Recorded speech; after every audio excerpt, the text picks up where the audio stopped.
Hey everyone and welcome to SimpliCode's YouTube channel.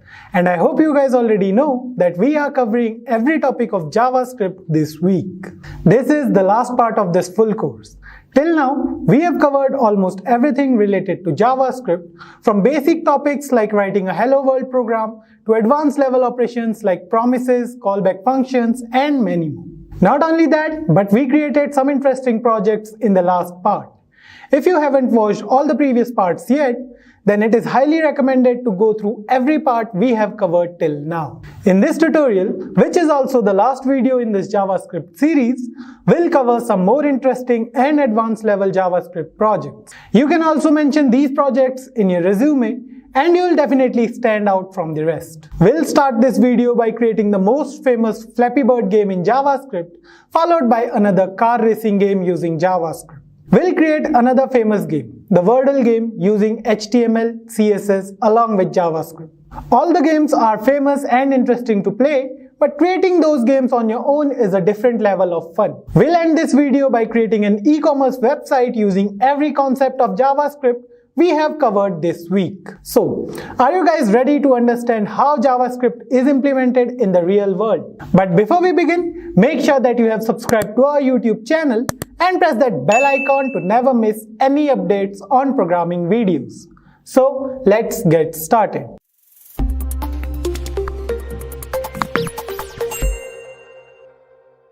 So in today's video, we'll come across two different types of games. The first one will be the one wherein we'll recreate Flappy Birds using JavaScript. Now many of you guys must have heard about this game already. If not, we have to take a bird through a space between two walls in this particular game. So let me just take you through the game once. And here we are. So this is our game. You can see we have a bird over here. And we have to take this bird through this yellow hole present in between the blue color, right? The yellow holes are random, and if the bird strikes the blue wall or maybe at the bottom of the screen, then the game will over. Fine. So I hope you guys understood what we have to do in this particular game. Now we have to press a key from the keyboard to make the bird jump repeatedly, and we have to make the bird jump so that the bird will go through the hole between the walls without touching the boundaries of the wall. So I hope you guys must have understood the task here. Now let's try to recreate this game again from scratch, and we'll do everything by ourselves. We'll go through the HTML part, we'll go through the JavaScript, and we'll go through the CSS as well. Both HTML and CSS will play a vital role in making this game, along with the JavaScript part obviously. So let's start with the code. We'll go back to VS Code, and here you can see we have a HTML file named flappybird.html. So we'll change the title of this as well. We'll write here, instead of document, we'll write here Flappy Bird. Fine, save it. Now, first of all, we'll take a container for the game to run. So as you can see here, we have a container over here. Fine. So this is our container. Now we have to create this whole container. Now what we'll do for that is we'll go to the body tag and we'll write here div id is, let's say, game, and we'll close this div. Now inside this particular div, we'll create three more div tags. So we'll write here div id is equals to block, or we can write here pipe as well for the wall, or for the pipe we can say. The next we'll write here div id is equals to hole, that is for the hole, and the last one is for the bird. Fine. So we'll write here div id is equals to bird. We'll close this div, and a fundamental task is done here. Now we have a container for the game. We'll put the game inside one single container. The next thing we need in a game is a block which we'll use to create the walls in the game, followed by the hole in the block for the bird to go through it, right? And the last thing is the bird itself. So we'll add an image here for the bird. So let's do some styling for all this that we have written over here. So what we'll do is we'll move to a CSS file. So this is a CSS file, and we'll write here for the whole document, the margin will be 0 by default. Okay, so we'll write here 0, and the padding will be 0 as well. Fine. We are good to go. That's a common thing. The margin and the padding will remain 0 for the whole HTML document. The next thing is to create the background of whole document. So we'll do something creative here, something different from what we did till now. So what we'll do is we'll create the background with two different colors. Now you might be thinking of what these two different colors are. So what we'll do is we'll write here body, and then we'll write here background color. We'll take any background color. Let's say we are taking cadet blue. Fine. Now save it. Save this part as well and open this on live server. So here you can see we have a background. We have the background of a HTML document as cadet blue color. Now the next thing we'll do is we'll use two different colors over this background, right? So we'll write here background image, and we'll write here WebKit linear gradient, and we'll write here RGB 175, 75, 75. Then we'll write here RGB. So these are three particular colors. We'll write here 31, 31, 31, and the last one will be RGB 59, 153, 148. Fine. So here we are, and the next thing we'll do is we'll write here min height will be 800 pixels. Now save it, and you can see here we have three different colors over here. We'll go to our CSS file, and you can see this WebKit linear gradient over here is unknown to us, right? So CSS gradients let us display smooth transitions between two or more specified colors. So we can do it radially or linearly. Now let's see the difference, and you can spot the difference here in the output. We have three different colors over here. We have red, black, and a little bit of gray in between, right? So let's move on to the first container, and we'll create the game area now. Now what we have to do is we have to create the game area. So what we'll do is we'll access the div tag with ID as game, and let's start working on this div tag and we'll understand it much better. So we'll write here game, and we'll write here next up height of this container will be, let's say, 500 pixels. Width is, let's say, 400 pixels. So guys, remember this height and width, we'll need them later. Now the next thing we'll do is we'll write here border, and the border will be 1 pixel solid black in color. Fine. And we'll add a background image as well. We'll write here background image, or we'll write here background only. We'll write a URL, and inside this we'll write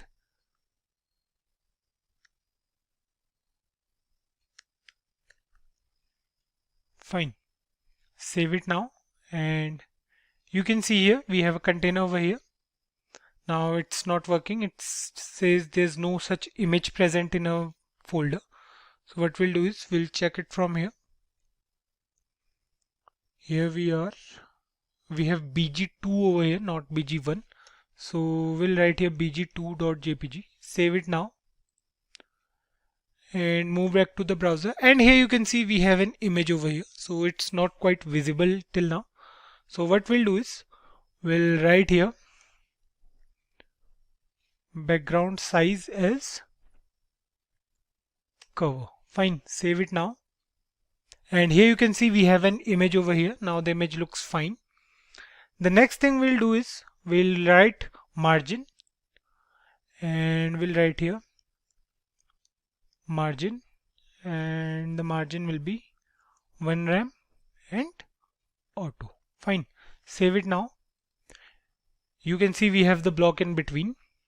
Now the next thing we'll do is we'll use the overflow property here, and it will not show the bird going out of the box. So we'll see it in a moment what this overflow property will do. So what we'll do is we'll write here overflow is equals to hidden. Save it now. You can see it's not making any difference as of now, but we'll understand it later. Now we have a box over here on the browser, and the game will be played inside this particular box. Now we have to work on the div for the block. So we have to create a block, and that block will move again and again through the screen with holes present at a random place every time. Fine, I hope you guys got it. So let's style the block now. What we'll do is we'll go to a CSS file and we'll write here hash block. Fine, so this is the ID for the block. Now inside this we'll use width as 50 pixels. Then we have height. So the height will be 500 pixels, equal to the height of the whole container. The next thing we'll write here is background color, and the background color will be, let's say, blue. Fine. We'll write here position as relative, and then we'll write here left 400 pixels. Fine. Now we know that after saving this piece of code, the block will not be visible anymore. So why is it not visible? It's a question, right? It arises in every person's mind. Save it, and here you can see the block is yet not visible. Now what we have to do is we have to set the left property as 200. Let's try to do it 200 once. So what we'll do is we'll write here 200 pixels. Save it now. And here you can see we have a block over our screen. Now the value of left property as 200 means the block is present to 200 pixels from the rightmost corner of the container.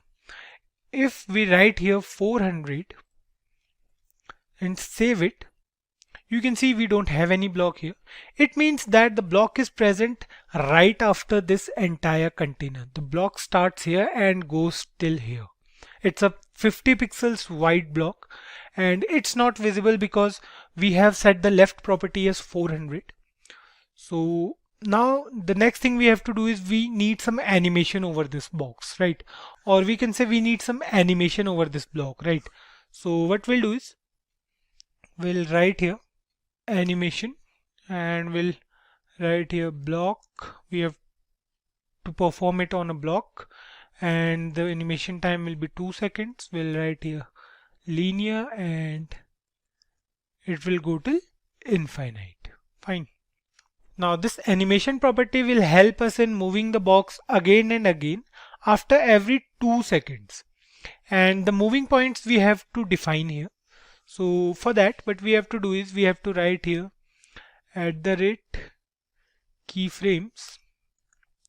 After this we'll write here block, and inside this we'll write 0%. Left will be 400 pixels, and at 100% animation, what we'll do is we'll set the left property as -50 pixels. Fine. Now you guys might be wondering what we are doing here, but this keyframe here is a rule that specifies the animation code, and it will help the block move again and again from 400 pixel in the right to -50 pixels in the left. Fine, save it, and we'll go to the browser. You can see the box is moving again and again after every 2 seconds or 2 milliseconds. Now the next thing we have to do is with the hole in the block. So we have to put a hole here in the block, and for that we have to access another div with ID as hole. Fine. So we'll move to our CSS file and we'll access that particular element with ID is hole.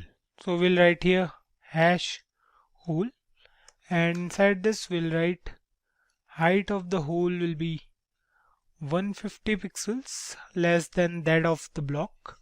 Width will be 50 pixels, same as the block. And then we'll write here background color. Fine, so let's say the background color is yellow. This is for practical purpose. You can change it by yourself. The next thing we'll write here is position. Position will be relative. Left will be 400 pixels and top will be minus 500 pixels. Fine. Then we'll write here animation. Again we'll write here block. We'll write here 2 seconds. We'll write here linear. And we'll write here infinite. Fine. Now this hole will also go with the same animations as the block. Save it and open the browser, and here you can see the hole is not properly over the block. They are both at different locations. So we can try to refresh this code, and here you can see the hole is now present at the top of the block. So here is the hole. This yellow part represents the hole for this particular game. Now it is working totally fine. And this is an empty space. To make this hole randomly come anywhere in the block, we have to do some magic with JavaScript for that. So we'll do it later in this video.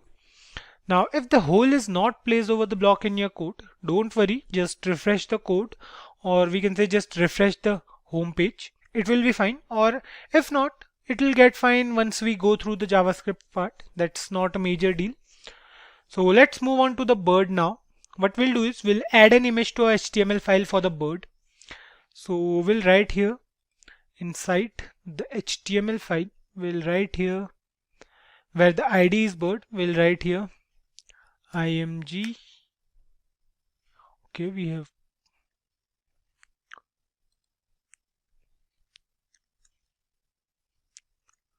we'll write here src is equals to bird 1.png. So let me check if this file exists in our system or not. So here we are, we have bird.png, not bird1.png. Save it, and what we'll do is we'll write here alt is bird. We'll close this img tag, save it, open the browser, and you can see the bird is not visible as of now. To make this image visible, we have to work on the styling. So we'll access this image with the ID bird. What we'll do is we'll go to the CSS file again, and we'll write here hash bird. The next thing we'll write here is position. So position will be fixed, and top of bird will be 100 pixels. Then we have height as 50 pixels and width will also be 50 pixels. Fine. We'll do the same for image tag as well. So we'll write here bird img, and inside this we'll write height as 50 pixels, and we'll write here width, fine, as 50 pixels. Fine. Now save it, and if we open the browser now, you can see we have a bird in our game now. We are halfway done in making our game, and we haven't used any JavaScript until now, right? That's quite funny. So we'll use JavaScript now. Let's move on to the JavaScript part. We'll go to the JavaScript file first. Now, first of all, we'll access every element of a JavaScript file that we can access. So we'll use the getElementById method to access every element of a HTML file. What we'll do is we'll write here where hole. So hole is the ID of hole present in the block. So we can access that div tag here. We'll write here document dot get element by ID, and we'll write here hole. Fine. The next thing is we'll write here where game is equal to document dot get element by ID. The ID will be game. Fine. So for now we need to access these two elements only. We'll add some more elements later and then we'll access them. So for now let's focus on these two only. Next up, we need the hole to be placed in random places in the block every time. For that we need an event listener. So we'll create a function that will change the location of this hole every time. It will change the location on every iteration of the block. Fine. So we'll write here hole dot add event listener, and we'll write here animation iteration. So this is a event listener, and we'll write here a function name. So let's say we are writing here ran hole. Fine. So this is a function. It's random hole. So we'll write here ran hole. Now we'll declare this function as well. We'll write here function ran hole, and inside of this function we'll take a variable random, let's say. So this is a variable. We'll write here minus math.random. So this is a function, and we'll multiply this value by 350. So this means that it will take any random value between 0 and 350. Fine. And then what we'll do is we'll add 150 to that particular value, and the whole value will be changed to minus. We'll see it in a moment why we are doing so. So the next thing we'll write here is whole dot style dot left. Now whole dot style dot top is equals to random plus pixels. Fine. I hope you guys got it till now. So this math.random function will pick any random value between 0 to 350, and 150 will be added to that particular value because we don't want the value to go down as low as 10, and the hole will go out of the container's borders. So the initial value of the hole was, let's check it out. So here we are in a CSS file. So you can see the initial value of hole was minus 500 pixels for top. Fine. So the new value will be random plus pixels. The value was 500 because we wanted the hole at the top of the block, and now it will take any random value and the hole will be placed according to that particular random value. So let's save it, open the browser, and here you can see the hole is moving randomly now. You can see it was initially present at the top. Now it is at the bottom here. So it will change the location randomly according to the random number picked up by the math.random function. So let's get back to the JavaScript part. Now, before we move on to the fall and game over function, let's discuss the game over scenario first, and we'll finish out all the necessary HTML and CSS tasks for the game over. So the game will be over when the bird strikes the pole or either the bird falls down to the ground. On game over, the score will be shown on the screen with a restart button, right? So the score will be counted on the basis of blocks passed by the birds. Now the number of blocks passed will be the final score. So we'll take a variable score and increase the value of this score variable with each random block coming through. So we'll take a variable score and we'll write here where score is equals to 0. The initial value will be 0. So let's do the HTML part, wherein we'll use a div tag to print the result on the screen. What we'll do is we'll go to the HTML file, and here what we'll do is we'll write here after this particular div tag, we'll write div id is equals to result, and here we have another div tag present over here. Now inside this div tag we'll use a h1 tag and we'll write here game over. Fine. Next thing we'll do here is we'll use p tag with id as, let's say, text. Fine. We'll close the p tag here, or the paragraph tag we can say. Now we need a button. So we'll write here button id is equals to btn. We'll write here on click is equals to location dot reload,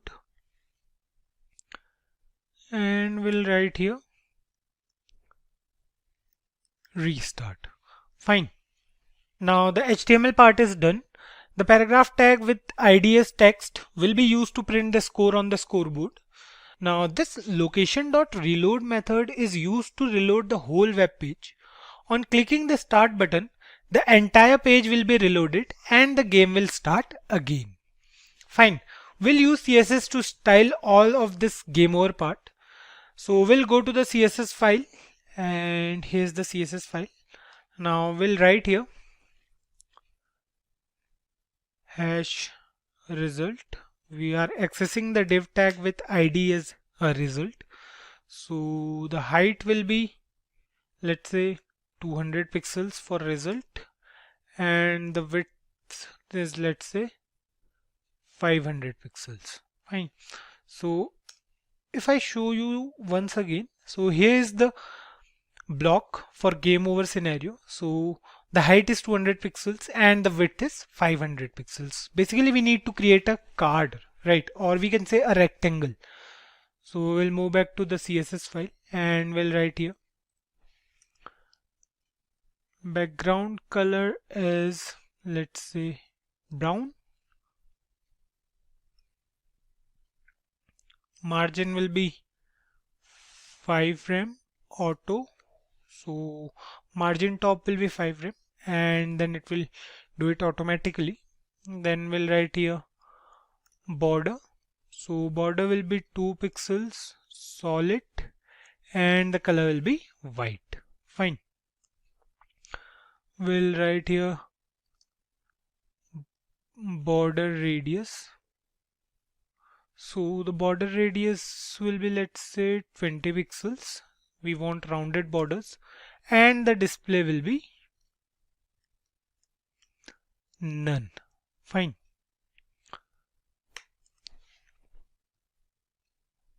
The last thing we'll do is we'll write here text align as center. It will align the text in the center, and the next thing we are left with is the button. Fine. So we'll write here hash btn, because the id of button element is btn. So we'll write here padding 0.5 rem and 1 rem. Fine. The border will be none because we don't need any border for this button. We of course want the button to be round from the corners, so we'll write here border radius is 11 pixels.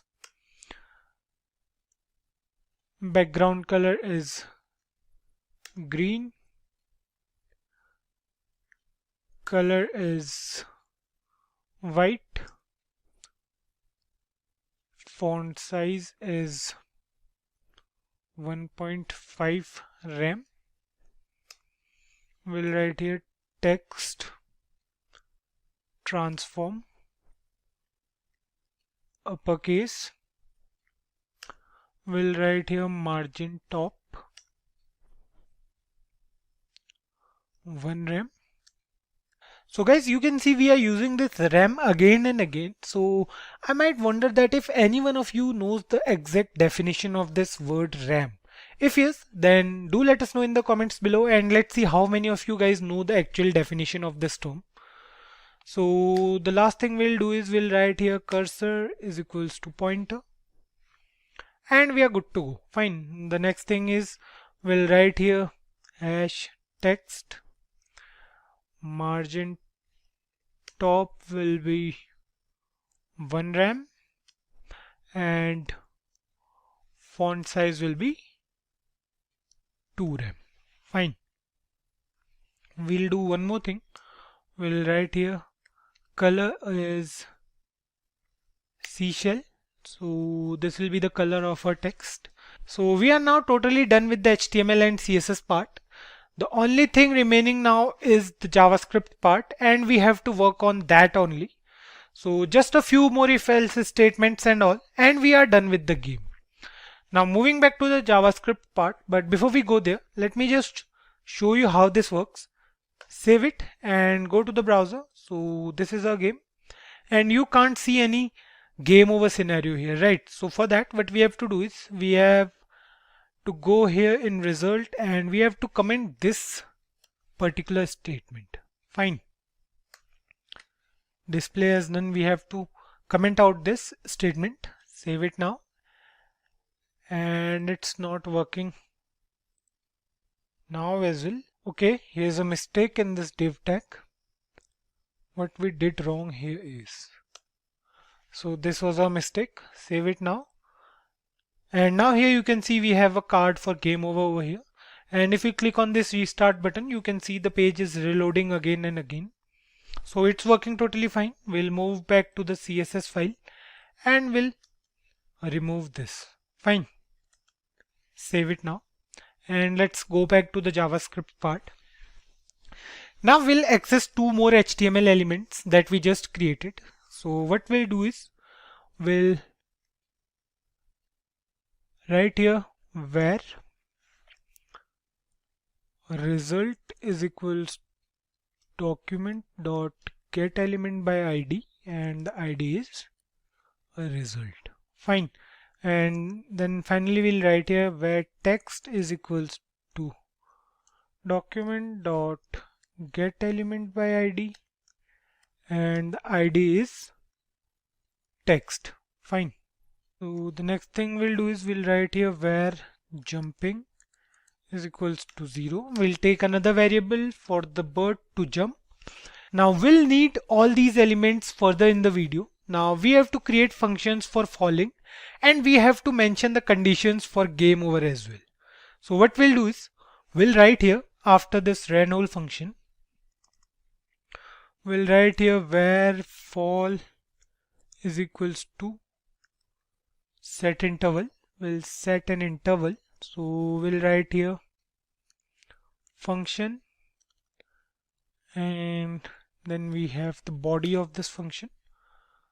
So the next thing we'll do is we'll write here where bird top is equals to %. We'll write here window dot get computed style, and we'll pass bird here. Then we'll write here dot get property value, and the property value will be top. Fine. Now the next thing we'll do is we'll write here if jumping is equals to 0,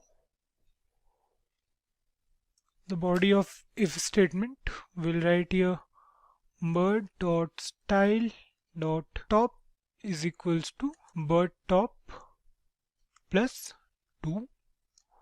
After this we'll make them in pixels. Fine. Now we have to mention the time in milliseconds here, so we'll write here 10, and we are good to go. So here in this function we are using the top value provided to the bird. So we have used these two functions, window.getComputedStyle and getPropertyValue, to get the elements style property with ID as bird, and the top value we need will be passed to the following function. The value of jumping is 0, so the style.top will be set to bird top plus 2 pixels. Now the initial value was 100 pixels from the top, and 2 pixels will be added to the value after every 10 milliseconds now. Save it, and here you can see a bird will fall eventually. Fine. So what's happening here is 2 pixels will be added to this value of top after every 10 milliseconds now. Fine. Now we have to define those conditions here, wherein we'll check if the bird touches the ground, then game over. For that, we have to write inside the same function only. So we'll move back to a function and we'll write inside this particular function only. We'll write here where block left will take the left value of block, and we'll write here % window dot get computed style. So we need the computed style for block now, and we'll write here dot get property value. Fine. So we'll write here left because we need the left value, and the value will be stored inside block left, and then we have where whole top. Fine. We'll write here % window dot get computed style. We'll write here whole, and then we'll write here get property value, and we'll write here top. Fine. Now what we'll do is we'll write here where htop. So this is another variable.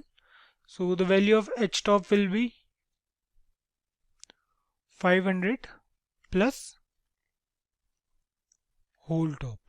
So any value returned to the whole top variable will be added to 500, and that value will be assigned to htop variable. Fine. Now we have to write here conditions. So the conditions will be if bird top is greater than 450 or block left. So we have made a mistake here. We have to put one more bracket over here, and then we'll write here block left is less than 50, and then we'll write here block left greater than -50. Then we have bird top is less than htop, or bird top is greater than htop plus 100. Fine. I'll explain it to you in a moment. Now what we have to do is we have to write here result dot style dot display. We have to change this style to block now, which was none till now. So then we'll write here text dot inner text is equals to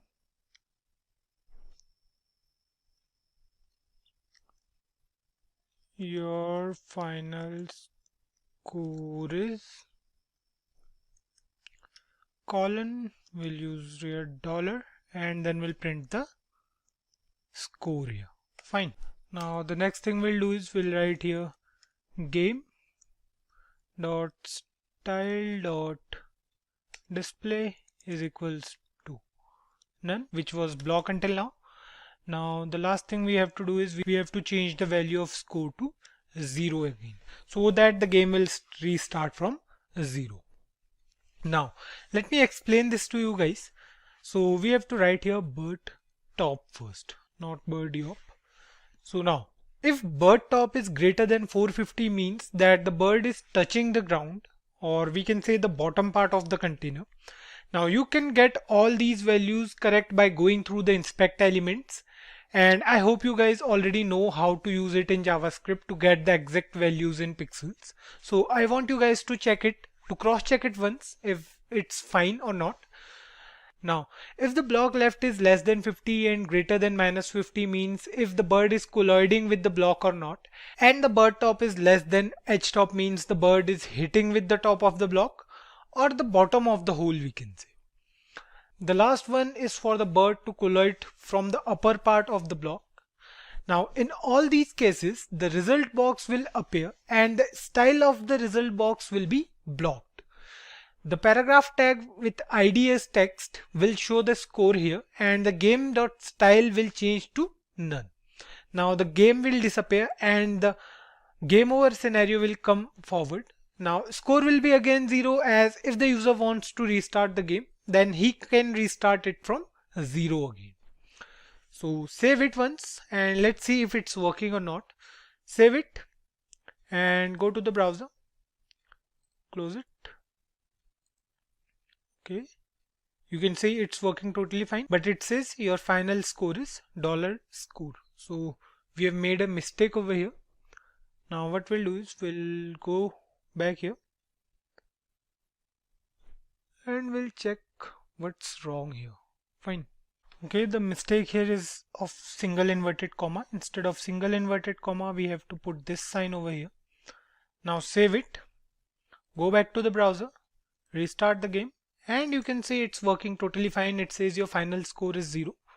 Restart it again and here you can see it's working totally fine.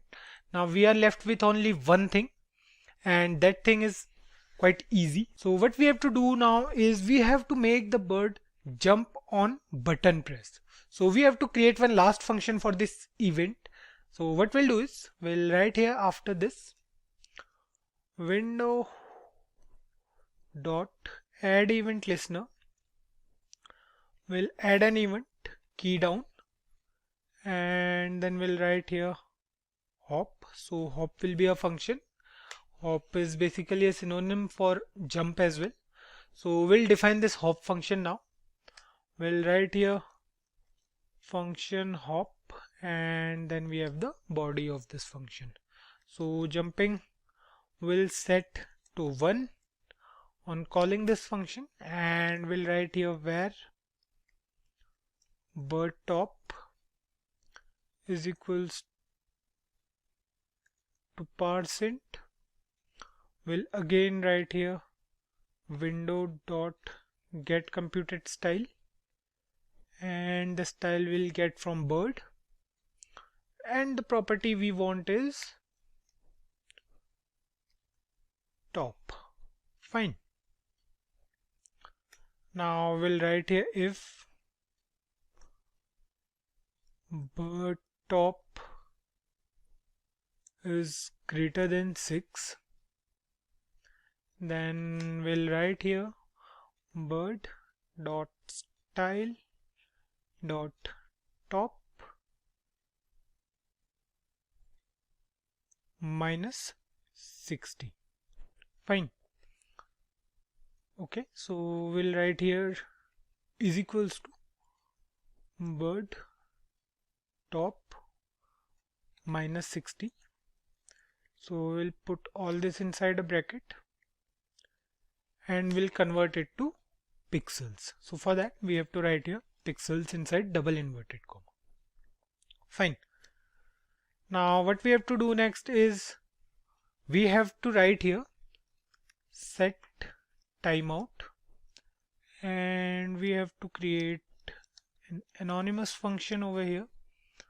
So we'll write here function and we'll again set the value of jumping to 0 after every 100 milliseconds. Fine. So every time a key is pressed, the hop function will be called and the value of jumping will change to 1. It will again take the bird top value and check if the value of bird top is greater than 6. And if yes, then subtract 60 from it and save it inside the top of the bird. Then again, the bird will try to go down after every 100 milliseconds, but the bird will also go up by 60 pixels on each button press. Right. Now save it and our game is ready. So we are done with creating the game. Now what we'll do is we'll go to the browser and we'll restart the game. So here you can see our bird is jumping and we can take the bird from the holes. So here you can see we have a bird and it's working fine. So we have to take the bird through these holes. So here you can see it says your final score is 0 every time. Fine. So let's check out for this ones. Okay, so we have forgot to mention here score plus plus. Now save it. Go back to the browser. Now we'll play this game again once. So we have to take this bird through these gaps in between the blocks. See how long it goes. So here you can see it says your final score is 5, and then again the value of score is set to 0 after some time. That's because if the person want to restart the game, then the value of score will be 0 for that restart. Now here you guys just saw me playing this exciting game, and I want you guys to try it. It's fun and you'll enjoy the game more after creating it by yourself. So we are done with our first JavaScript game. Today we'll create a car game in which we have to save a car from obstacles coming towards our vehicle. I don't know the exact name for this game, but let me give you an overview of this game real quick. So here's the game you can see over the screen, wherein we have a red car on the road and we have to protect this car by moving to the left or right. All we have to do is to protect this red car from collision with the blue one. Now, I know the graphics for these games are not too much appealing, but if you want to make a high-end graphics game, then JavaScript is not the only language you can use. We have to use many different JS libraries and maybe several other programming languages along with JavaScript to achieve this task. So let's focus on these small games for now, and we'll go ahead step by step. Now, in this particular game, if you see here, we have 3 images. One is of red car, the other one is of blue car, and a road behind them, right? So let's move on to the programming part directly. And most of the parts will remain the same, like that of Flappy Birds. Let's move on to VS Code. So here is our game. This is the HTML file, and then we have a CSS file and a JavaScript file for this game. Now, what we'll do first is we'll create a div tag. We have to protect a block, right? We have to move the container either to the left or to the right. So for that, we have to create div tags. So first of all, we'll write here div. We'll take this particular div tag for the game, and we'll write here another div with ID as game. Fine. Now we have 2 div tags over here. Now what we'll do first is we'll add images for red car and for blue car. Right, so what we'll do is we'll take 2 div tags and we'll write here ID as blue car for the blue car, and then we'll write here img src. The source will be blue.png. So we have a file named blue.png which is actually an image, and what we'll do is we'll write here alt. So the alternate will be blue car. Fine. We'll copy this piece of code and we'll do the same for red vehicle as well. So instead of blue car, we'll name the ID as red car. The image source we have in a computer is red.png, and alternate will be red car. Fine. Now we have added the 2 cars to our div tag, or we can say to a HTML file. Save it. Go to the browser. So this is our document. You can see here we have a blue car and we have a red car. You can see we have both images over here, but the size is different. The blue car looks big and the red one is pretty small, right? Not to worry, we'll figure it out in the CSS part. So let's do the rest of the HTML part here. What we'll do is we'll move to our HTML file again. And now one thing you might have noticed in the game here is on collision, we are getting a card for game over. So we have to create this div tag as well. So let's finish the HTML part first. What we'll do is we'll write here div again, and this time the ID will be result. So we are preparing for the game over part, right? Now what we'll do is we'll write here h1 heading. So inside h1 we'll write game over. So let me show you why we are doing this. So if you can see here, on collision we have game over, right? So game over we have to write here. Now what we'll do is we'll write here game over like this. The next thing we need is the score. So what we'll do is we'll write here p So we'll use the paragraph tag. The ID will be score, and the score will do in JavaScript part. Now what we have to do is we have to add the restart button as well. So for that we'll write here button ID is equals to, let's say, btn, and we'll use the on click event. So on click we'll write here location dot reload. We'll call this function. So this is a built-in function in JavaScript. What this function will do is it will refresh the whole page. Fine, the game will start again. So we have added another div tag for the score here. We have a heading game over and a paragraph with ID as score, and then we have a button to reload the web page. Now let's style these elements and make them look like a game. So what we'll do is we'll move to the CSS file. Now here's a CSS file.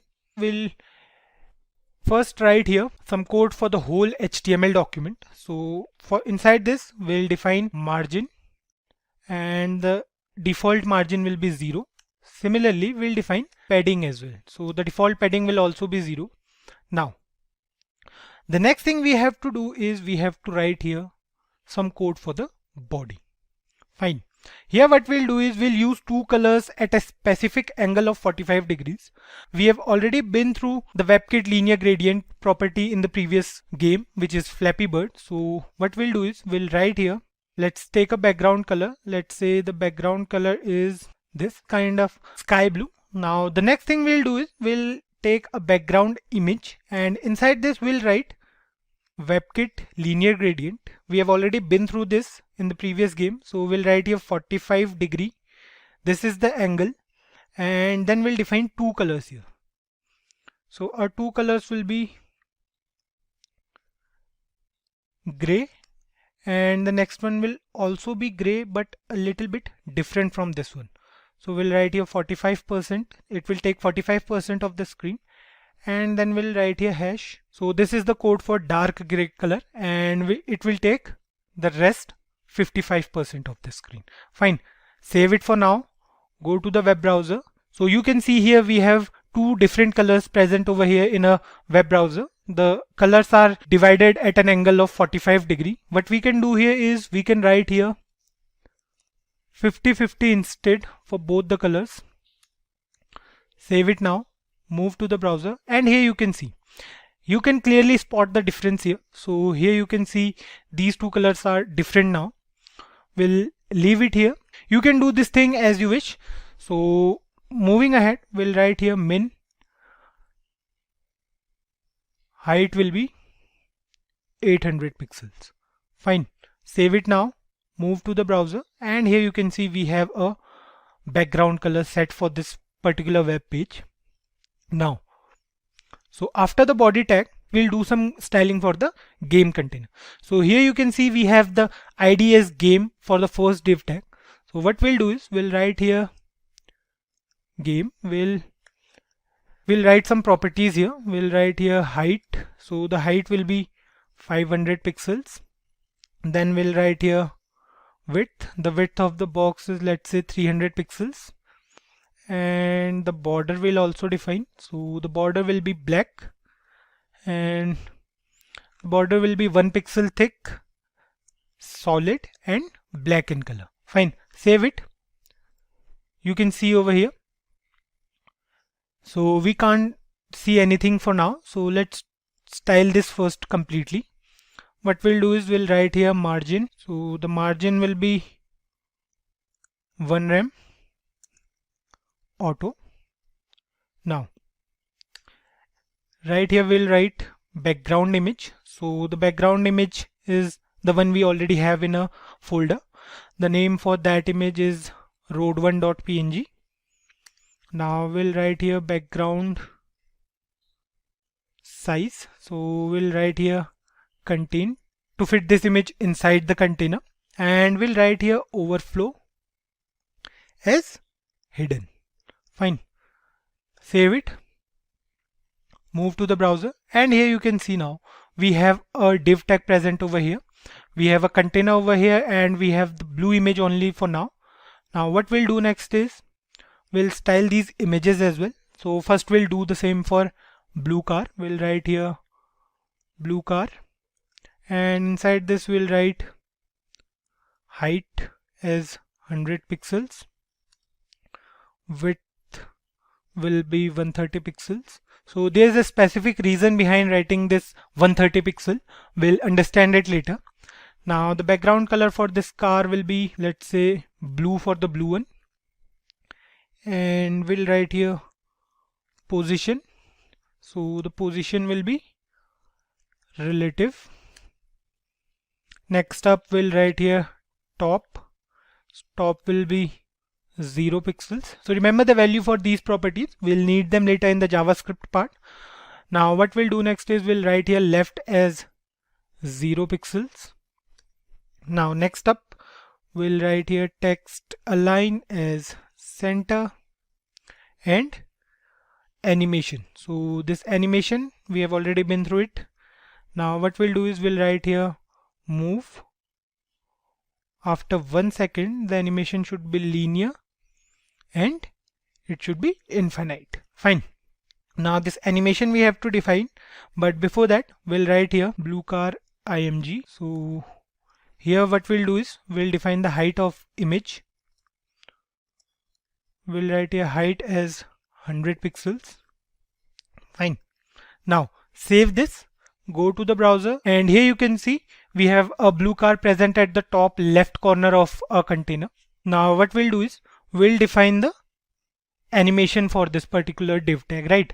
So here is a car present at the top left corner. So what we'll do is we'll move this box to the middle of the screen. So we have already done it, I guess, but there is some mistake. So here you can see we have given space between one rem. Save it now. And here you can see we have a box present at the center of a screen. Now we are good to go. Next up we'll define the animation.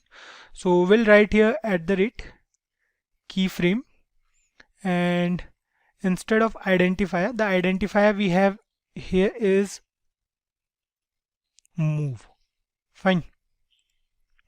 So inside this we'll write here 0%. At 0% the top will be 0. Fine. 0 pixels. And at 100% the top will be 501 pixels. Fine. Now one thing to notice here is the total height of the container is 500 pixels and the animation will go till 501 pixels. Save it now. Move to the browser, and here you can see the car is still not moving. So we have made a mistake here. So here's a mistake. We have to write here move only. Save it now. And here you can see the animation is going swiftly now. So the car starts from 0 pixel and goes till 501 pixel. So it will happen infinitely because we have used a infinite inside the animation property. What we'll do next is we'll do the same for red car as well. Fine. So here you can see we have a red car. The ID is red car for this. So what we'll do is we'll write here #red car, and we'll start styling this red car as well. The height will remain the same. The height will be 100 pixels, and then we have the width. The width will be 130 pixels for this car as well. The background color will be red because the car color is also red. Position will be relative for this as well. The top will be 250 pixels, let's say, and the left will be 130 pixels. Fine. Now what we are doing here is we are taking the left as 130 pixels. Why so? Because what we want is we want the car to be present at 130 pixels away from the left corner of the box. So that's why we have written 130 pixels over here inside the left property. Now the next thing we'll write here is text align, and text align will be center. Fine. We'll do the same thing for red car as well here. We'll write here red car img. We have to write here hash as well. Now inside this we'll define the height of this image. We'll write here height as 100 pixels. Fine. Save it now. Go to the browser, and here you can see we have a red and blue car over here. Now the box seems to be a little bit less wide for these two cars. So what we'll do is we'll write the width here as 390 pixels so that it will be divided equally in 3 parts. Save it now. And here you can see now this box looks totally fine. We have a red car present in the center. We can move it to the left and to the right. So we are done with styling these 3 images. Next up, we have to style the result part as well, right? So here you can see in this particular game, we have a card over here with a different background. The game over color is white and this color is gray, I guess. The button color is black and the restart color is sky blue. Fine. So we have to keep all these things in mind. We have to style this box as well. So what we'll do is we'll write here result, and inside this we'll write height. Height will be 200 pixels for this box. Then we'll write here width, and width will be 400 pixels. So we want a rectangle for this. Next up we'll write here background color. So let's define the RGB value. The RGB value for this particular color is 231, 105, 105. That's because we want to make the exact same game. So that's why we are using the RGB values here. Save it now. Move to the browser. And here you can see we have the game over card over here. And the game over color is black and the card color is pinkish, we can say. Now we'll move to a CSS file. We'll write here margin, and the margin will be 1 rem auto. Next up we'll write here border radius. So we want the box to be a little bit round from the edges. So for that we'll write here border radius as 20 pixels. And then we have font size as 30 pixels for game over. Then we'll write here text align. We want to align the text at the center of this box. Game over color will be white. Fine. So we'll write here white, and we are done with it.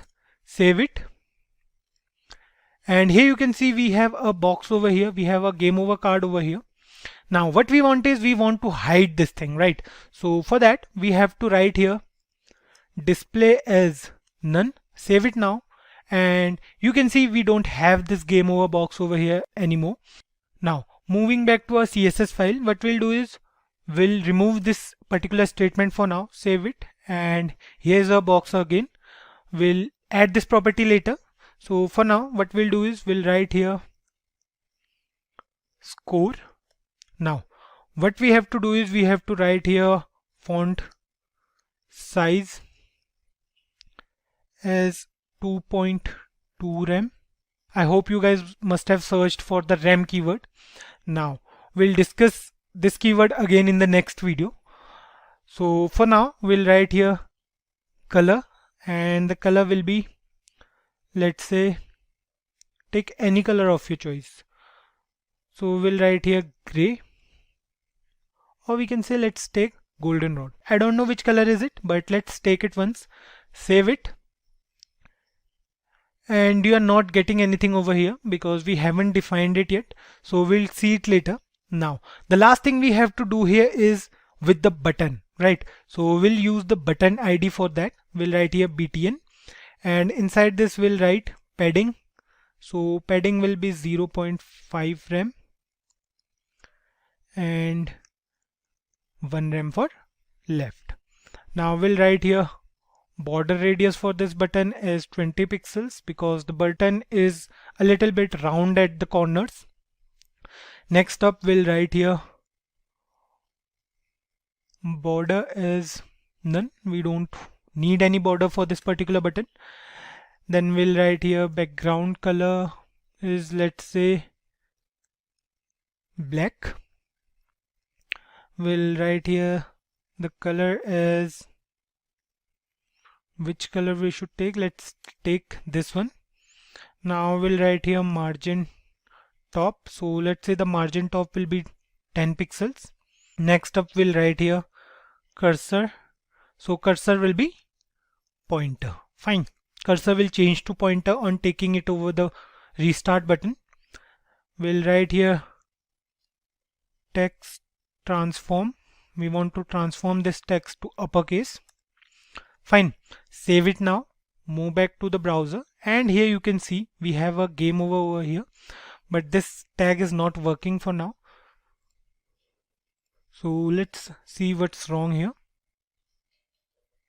Okay, so we have to write here restart, save it now, and here you can see we have a button over here. We have a restart button over here. The button looks a little bit small. So what we have to do is we have to do some styling change here. We'll take, let's say, the font size. So we'll write here font size is, let's say, 25 pixels. Save it now. And here you can see the button is quite right now. So we are done with it. What we'll do is we'll add the display property here. We'll write here display none, save it, and the box is gone. Fine. Now we are done with the CSS part as well.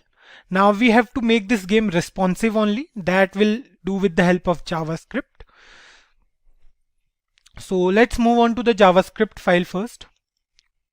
Here's a JavaScript file. Now we'll access all the HTML elements here in the JavaScript file because we need them. So what we'll do is we'll write here where blue car is equals to document dot get element by ID. So the ID for blue car is blue car. We'll write here where red car document dot get element by ID. So the ID is red car for the red one.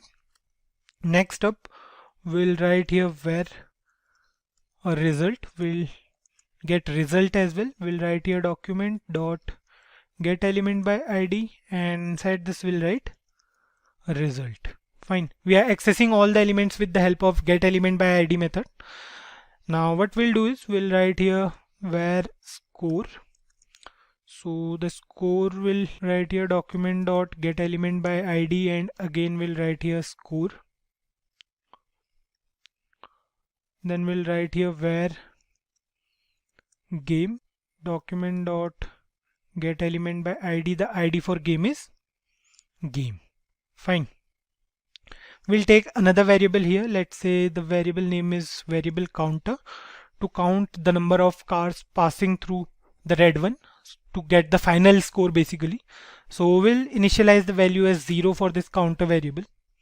Now the next thing we have to do is to make the blue car move randomly in 3 positions, right?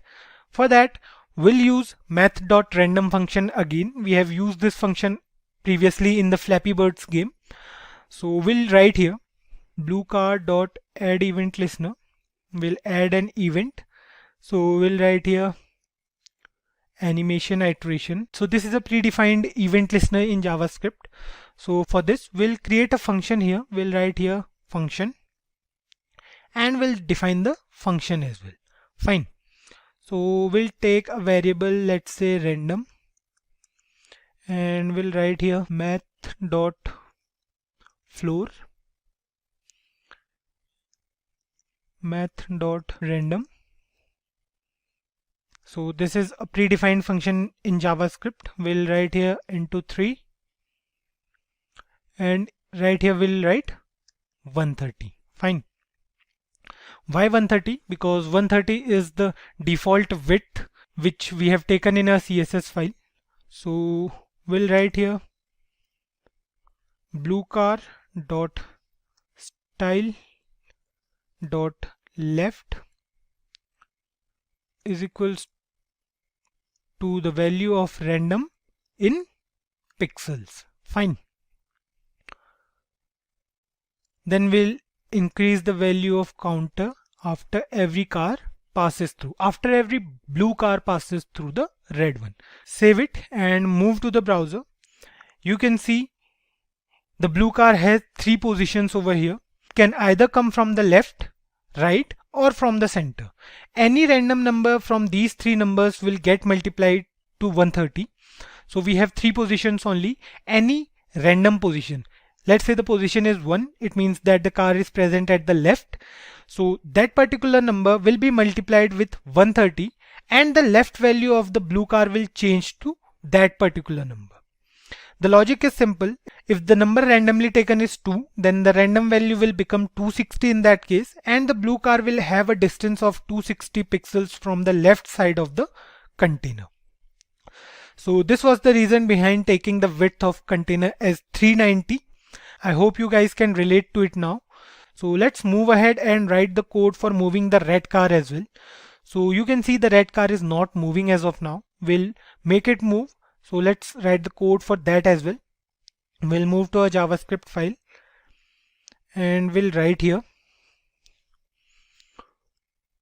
window.add event listener. We'll add an event here. We'll write here key down and we'll define a function here. Fine. So we'll take a parameter inside this function. Now what we'll do is we'll write here if e.keyCode is equals to 39, then what will happen is we'll take a variable where red car left is equals to, we'll write here %, window dot get computed style. We'll get the computed style of red car and we'll write here get property value. Fine. We'll take the property value here as well. We'll take the left value. So we'll write here left and we'll write here if red car left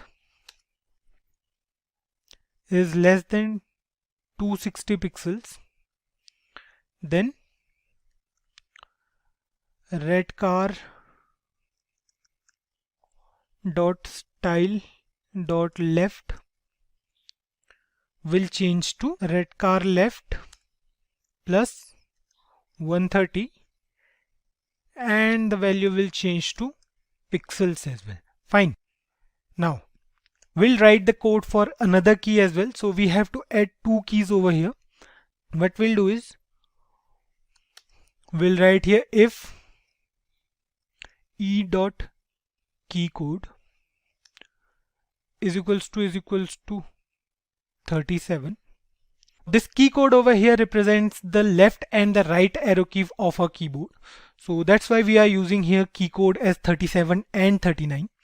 39 is the default key code for the right arrow key and 37 is for the left arrow key. So what we'll do here is we'll write here where red car left is equals to %. So what we'll do is we'll copy this from here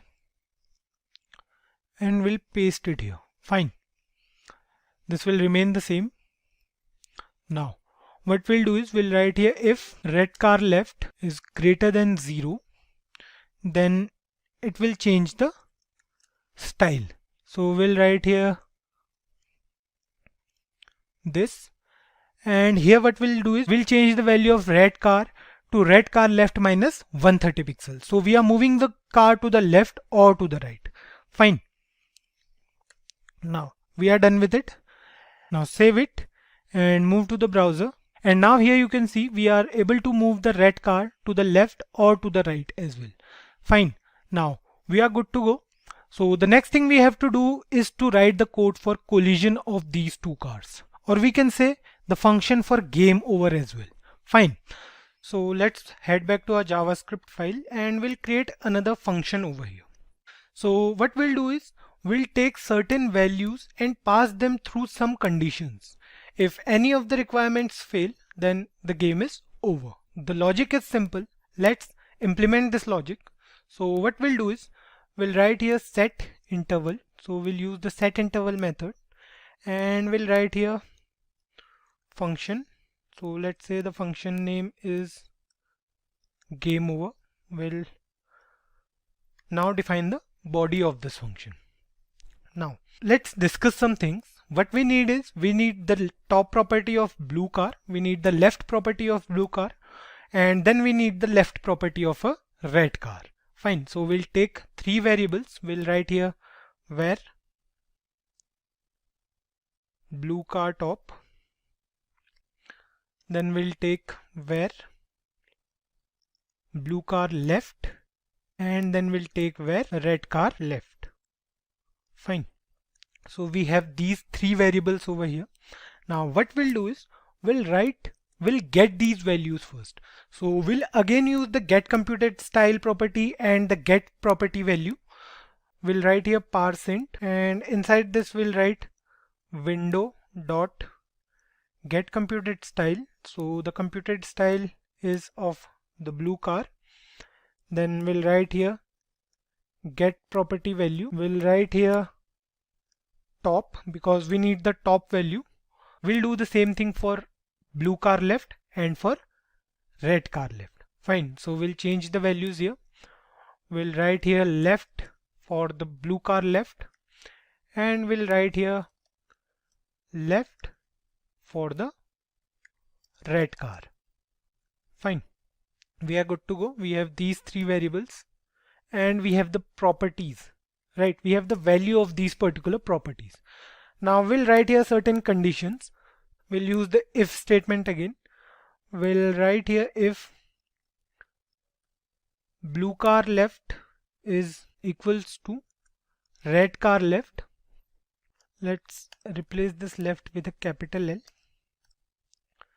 And we'll write here and then blue car top is greater than 250 and blue car top is also less than 450. So we need the blue car in between 250 and 450 for collision, right? What we'll do is we'll write here result dot style dot display. So we'll change the display property of a result element. We'll write here is equals to block. Now we need a game over card over the game, and we'll also change the display property of game as well.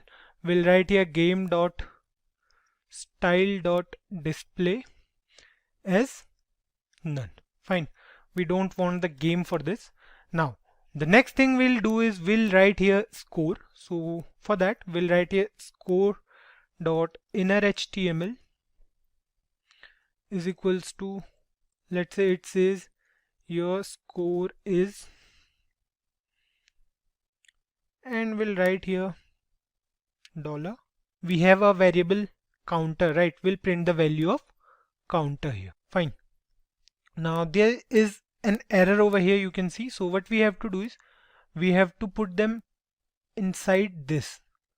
We'll not use the double inverted commas. We'll use this instead. And you can see the error over here is gone now.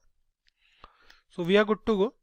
Now after that we'll change the value of counter to 0 again. In case the user wants to restart the game, the value of counter will start from 0 again. Now we want to call this function after a certain interval of time. So we'll write here 10 and we are good to go. So the set interval method will be called after 10 milliseconds.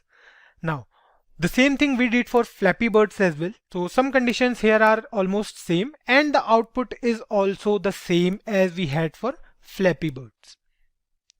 Now save it, and you can see on the browser that our game is completely fine now. It's working totally fine. So we can play this game. Now let's play it once. So here you can see we can move our red car and the blue car is coming randomly from any of the three directions. It means that it can either come from the left or from the center or from the right. Fine. On collision you can see it shows that the game is over and the score is 13. Now on clicking the restart button we can restart the game, the page reloads again and it's working totally fine now. We have to create this particular game and we can see that the game is completely done. We can play this game anytime and it's fun as well, of course. So we can do certain things with the graphics as well. I want you guys to do that thing and let us know in the comments below what else can we do to make this game more appealing to the user. Before we move on to the programming part, let's discuss what a Wordle game is. The Wordle is a popular 5-letter word guessing game that has become popular in the last couple of months. The game was actually designed by a software engineer as a gift for his partner, but with time, the game gained popularity, and now everyone on social media is talking about this game only. The rules for this game are simple. The game tells you if the letters you picked are in the word and if they are in the right place as well. If the letter is in the right spot, it shows up green, and the correct letter in the wrong spot shows up yellow. A letter that isn't present in the word at all shows up gray in color. So let's go through the game once and you guys will understand it much better. Here we are in the browser. You can see we have blocks over here and a keyboard present beneath them. We have 6 rows over here and each row contains 5 columns for each letter of the word. The task is simple. We have only one correct word. If we write something on the first row, the system will check for all the letters. If a letter is present at the correct place, then the color of that particular letter will change to green. For example, if we write here river and press enter key, you can see all the words or all the letters of this word change to green. This means that none of these letters are present in the word. So let's try another word. We'll write here apple. Press the enter key and you can see A is correct but present at the wrong spot. Let's try some more now. We'll write here, let's say Tokyo. Fine. Click on enter and you can see O is also correct and the last word is O. Now we have two letters of the word. We have A and O. O is present at the last and A is present in the word. So let's think of any word which is like this. The word coming in my mind right now is, let's try mango over here. So we'll write here mango. Click on enter and you can see mango is the correct word for this Wordle game. Fine. We can get any random word from the word list we have in a JavaScript part. So we'll discuss about it later on. So I hope you guys got what this game is. So let's move again to the programming part now. So here we are in the HTML part. Now the task is to create this whole game again from scratch. So here we are in the VS Code and we'll start writing the code for the same. Now we'll create the layout of this web page using HTML first. So let's say what we are doing here is we are writing here inside the body. We are writing here h1. Let's say the ID is h1 title. Fine, title is the ID for this. And now what we'll do is we'll use an underline tag. So we'll write something over here. We'll write here Wordle using JavaScript. Fine, save the program and this is our actual program. Save it now, open it with live server once again. And you can see we have this heading over here which says Wordle using JavaScript, which is underlined as well. Now let's write the code again. So what we are going to do here is we are going to use a break tag. Now the next thing we are going to do is we are going to take a div. So this div is going to be for the board. So we are going to create the board of this game later on in the CSS part. We'll keep this div empty here. Now the next thing we have to do here is we have to use another break tag and then we have to print the answer as well, right? So we'll write here br. Now we'll write here h1. So inside h1 the ID is going to be, let's say, answer. And then inside this h1 we'll keep this empty. Fine, we are done with the HTML part. We'll manage the rest in the CSS and the JavaScript parts as well. So let's move on to the CSS part now. But before that, let's save this program and you can see nothing is changing over here in the browser. So let's move on to the CSS part now. Here we are in the CSS file. What we'll do is we'll write here body. Now we'll first style the body tag of a whole web page. So we'll write here font family. So font family is going to be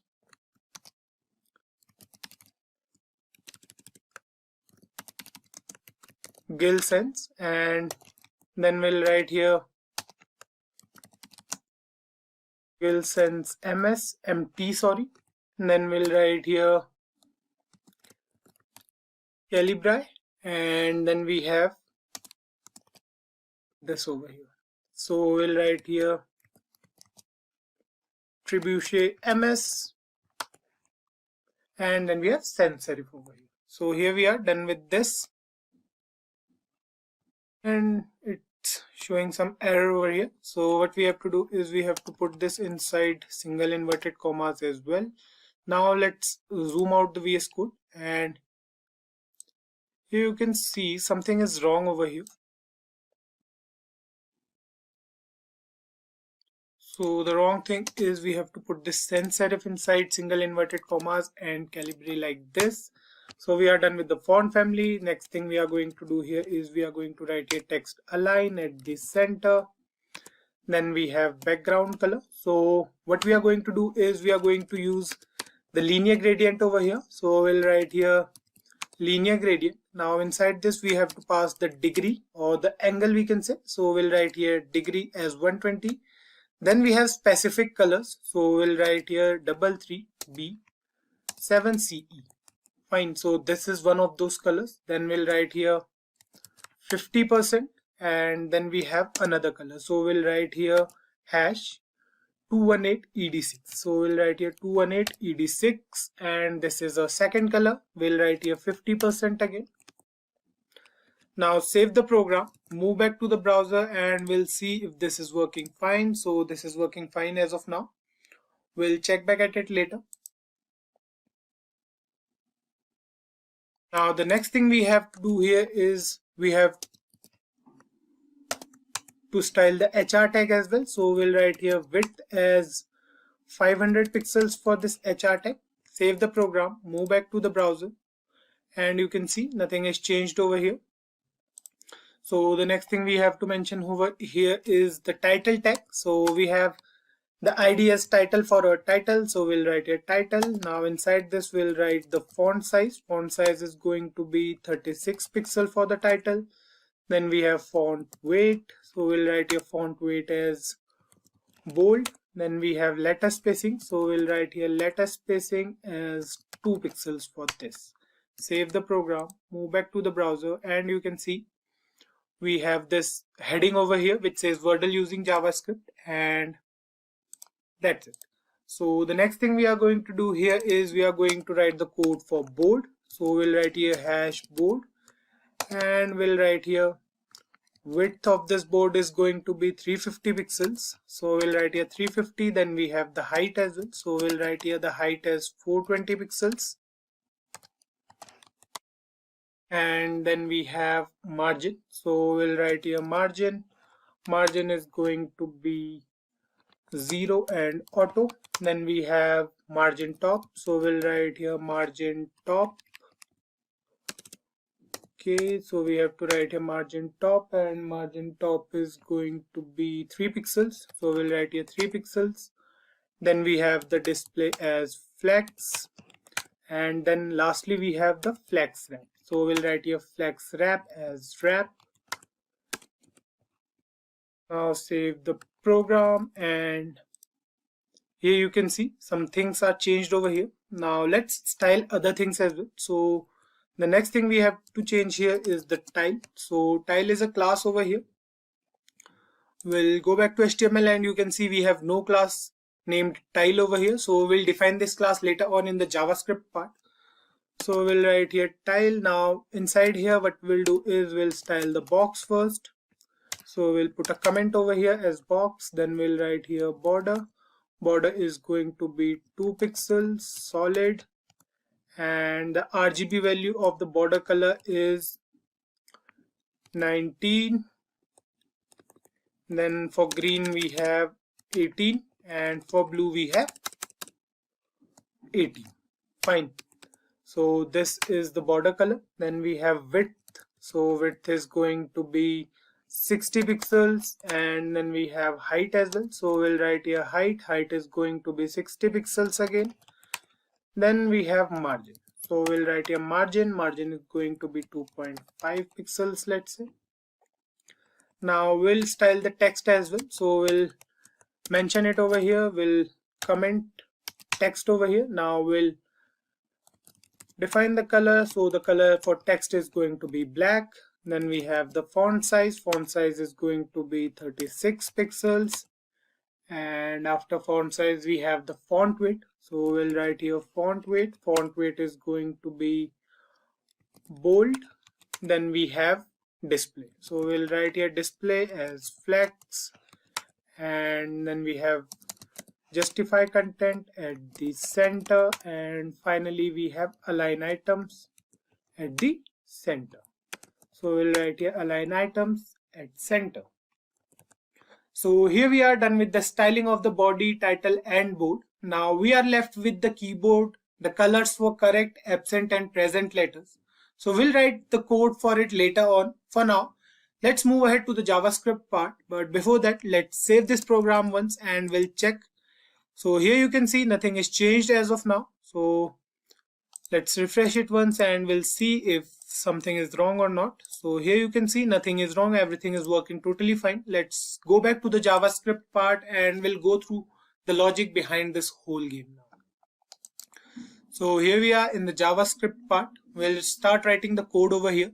So here you can see we have the keyboard already with us. So this is going to be our keyboard.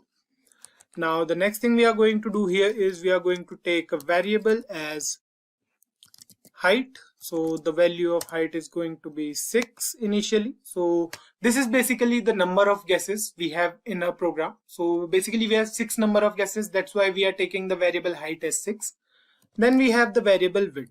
So width of each word is going to be 5 letters. So the width is going to be 5. Then we have a variable as row, and the initial value of row is going to be 0. That's because of the current guesses, or we can say the current attempt. Then we have a variable call.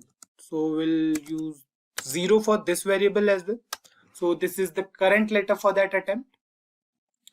Now we'll take another variable over here. We'll take a variable game over, and the initial value of this variable is going to be false. Fine. The game over variable is for game over. If the game is over, then the value will change to true. Here we have taken the height variable as 6 and the word's width is 5 letters. The current row will be 0 and the call variable is also set to 0. The game over variable is initially set to false. That's it, right? So let's move ahead and we'll create 2 lists now. The first one is going to be a list of words and the second one will be a list of guessed words. So if the user enters a word, then the guessed word list will be checked if the word is present in the list or not. If the entered word is not present in the list, then the system will return that the word is not present. So what we'll do is we'll write here where word list. So we'll write here where word list is equals to, we are going to take a list of words. So let's say we have some words over here. We'll write here apple, and then we have mango. So there are basically a lot of words present inside this list, maybe more than 1000, 2000 or 3000 words. So for now, it's just a prototype of this whole Wordle game. So we are going to take 4 or 5 different types of words. That's it. The next word we have is river. Then we have hyped. So we'll write here hyped. And then we have Tokyo. So we'll write here Tokyo, let's say. We'll take another word over here. So let's say we have title over here and we have Ouija. Fine.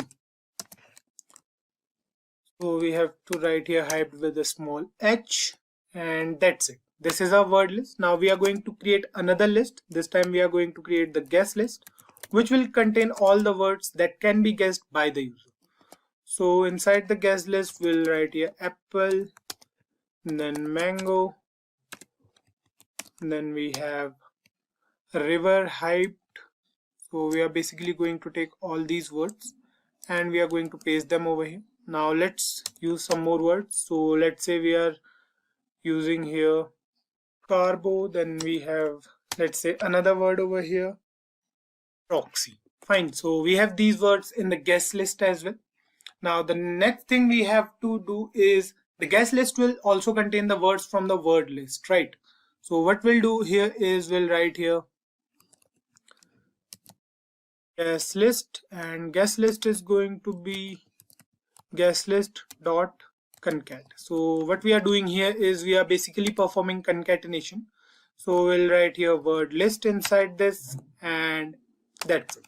Now it's time to pick up a random word from the word list we have. For that, we'll use traditional math.random method. So for that, what we'll do is we'll write here where word, and we are going to take this variable and we'll write here word list. Then inside this, what we are going to do is we are going to write here math.floor.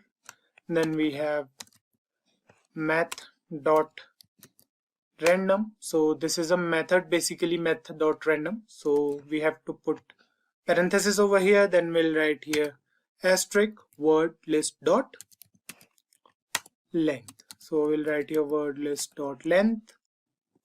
And finally, what we are going to do is we are going to change the word to uppercase. So that's why we are writing here to uppercase over here. So this is also a method. Now that's it. Let's print this word, and what we'll do is we'll write a console.log. We are going to print this word on a console. Fine. So here we are done with the task of picking up a random word from the list of words. Now the next thing we have to do is to work upon the body of this game and then on the screen keyboard. Now the next thing we have to do is to work upon the body of this game and the on-screen keyboard we have on our web page. But before that, let's save this program once.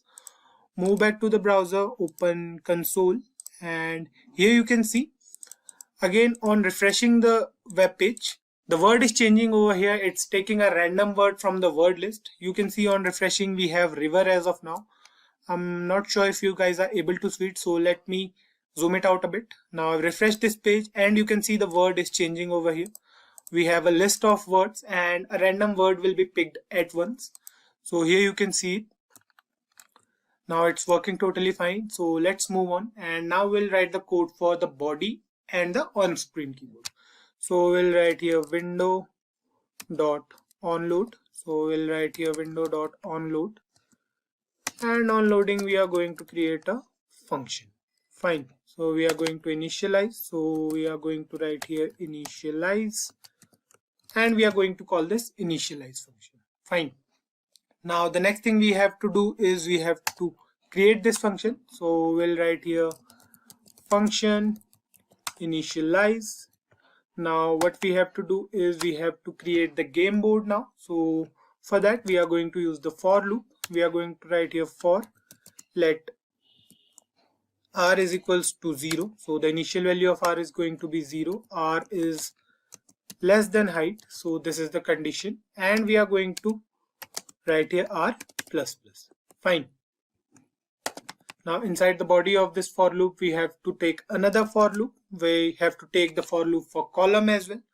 So we are going to write here for, let's say we have a variable c and the initial value is set to 0 and the condition is going to be c less than the width. So we'll write here c less than width, and then we'll write here c plus plus.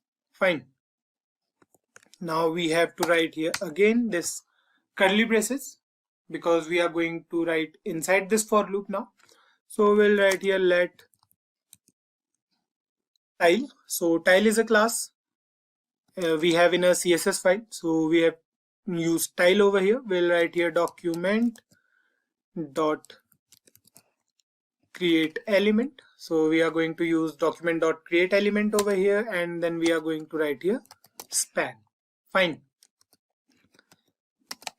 Now the next thing we have to write here is the tile ID. So we'll write here tile dot ID is equals to r dot toString. Fine. So we have to write here r dot toString is a method. So then we have to write here plus. Now inside double inverted commas we have to put a dash over here. Then we have to write here plus, and we have to add the c value over here. So first we'll convert the value of c to string and then we'll add it over here. So we'll write here plus c dot toString. So we'll write here c dot toString. We are going to call this method again, and that's it. Fine. The next thing we have here is tile dot class list. Then what we'll do is we'll write over here add, and we are going to add the tile class over here. So we are going to write here tile, and the next thing we have to do is tile dot inner text. So we have to write here inner text, and we have to give the value as null over here. Fine. The next thing we have to do is we have to write here document dot get element by id. Then we have to get the element of, basically we have to get the value of board. So what we are going to do is we are going to pass here board, and we are going to pass append child over here. So we'll write here append child, and we are going to append the values of board and tile. So we'll write here tile. Fine. That's it. Save the program, move back to the browser, and you can see we have this board over here. So you can see the board over here. We are able to see it. So we have 5 columns. You can see 1, 2, 3, 4, 5 and 6 rows over here. Fine. So it is working totally fine till now. Now let's create the keyboard as well. So we have to write here after this for loop. So what we are going to do is we are going to create a keyboard.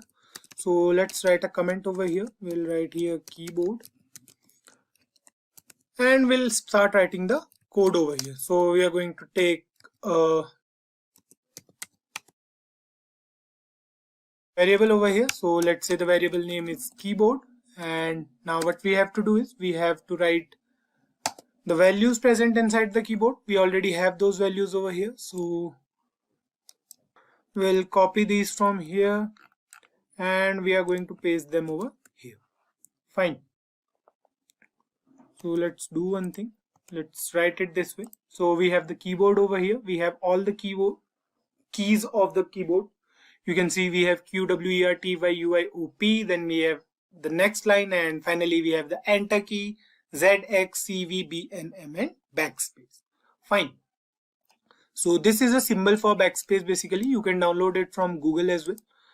Now the next thing we have to do is we have to define here a for loop. We'll write here for.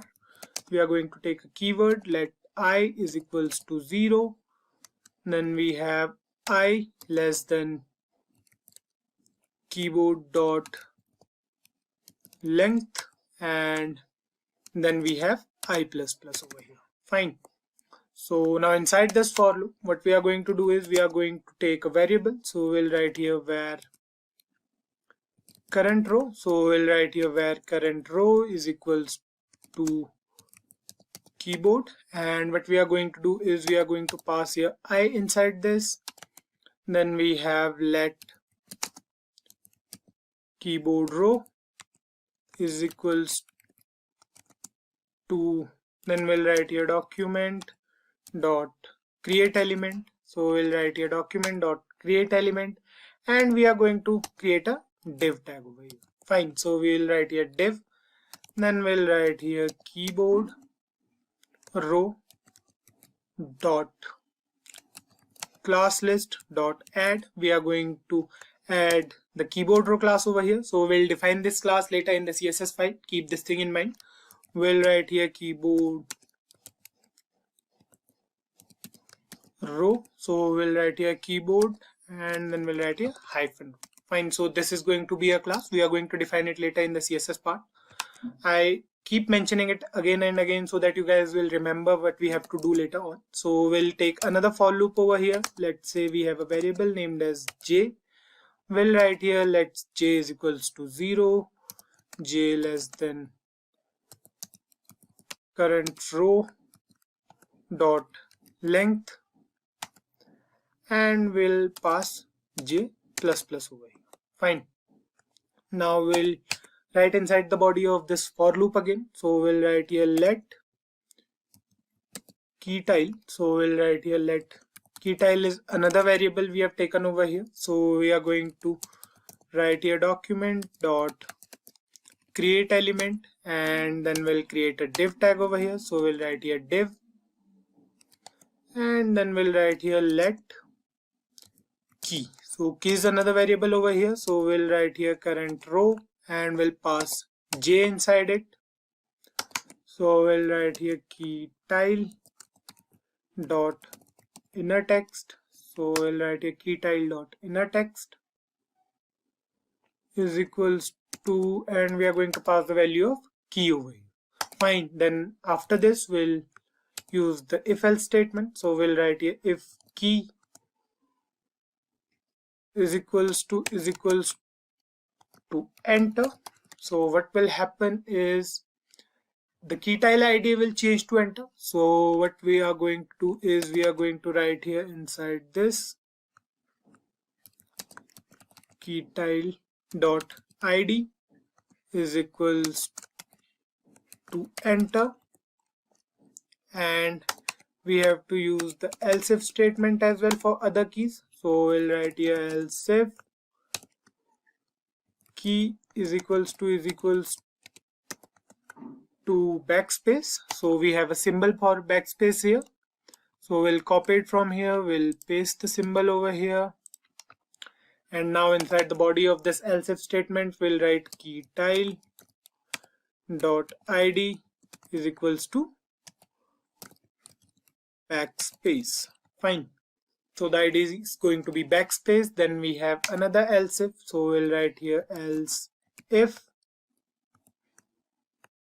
We'll write here A, and we'll put less than equals to sign, and we'll write here key. We'll pass another condition. So we'll write here key is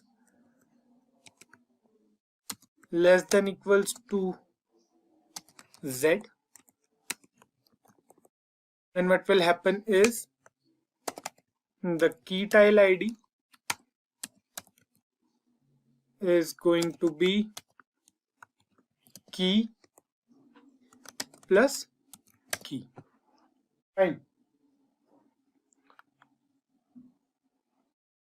And that's it. We are going to add an event listener over here to process the key. So after this, what will happen is we'll put a semicolon over here first, and after the body of this else if tag, what we have to do is we have to write here key tile dot add event listener. So we have to add an event over here. We'll write here click comma process key. Fine. So this is going to be the event, and now we have to write some more code over here. So we'll write here if, and we'll write here key is equals to enter again. Then what will happen is key tile, the key tile dot class list. So we are going to add a class over here. So we'll write here add, and we are going to name the class as, let's say, enter key tile. Fine. So we'll create this class later on in the CSS part again. Then we'll write here else, and we are going to write here key tile dot class list dot add, and let's say we have the class name as key tile. Fine. That's it. Then after this we have to write here keyboard row dot append child. So we have to write here keyboard row dot append child. Now we are going to append the key tile class over here. So we'll write here key tile, and after this we have to write here document dot body dot append child, and we have to write here keyboard row. Fine. So that's it. Now we'll do this letters entering task from the system keyboard as well. That's basically the keyboard we have in our system. So for that, what we are going to do is we are going to write here document dot add event listener. So we are going to add an event. Then we'll write here key up. Key up is going to be the event. Then we'll write here E inside this, and we'll create an arrow function over here. So this is going to be an anonymous arrow function. Now inside the body of this function, what we'll do is we'll write here process input, and we are going to pass E over here. Fine. So this is basically the keyboard part we have. Save the program, move back to the browser, and we'll see. You can see the process key is not defined over here is the error. So we'll define the process key later. Now what we'll do is we'll write the CSS part for the keyboard, and for that we'll move back to the CSS file. So here we are in the CSS file, and what we'll do is we'll define the classes over here. So the first class we have is the keyboard row class. So we'll write here dot keyboard row. Now we'll write over here width of the keyboard. Width is going to be 400 pixels. Then we have margin. So we'll write here margin. Margin is going to be 0 and auto for this keyboard. Then we have the display as flex, and finally we have the flex wrap. Flex wrap is going to be wrap, and that's it for the keyboard row class. Then we have the key tile class. So we'll write here key tile, and now inside this what we are going to do is we are going to mention the width again. Width of the key tile is going to be 36 pixel. Then the height we have of this key tile, so we'll write here height is going to be 40 pixels, let's say. Then we have margin, so margin is going to be 1 pixel again for the key tile. Then we have the border is going to be 1 pixel solid in nature, and the RGB value is 12, 12, 12, which is black. So then we have the border radius is going to be 5 pixels again. And then we have to mention the font family for the text. So the font family is going to be this one. And then we have Cambria, Cochin, Georgia, Times New Roman, and serif over here. Fine. Now the next thing we have to mention for the text is the font size. So we are going to write here font size as 20 pixels. Then we have font weight. Font weight is going to be bold. Then we have the display is going to be flex, and finally we have to justify content at the center. Fine. Then we have to align these items at the center as well, and that's it. Now we have to write the code for the enter key tile. So we'll write here dot enter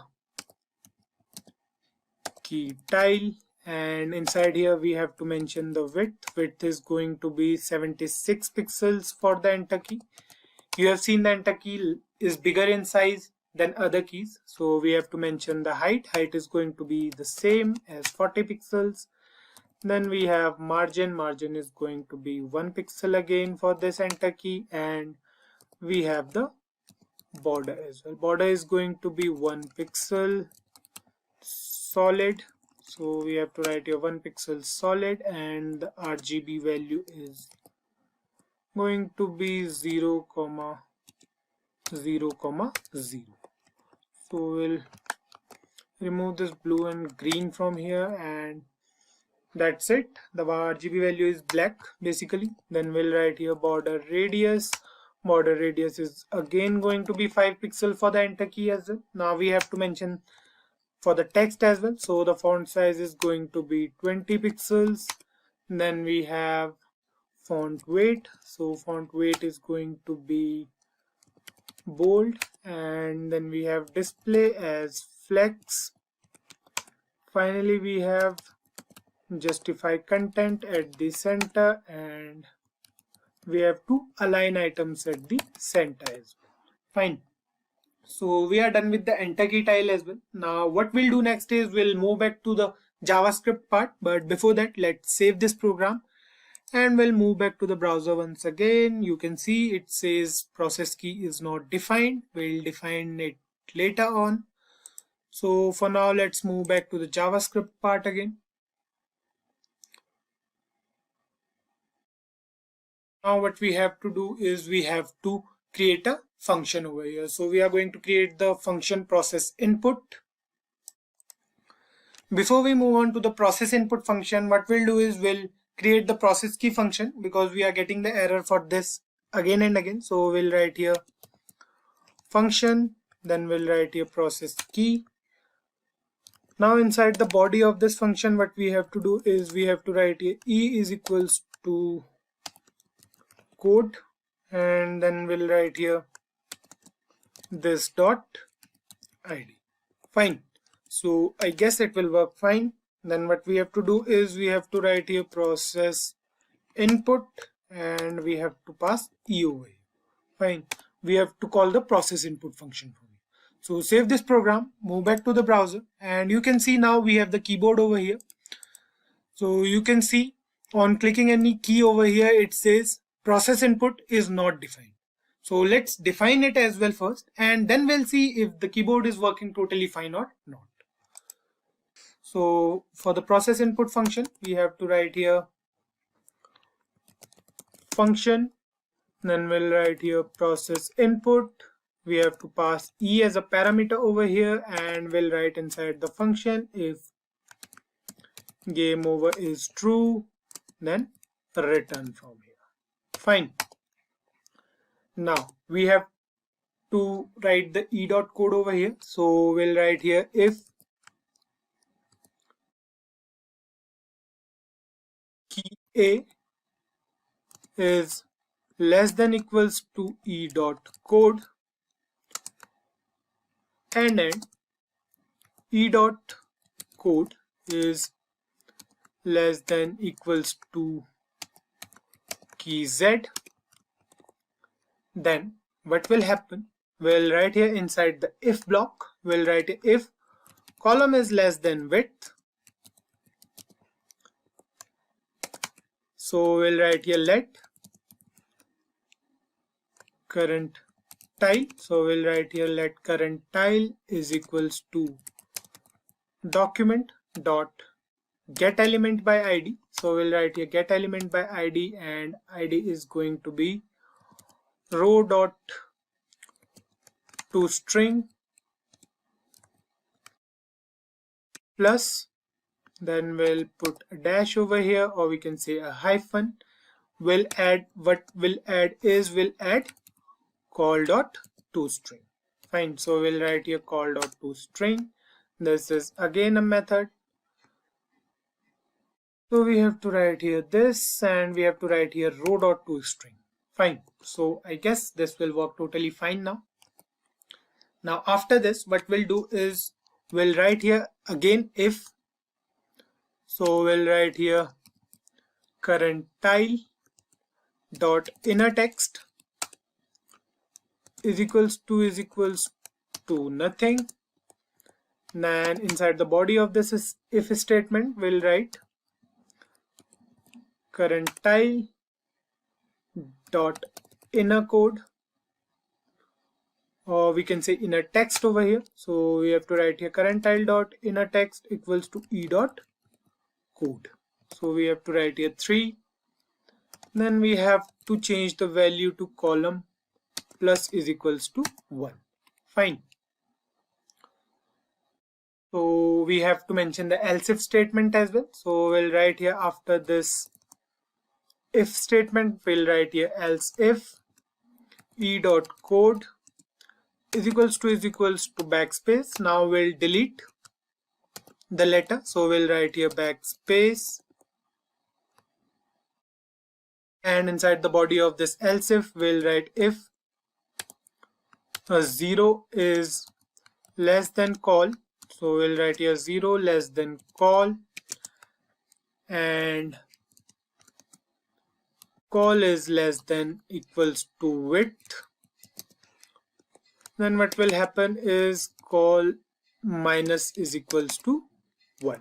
So basically what we are doing is we are deleting the letter. So we'll write here this, and after this else if, what we have to do is we have to write here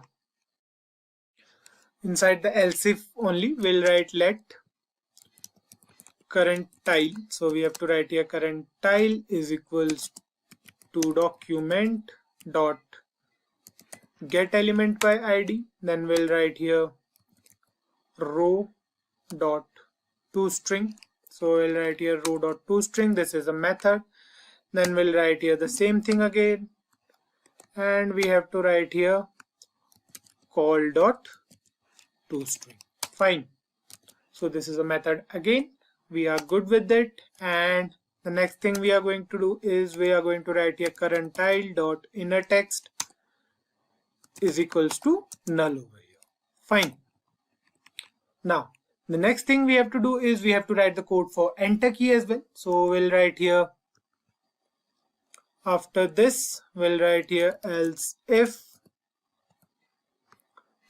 e dot code is equals to enter, and what we have to do is we have to call the update function. Fine. So this is going to be a function. We are going to create the update function after this function, so don't worry about it. Now what we'll do is we'll write here if game is not over, so we'll write here not game over, and then row is equals to height, and what will happen inside the body of this if tag, we have to write here game over is equals to true, and we have to write here document dot get element by id, and we have to get the id of the answer, so we'll write here answer dot inner text is equals to word. So we are going to print the word. Fine. If the row is equals to height and the game is not over, so basically if we have all the blocks filled, we have all the rows filled, and if the last row is also filled, then what will happen is it will print the answer in word. So it will print the word as the answer. Fine. So save it now, move back to the browser, and we'll see. So you can see as of now this thing is not working, but we have no error over here. So let's refresh it once, and you can see there's no error still. So I guess it will work fine after we'll do the update function as well. So let's write over here. What we are going to do is we are going to create the update function for rest of the things. We'll check the input given by the user here only.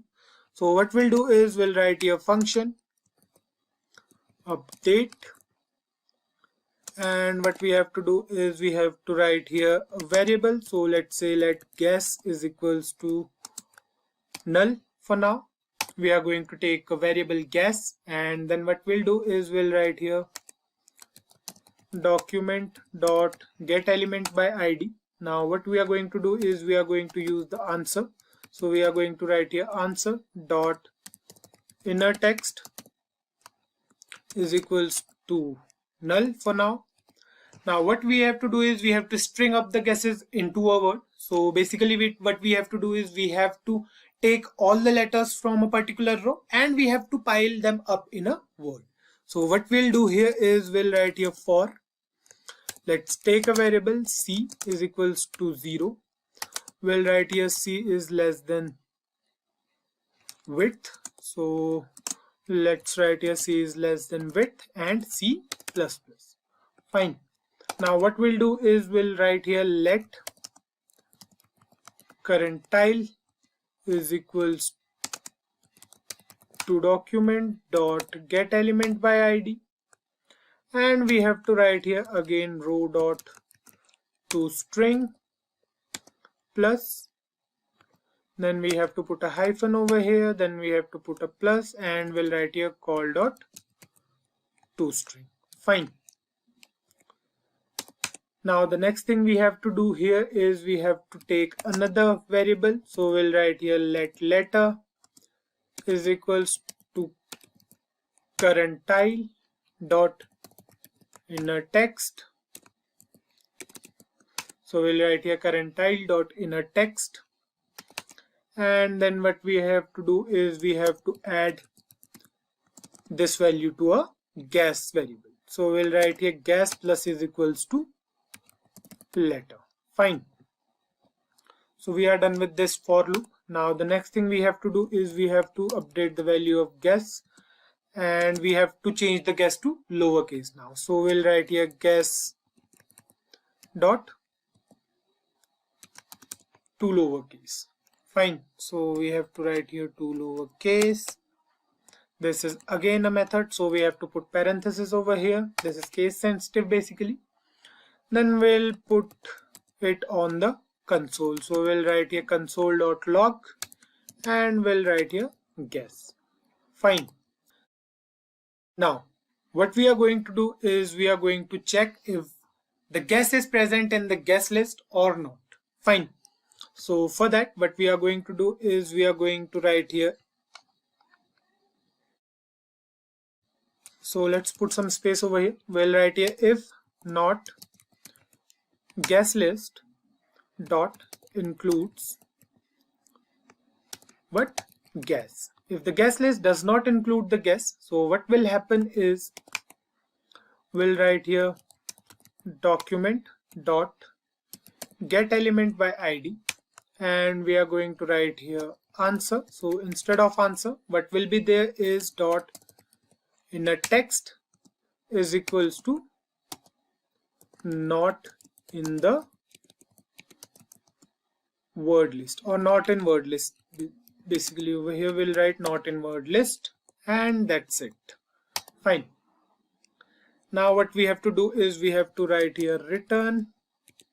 We have to return this thing. So that's it. We are done with this guess part. Now the next thing we are going to do is we are going to start processing the guess we have. So for that, what we'll do is we'll take a variable correct. The initial value of correct is going to be 0.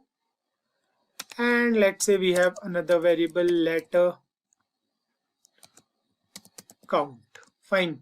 So we are going to take, so basically what we are going to do is we are going to keep a track of letter frequency. So that's why we are doing it. Now what we have to do here is we have to write here for, we are going to use another for loop. So let's say we have a variable I with initial value as 0, and then we have I is less than word dot length, and we have I++ over here. Fine. So basically we are done with the for loop. Let's write inside the body of this for loop. What we'll do is we'll write letter is equals to word, and then we have to check the word. So we'll write here I, then we'll use if letter count of letter, and we'll write here inside the body of this if statement letter count letter plus is equals to 1. Fine. Now what we'll do is we'll write after this else. Now inside the body of else, what we'll do is we'll put the letter count to 1. So we'll write here letter count. Now inside this we'll write letter is equals to 1. Fine. So basically what we have to do is we have to write here after this console.log, and we have to print the letter count. Fine. So till now we are done with this. Now what we'll do is we'll check for the first iteration. We'll check for all the correct ones first. So what we'll do is we'll write here after this for, we are going to use another for loop for this. So let's say we have a variable c, the initial value of c is set to 0. We'll check the width of c, so we'll write here c is less than width. Then what will happen is c will increase. So we'll write here c++. Now inside the body we'll write let current tile is equals to document dot get element by id. Now we are going to write here the same thing again, row dot toString. We have a method as row dot toString. Now we have to put a hyphen over here, then we have to put call dot toString over here. Fine. Now we have to take the letter variable. So we'll write here letter is equals to current tile dot inner text. So basically it has the value of the current tile. So we'll write here current tile dot inner text. So is it in the correct position? Now we are going to check it. Fine. So we'll write here if word. So what is the word? C is equals to letter. Then what will happen is the current tile value. So we'll write here current tile dot class list dot add. So basically we are going to create a class for correct, which will change the background color of that particular key and of that particular box or tile. Fine, so we'll write here correct. So we are going to create this class in the CSS part. Now after this, what we have to do is we have to write here let key tile is equals to document dot get element by id. So we have to write here key plus letter. Fine. Then we have key tile dot class list dot remove. So we have to write here the present class, and then we have to write here key tile dot class list dot add the correct class. So we'll write here correct. Fine. So we are going to define these two classes in the CSS part. Now the next thing we have to do is we have to increase the value of correct by 1. So we'll write here correct plus is equals to 1. Fine. Then we have letter count, and we are going to decrease the value of letter count by 1. So we'll write here minus is equals to 1. Let's put some space over here as well so that it will look good to you guys. Now we are done with the letter count as well. So what we'll do next is we are going to write here after this particular if statement. So right here we are going to write if correct is equals to width, then what will happen is game over will change to true. Fine. This is another condition we have. Now what we have to do next is we have to write here. So basically what we are going to do is we are going to print the console, or we can say we are going to print the letter count on the console. So we'll write here letter count inside console.log. And now what we'll do is we'll go again and mark which ones are present but in the wrong position. That means the yellow color ones, right? So we'll write here after this console.log, we'll write for, we are going to use another for loop. So we'll write here let c is equals to 0 again, c is less than the width. So we'll write here c less than width, then we'll increase the value of c by 1. So we'll write here c++, then we'll write here let current tile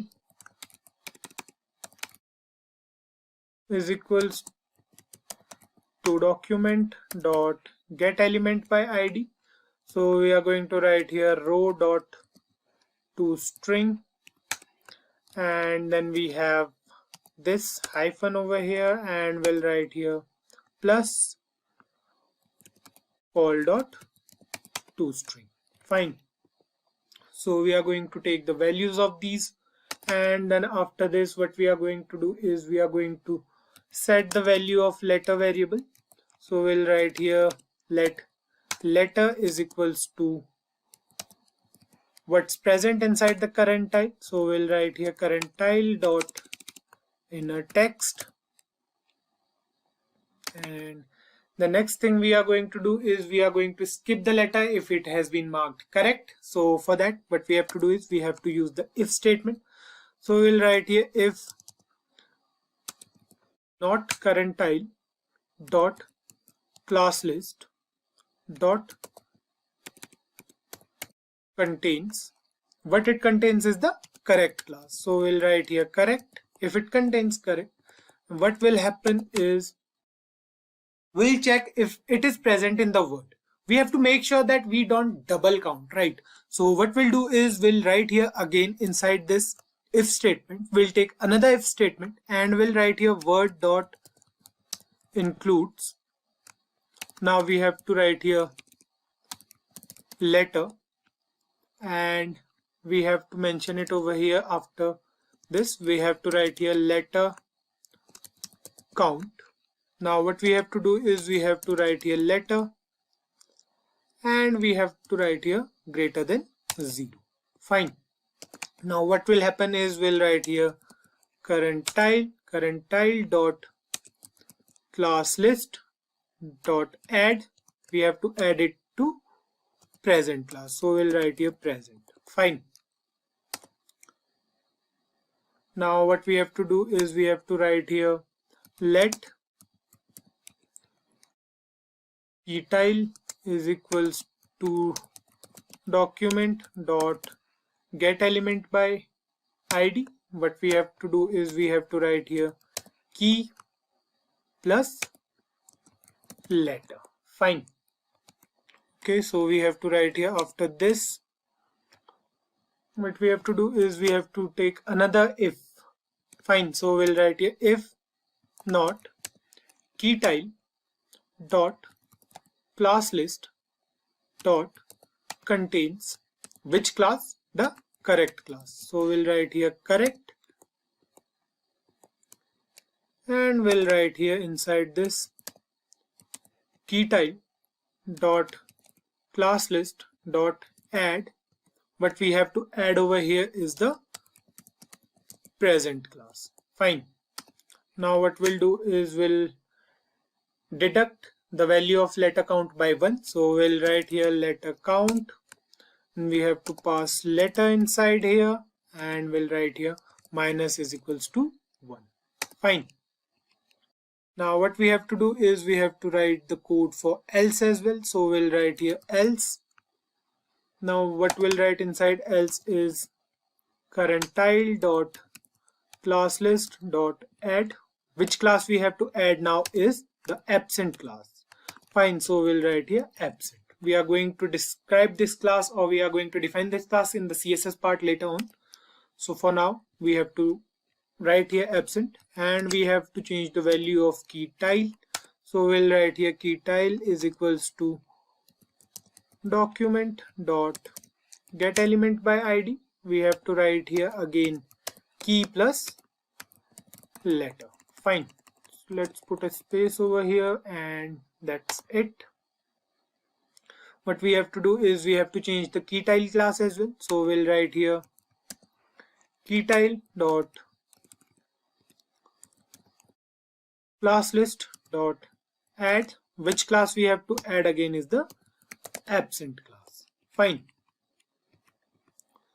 We are almost done with the JavaScript part as well. What we have to do is we have to start a new row for a new word. So we'll increase the value of row as row plus equals to 1, start a new row, and we have to change the column value to 0 again. Fine. So basically we are done with it. So before we move on to the final outcome, let's do one thing. Let's go through the CSS part once again, and we'll define these three classes: the correct, present, and absent class. Fine. Save the JavaScript part here. Save it now, and let's move back over here. And what we'll do is we'll write after this tile class. What we'll do is we'll write over here dot correct. We are going to define the correct class first. So the correct class, the background color is going to be this one, hash 3fc, and the value is 031. So the green color, basically the font color will change to white. So we'll write here color as white, and then we have border color. So border color will also change to white. Fine. Then we have the present class as well. So we'll write here present, and inside the present class the background color will change, and the value of background color is hash f5ce23. Fine. So this is basically yellow color. So the color and the background color will remain the same. So okay, so we have to write here border color, not background color. So we'll write here border color, and again we are going to define the border color here. Fine, so we'll write border color. So border color is going to be white in this case as well. Now we have to define the absent class as well. So we'll write here absent. For the absent class, the background color will change to gray. Fine, so we'll write here hash 787c7e. Fine. So this is the gray color we have. The color is going to be white, and then we have the border color. Fine. So the border color is again going to be white. That's it. We are done with everything now. Save the program, save the JavaScript part and the HTML part once again. Move back to the browser, and here you can see we have a program. So if we click on the keyboard, so it's not working as of now. Maybe we have some error over here. So let's check it out once again. We'll move to the JavaScript part.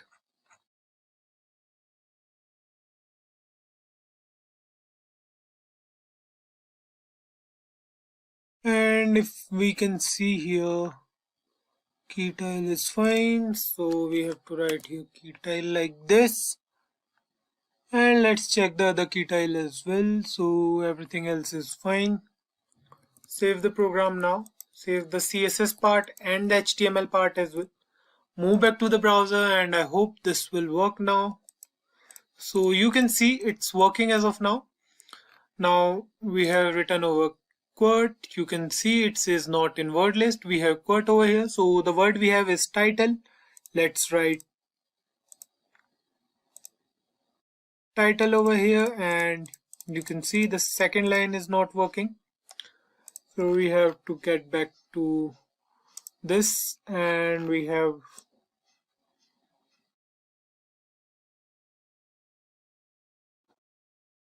save it now. Move back to the browser.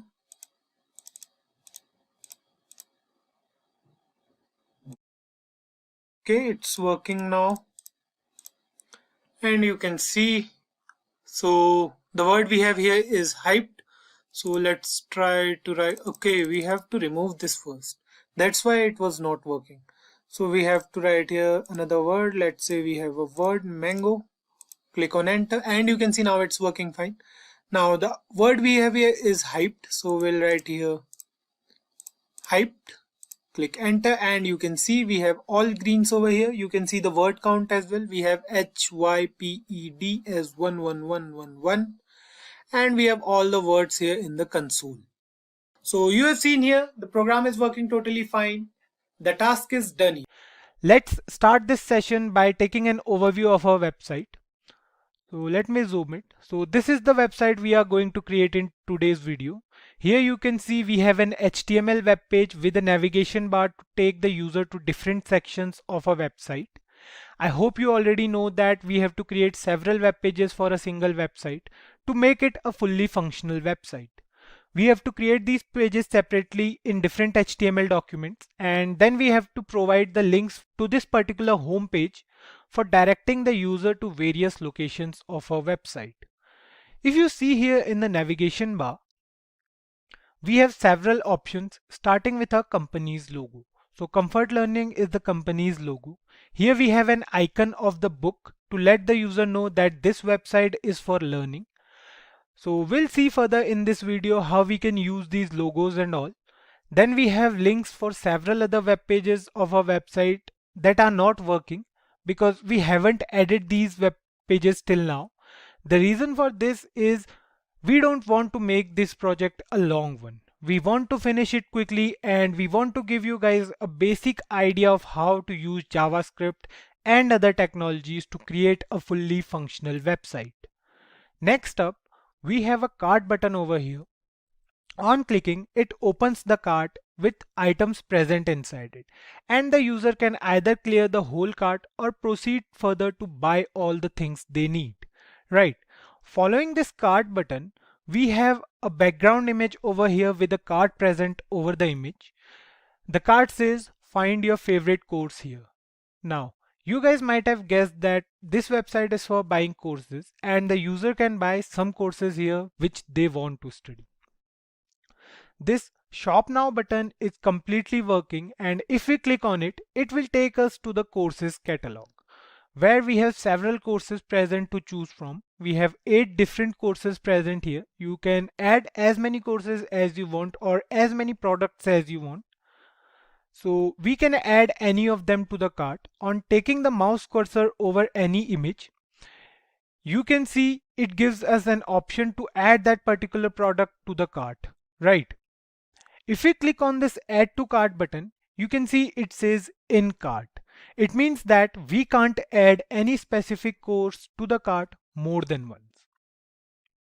We can later change the number of items in the cart, but we can add a course only once from here. Let's add some courses to the cart and then we'll see if it's working or not. So we'll add few courses. We'll add this one. So it says this course is already present in cart. Similarly, this course is also present and we can add this course. Now we'll move to the cart. We will click on this cart button and you can see we have all the courses present over here. Now, if you notice here, we have these small arrows present, right? We can click on these arrows to change the number of items. We can either increase the number of items or we can decrease the number of items as well. Then we have a remove button over here, and if we click on this remove button, you can see the course is removed now.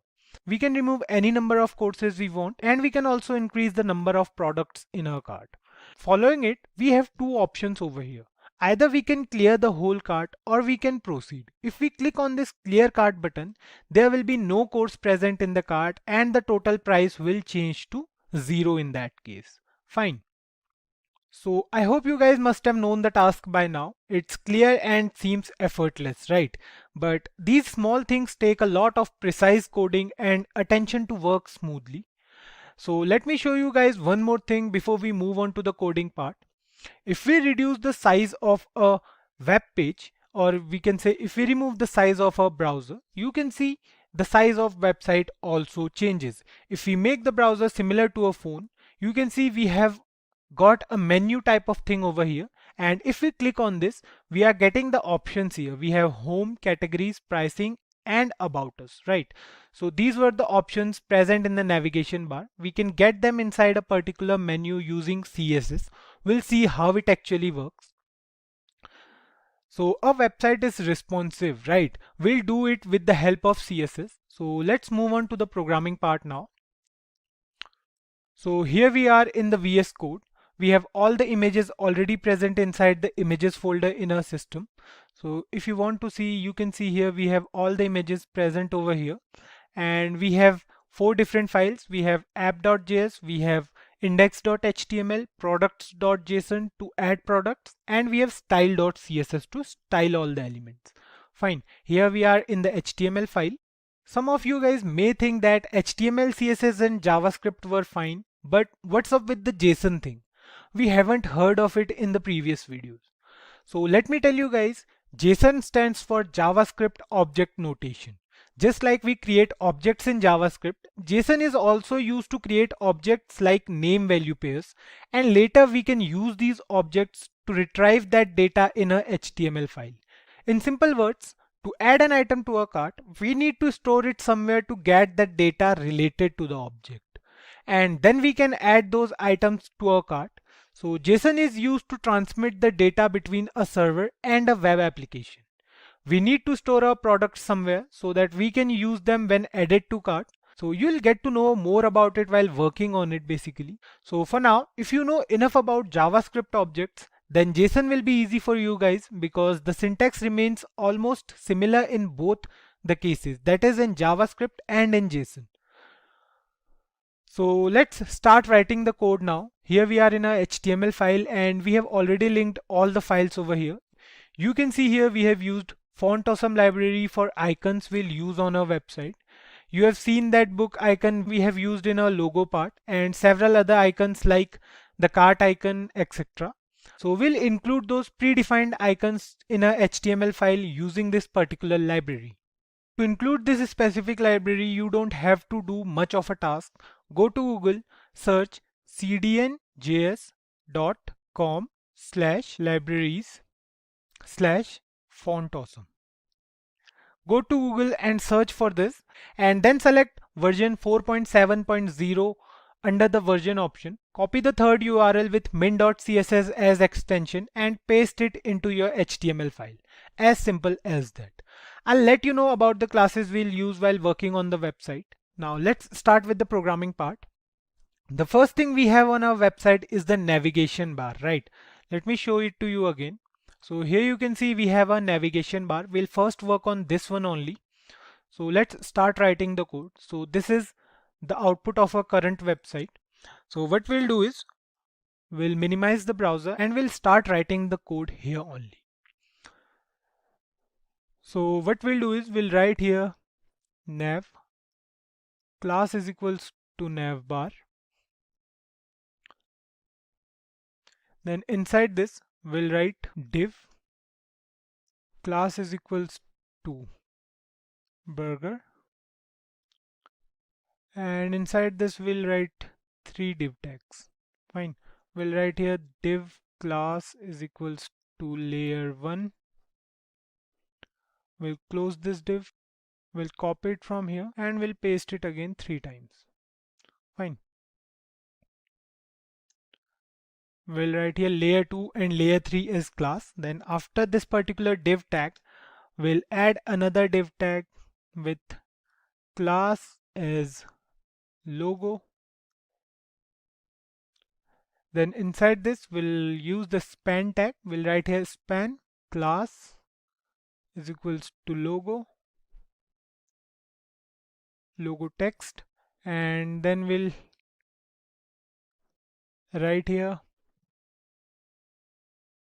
I will use the I tag to make it a little bit italic. So we'll use the class as far book. Fine. We'll write here style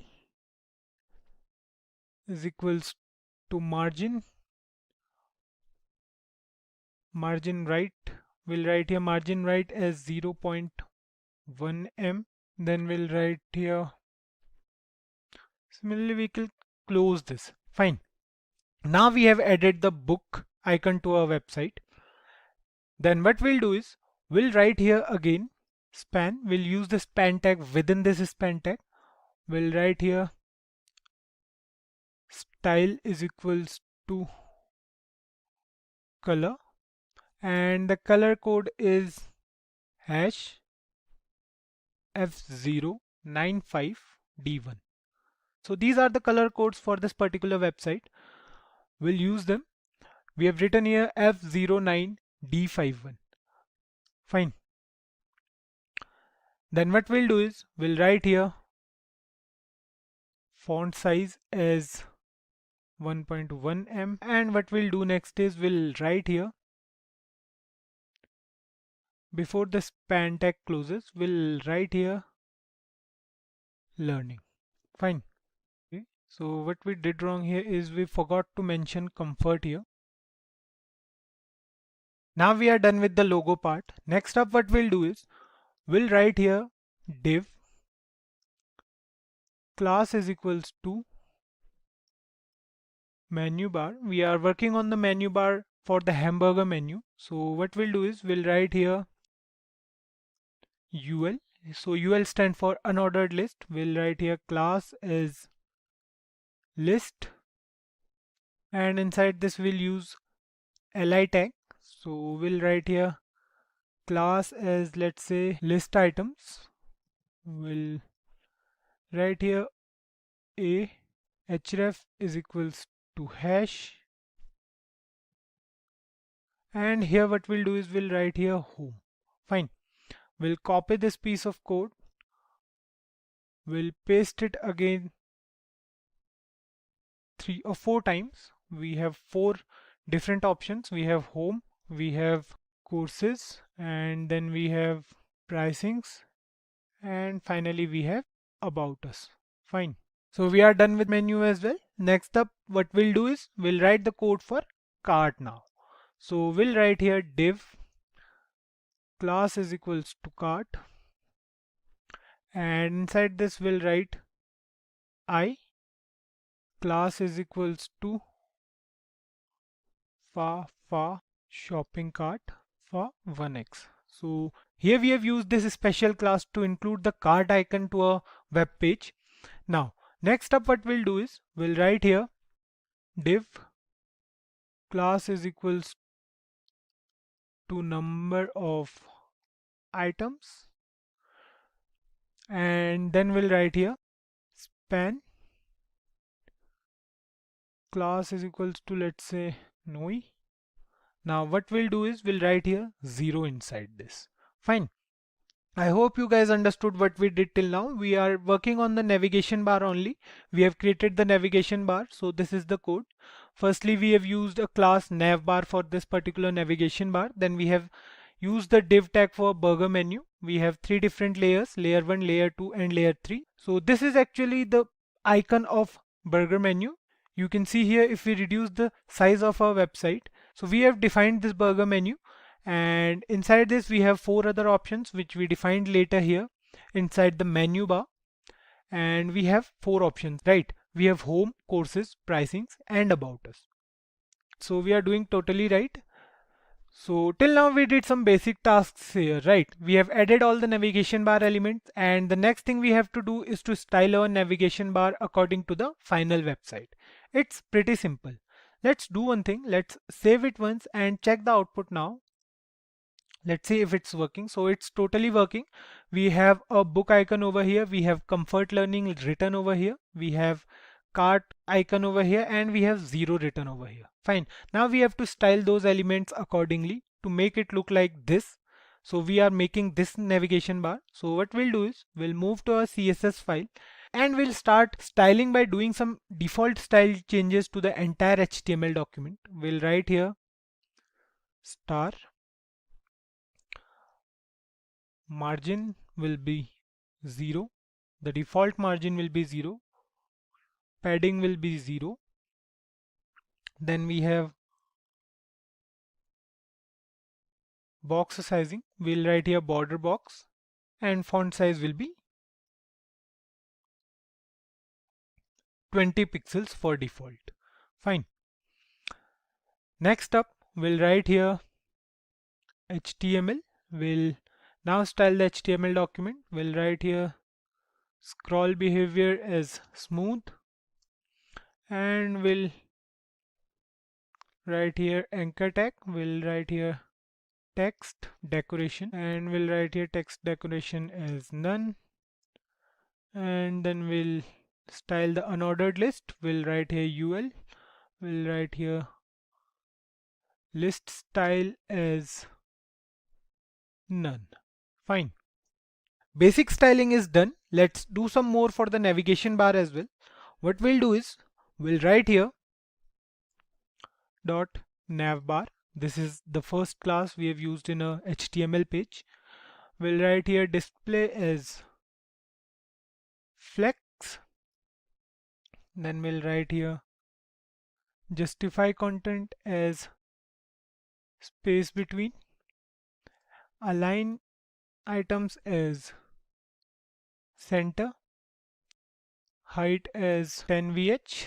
So 10 VH refers to the viewport height. It will take 10% of the total height of the screen. Then we have background color as hash EC. So a little bit of grayish white we can say. Then next thing we'll do is we'll style a logo. We'll write here logo, and inside this we'll write padding. Sorry, we'll write here padding left, and the padding left will be 2M. Next up we'll write here logo text. So this is the next class. We'll write here font size as 1.5 M. Now the next class we have to use is the menu bar class. So we'll write here width as 45% and margin left as 8.5 M. Fine. I'll let you know what this M means in a moment. So first we'll do this styling and all. Next up we'll write here dot list. We'll access the list, and we'll write here inside this display as flex and justify content as space between. Fine. Next up we have the list items. So we'll write here list items, and we'll of course write here A as well. We'll write here color, and the color will be, let's say, black. Next up, what we'll do is we'll write here font family as sans serif, font size as 0.9 em. So you must have noticed earlier that the default font size was 20 pixels. So keep that in mind. I'll let you know the use of M in a moment. Next up, we'll write here transition as 0.4 seconds. And we are good to go with it. Next up, we'll write here list items. And we'll write here hover. Fine. Then we'll write here color as black. On hovering, the color of the list items will change to black. Now, the next thing we'll do is we'll write here cart.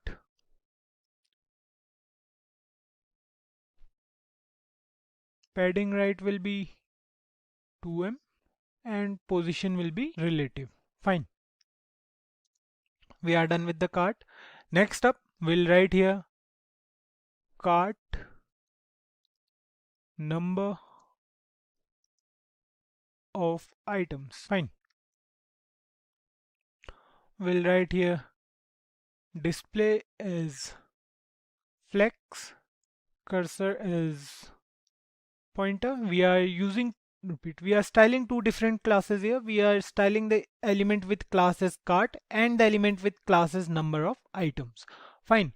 We'll write here justify contents to center, align items to center. We'll write here color is white, position will be absolute,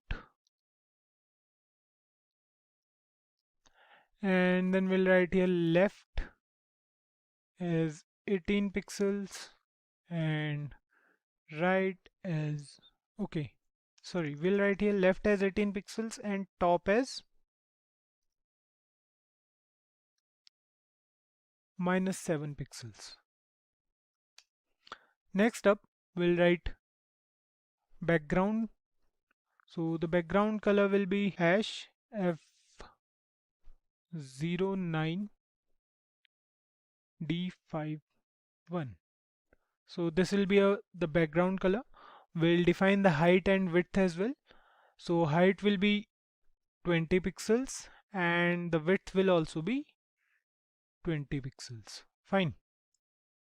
The last thing we have to write here is the border radius. So keep one thing in mind, guys, while you are styling all these elements, do check the website after every styling event, because this will let you know what this particular event does or what this particular styling property does to that particular element. So do it when you are writing this code. Next up, we'll write here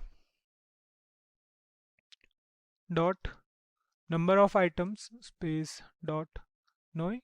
So noi was the class we have already declared. We'll write here font size as 0.7 em. The next class we'll be styling is the shopping cart. So we'll style this icon as well. We'll write here font size as 1.5 em. The font size will be equal to around 30 pixels. Then we'll write here cursor as pointer. Then we'll write here burger. We'll style the menu as well. We'll write here height. Height will be 28 pixels. Width will be 32 pixels. And then we'll write here display as none. Then we'll style the layers as well. We'll write here dot layer 1, dot layer 2 and dot layer 3. Now inside this we'll write background as black, height as 4 pixel,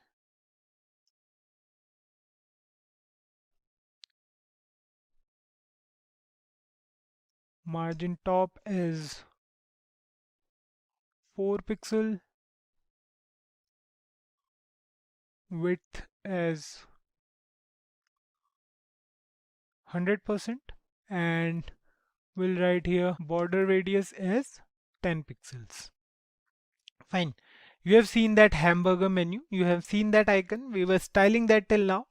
Now, you might have noticed here that we have used M here in this CSS file. So I'm talking about this particular M, or we can say EM as well. Until now, we were using rem or pixel to define the size of anything while studying. But today we are using M because M uses the font size. For example, if the font size is 30 for the parent class, in this case the font size is 20, the default font size is 20, and the padding is defined as 2M, then the padding will be 40 in that case. It uses the font size to determine the size of the property. That's why we are using M, and if you try it yourself you'll get to know better. So just try using M, and you can also use rem or pixel in this case, but for now we'll use M. So this might be a little bit new for you guys, but try it and you'll understand it much better. Now save the CSS file, move back to the browser, and you can see here that we have a navigation bar ready. Right, it's looking fine, although the icons are not visible. The book icon and the cart icon is not visible. So let's go back and see what's wrong in this CSS file. What we'll do is we'll move to HTML file and we'll see if something is wrong here or not. So nothing is wrong in this case. The error is because we are not connected to internet. So if this error continues, just try to connect your laptop or your PC to the internet and the icons thing will work fine. So you can see here we have our icons over here. We have the book icon, we have the cart icon, and what we have to do is we have to increase the size of this logo and text a little bit, right? So here you can see the Comfort Learning is a little bit small when compared to this particular website. So what we'll do is we'll move to a CSS file and we'll write here, instead of 1.5 rem, we'll write here 2M. Fine. Save it. And here you can see it's looking fine now. Actually it's equal. The difference is because of this scroll bar. We don't have this scroll bar in our website until now. So this is why it looks a little bit different to you guys. It's working totally fine other than that. So let's move on to the next part. And the next part of our website is the background image with the card present on it, right? So let's write the code for this section as well. What we'll do is we'll move to our HTML file, and right here we'll write section class is equals to section 1. So we are using the section tag to define a particular section in the web page. Now we'll write here div class is equals to banner, and here we'll write inside h1 tag find your favorite courses or course here. Then inside this what we'll do is we'll write here a href is equals to products. So the products file will be using JSON for this, so leave it for now. We'll write here shop now. So shop now is actually not a button. What we'll do is we'll use a link and we'll define it later. So let's save it and move to the browser. Open this website and you can see here it says find your favorite course here, and it says shop now. It's not inside the banner because we need to style this particular section to make it look like a website. So let's do the styling part as well, and then we'll talk about it. So we'll move to the CSS file now, and here what we'll do, we'll write here dot section 1 height we'll use the calc function and we'll write here 100 VH minus 10 VH. So what we are doing is we are reducing the navigation bar's height. We are reducing 10 viewport height from 100 viewport height. It means that from the whole screen area, it will reduce 10 VH and give it to that particular image. Fine. So next up we'll write here width as 100%. We wanted to cover the whole home page. So that's why we are using width as 100%. Background. So we'll add the background image. We'll write here URL. And inside this we'll give the path of our image. We'll write here images back 1.png and we'll write here center cover. Fine. Let's do some more things. We'll write here top as 0, left is 0, z index as -1. Fine. Save it now, move to the browser and see if it's working. So here we are. We have our image over here, but this banner is not here till now. We'll style it. So you can see the images over here. And one more thing guys, we have 2-3 images over here inside a images folder. I'll let you see all of them. So here are the images and this is the third one.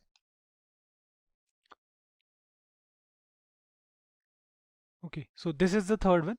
So I was not sure which one to use, but if you guys liked any of these images, do let us know in the comments below and we'll use that particular image. For now, we'll use my personal favorite image. We'll use back1.png, save it now. And this is the image we are going to use in this particular video.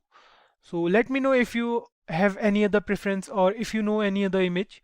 We'll use that as well. Then we'll write here section 1 and we'll style the banner as well. For that we'll write here banner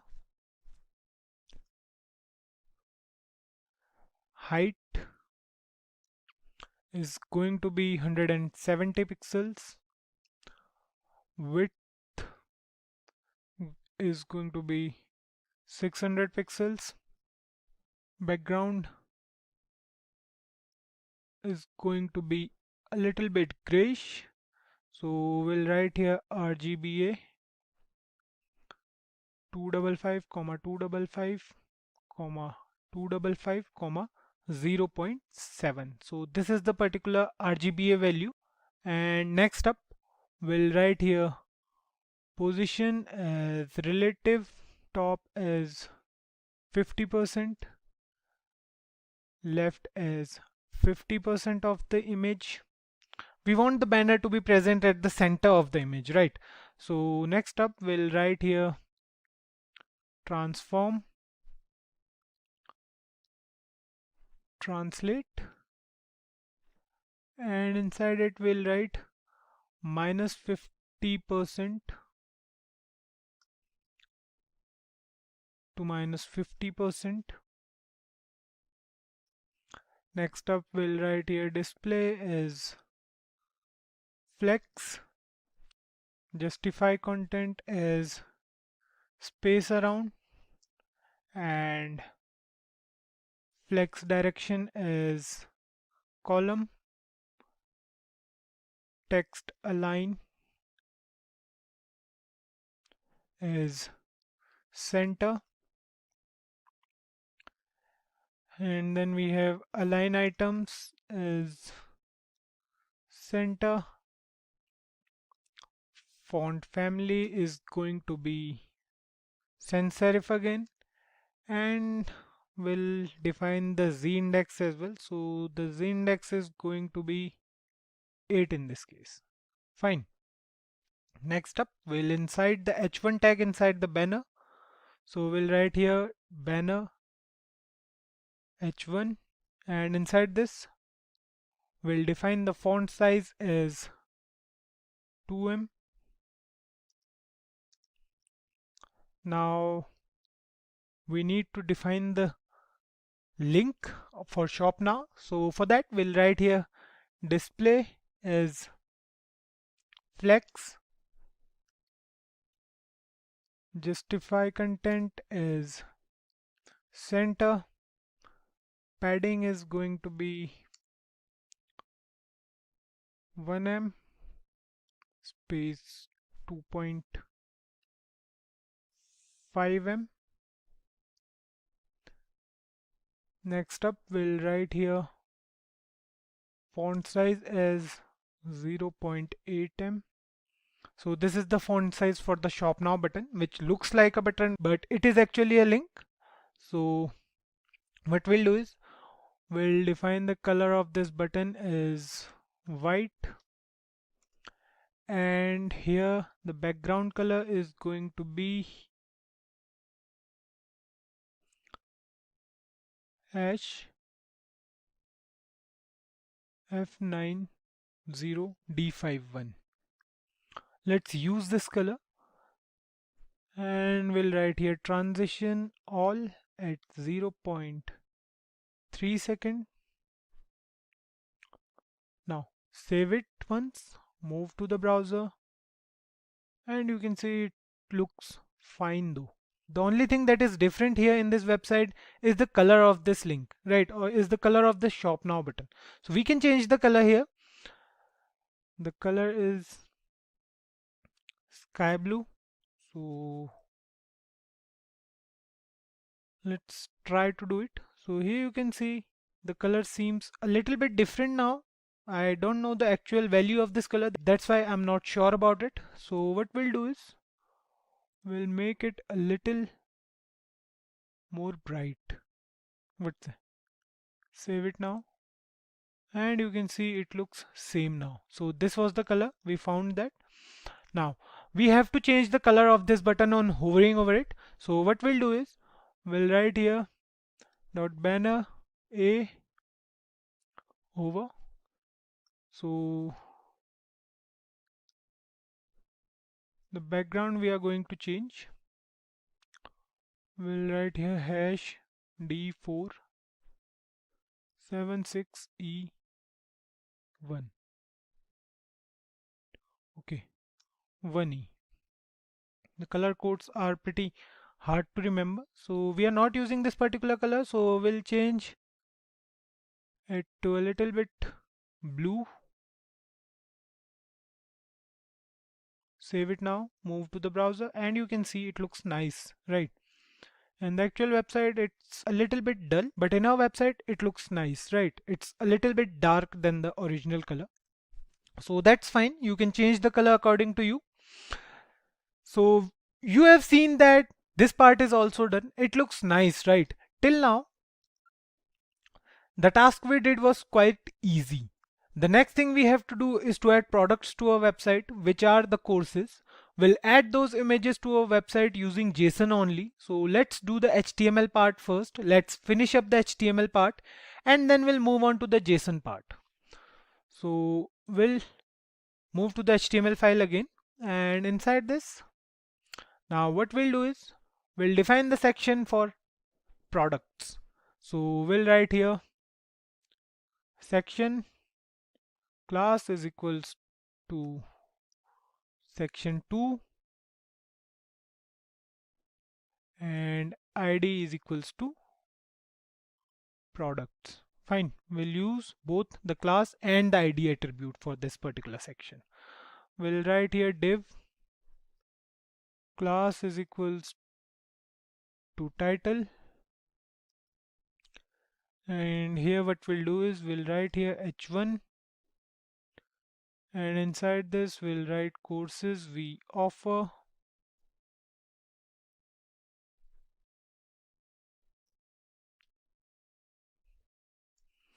Here we'll again add another div, and inside this we'll write class is product. Close this div tag, save it, and there will be no difference on the web page. You can see here we have some text present at the bottom which says courses we offer, nothing else. Let's add those images now. what we'll do is we'll move to the JSON file and we'll add those images with some properties and pictures. So let's move on to the JSON file. So here's a JSON file, products.json. What we'll do is we'll create an object here.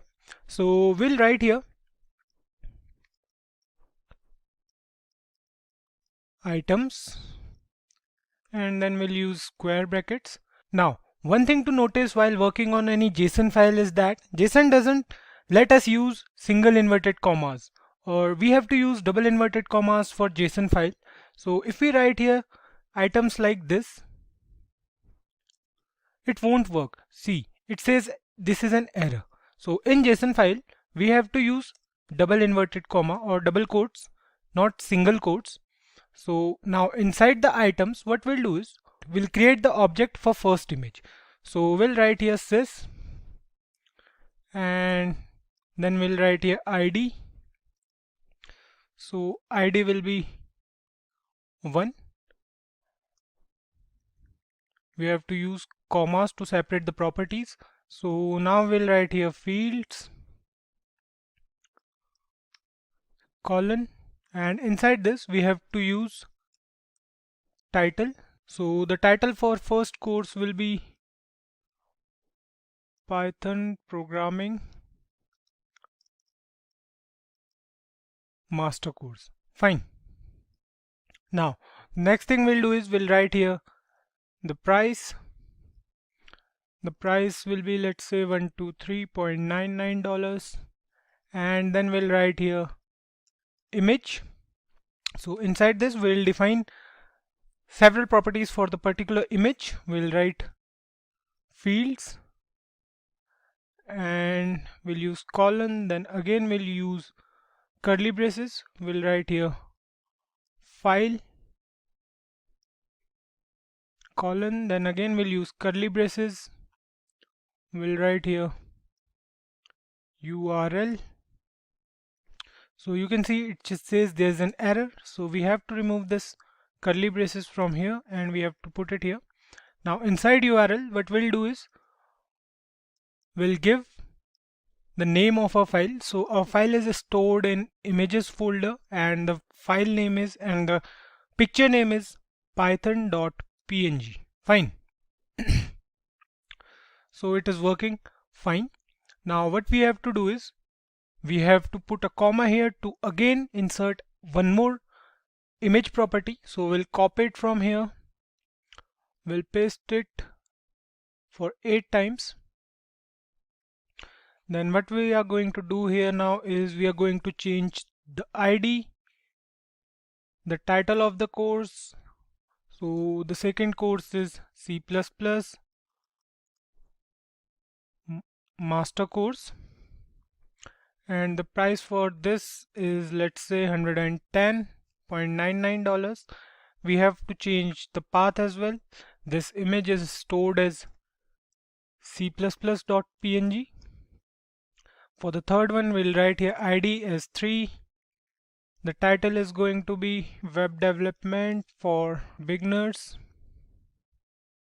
The price is, let's say, 99 because this is a course for beginners, and the file name is, instead of Python, we'll write here web1.png. We'll do the same for all the elements. So next up we'll use ID as 4 and title as Java Programming Master Course. Fine. The price for this course is going to be $149.99 and the file name is java.png. Fine. Next up we'll write here ID is 5. The title is going to be Digital Marketing Full Course. The price is going to be $109.99 and the name of our image is digital.png. Then we have ID as 6 for another course. This course is going to be advanced web development, and the price is going to be comparatively high because this is an advanced course. So instead of Python, we'll write here web 2 because this is the name of our image. Then we have ID as 7, and the file name is going to be data structures and algorithms full course. Prices you can decide by yourself. So instead of 123, we'll use 99.99 here, and inside this we'll write data.png. This is our file name. Then we have the ID as 8 for the last course. The course name is Data Science Full Course. The price is going to be 149, and image name is data2. Fine. So here you can see it says there is an error, remove this comma because we don't have any other image remaining. So we are done with the JSON file. All of this may sound a little bit tricky to you guys, but it is what it is, and we have to keep certain things in mind for that. We can't see these products in the browser until we are done with the JavaScript part as well. So let's do the rest of the HTML part first, and then we'll see how this works in JavaScript. Save it once, go to the browser, and here you can see we are not able to see those products till now. So what we are going to do next is we are going to move to a HTML file, and inside this we are going to do the remaining of our HTML part. So what we'll do is we'll write here div class is equal to cart sidebar. Now we are creating the structure for our cart sidebar. It means that when we use the hamburger menu or when we decrease the size of a web page or web browser, the cart will open at the side. So we are doing the coding for that. We'll write inside this div class is equals to cart, and inside here we'll write span class is equals to close cart. Now inside this we'll add an icon. We'll write here I class is equals far times, and we are done with it. Now next up what we are going to do is we are going to write the code inside of our cart. We are going to write here h2. It will say your cart, and inside this we'll write div class is equals to cart content. Next up we'll write here div class is equals to total sum,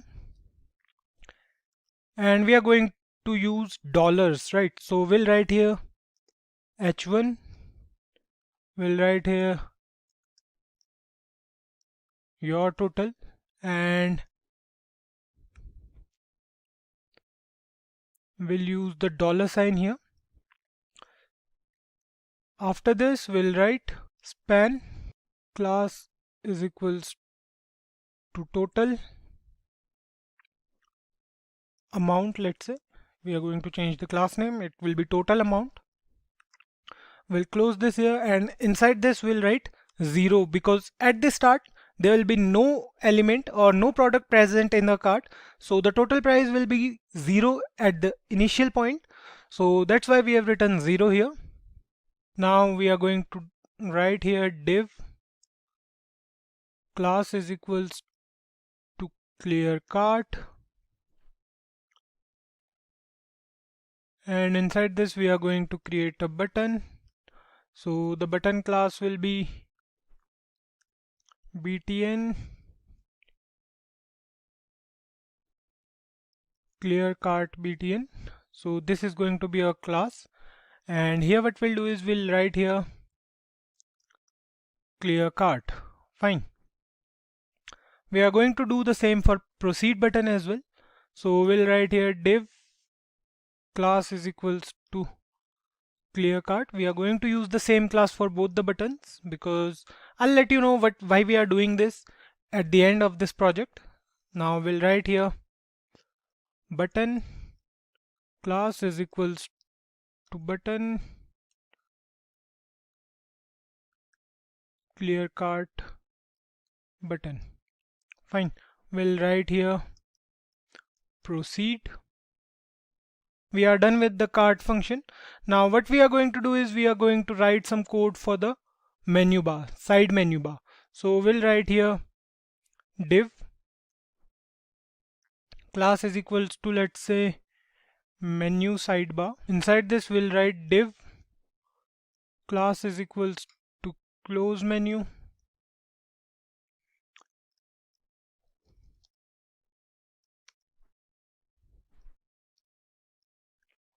And we'll write here I class is equals to far times, and we'll close this I tag over here. Next up we'll write here after this class we'll write div class is equals to menu. Let's say this name is menu bar, and inside this we'll write here unordered list. Class will be menu list. We'll write here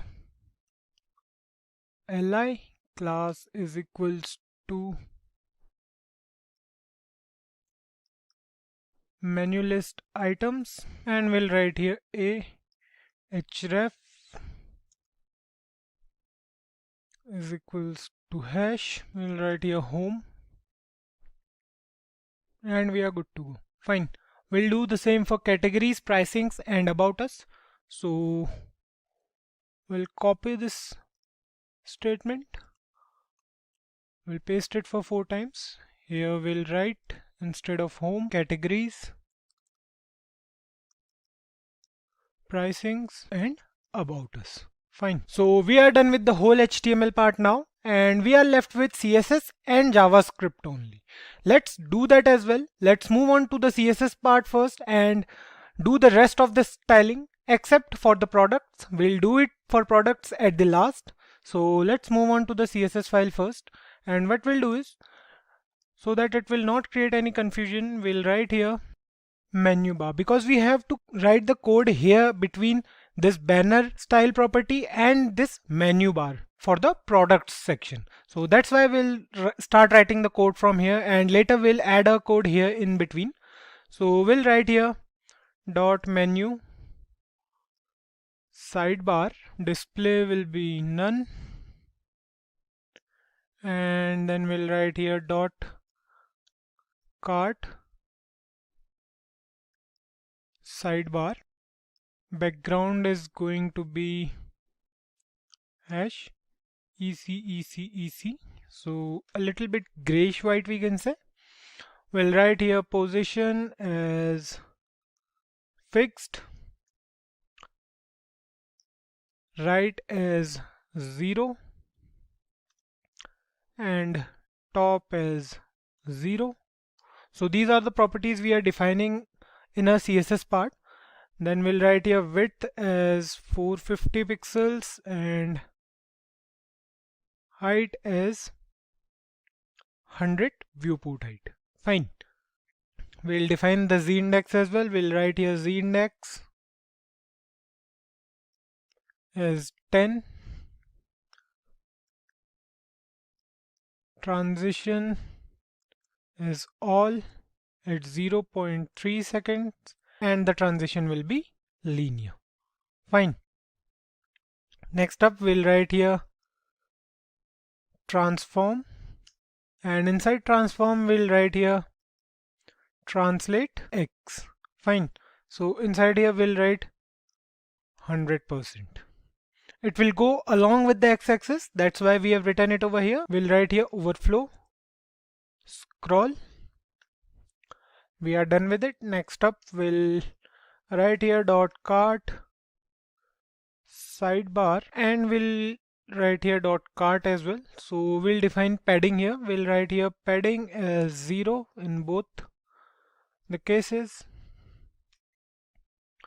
Next up we have dot cart and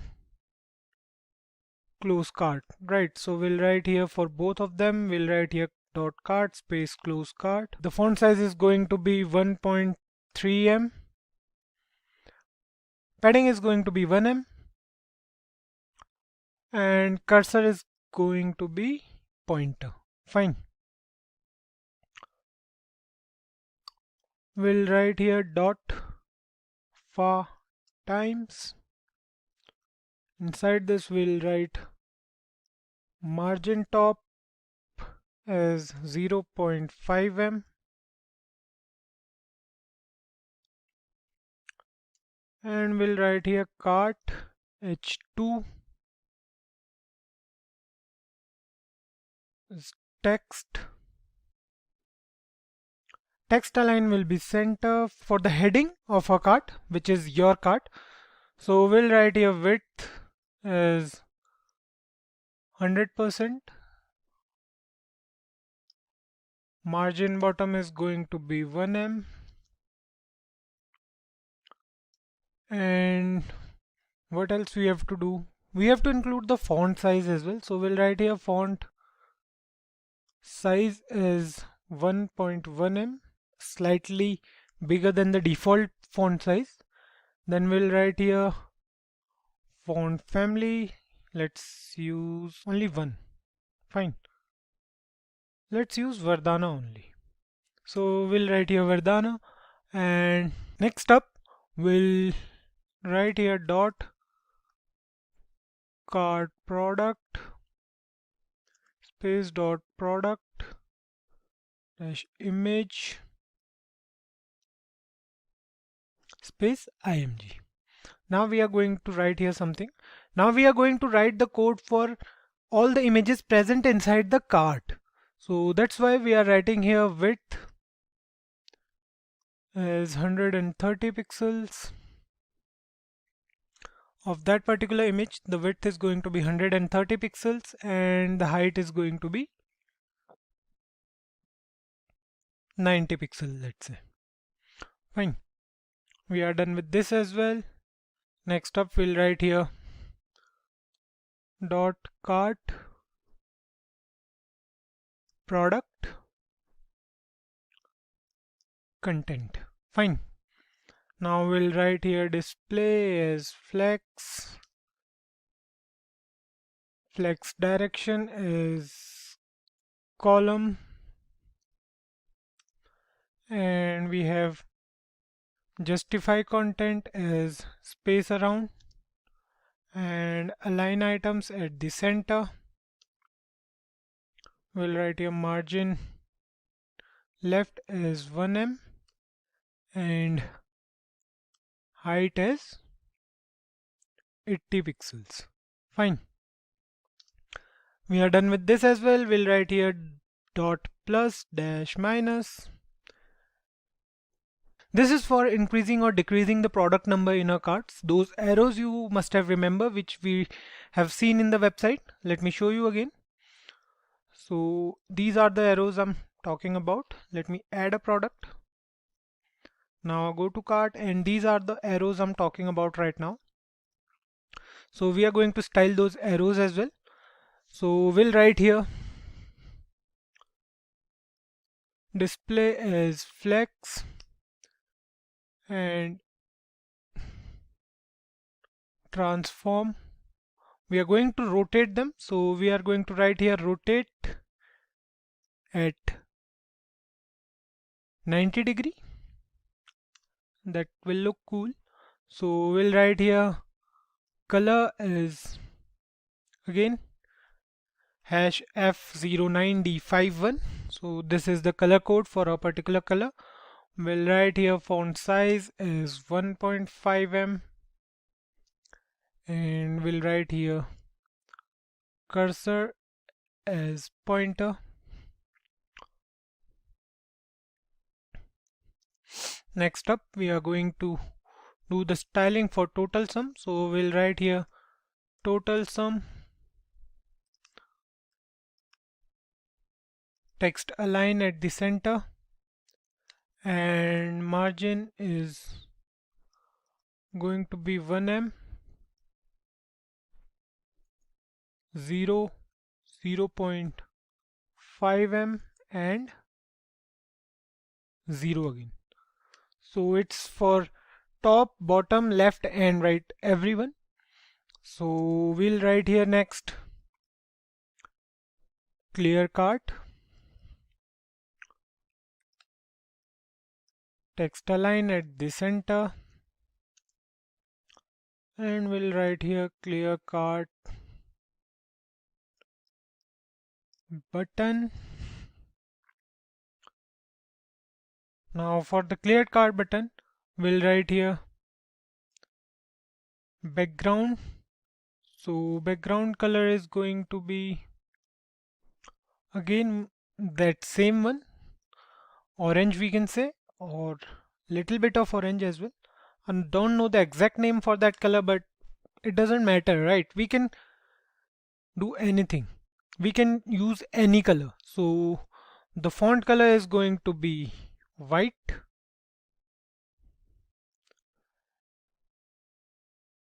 The border is going to be 1 pixel solid and white in color for the button, right? If we go back to our website, and you can see here, this is our button.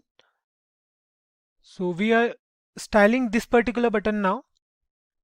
Let's go back here and we'll write here padding is 0.5em and 1.7em. Fine. Cursor will be pointer, and of course transition is going to be at 0.3 seconds and linear. Fine. Next up, we'll write here clear cart dot button. On hovering over it, what we want is, we'll write here hover, and we'll define the property now. So we'll write here border. Okay, we'll write here border. Border is going to be 1 pixel thick, solid in nature, and of this color. So we'll write here D4761E. Fine. On hovering, the color will change, obviously. So we'll write here this. And now what we are going to do is we are going to write here background as transparent and color as black. Fine. Done with this as well. Next up, we'll write here overlay. For overlay, the height is going to be 100 viewport height. The position is going to be fixed. The top is going to be 0. Similarly, the left will also be 0. We'll define the z-index as well. We'll write as z-index as 9 and width as 100%. The background color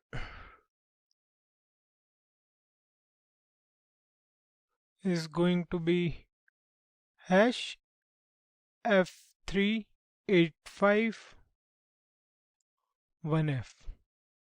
Fine. So this is for overlay. We'll write here opacity as 0.3 and transition is all 0.3 seconds and linear. Fine. So what we are doing is we are writing the code for this. If you open our cart, you can see this particular area or this particular field is a little bit different from what it was. it is a little bit different in color and the opacity is also different. The opacity is 0.3 here. We can make it fully opaque as well. So for now we'll use 0.3 only. Next up, what we are going to do is we are going to write the property for none. We'll write here none, display as none. Fine. Now what we are going to do is we are going to write the CSS part for tablets and for mobile screens.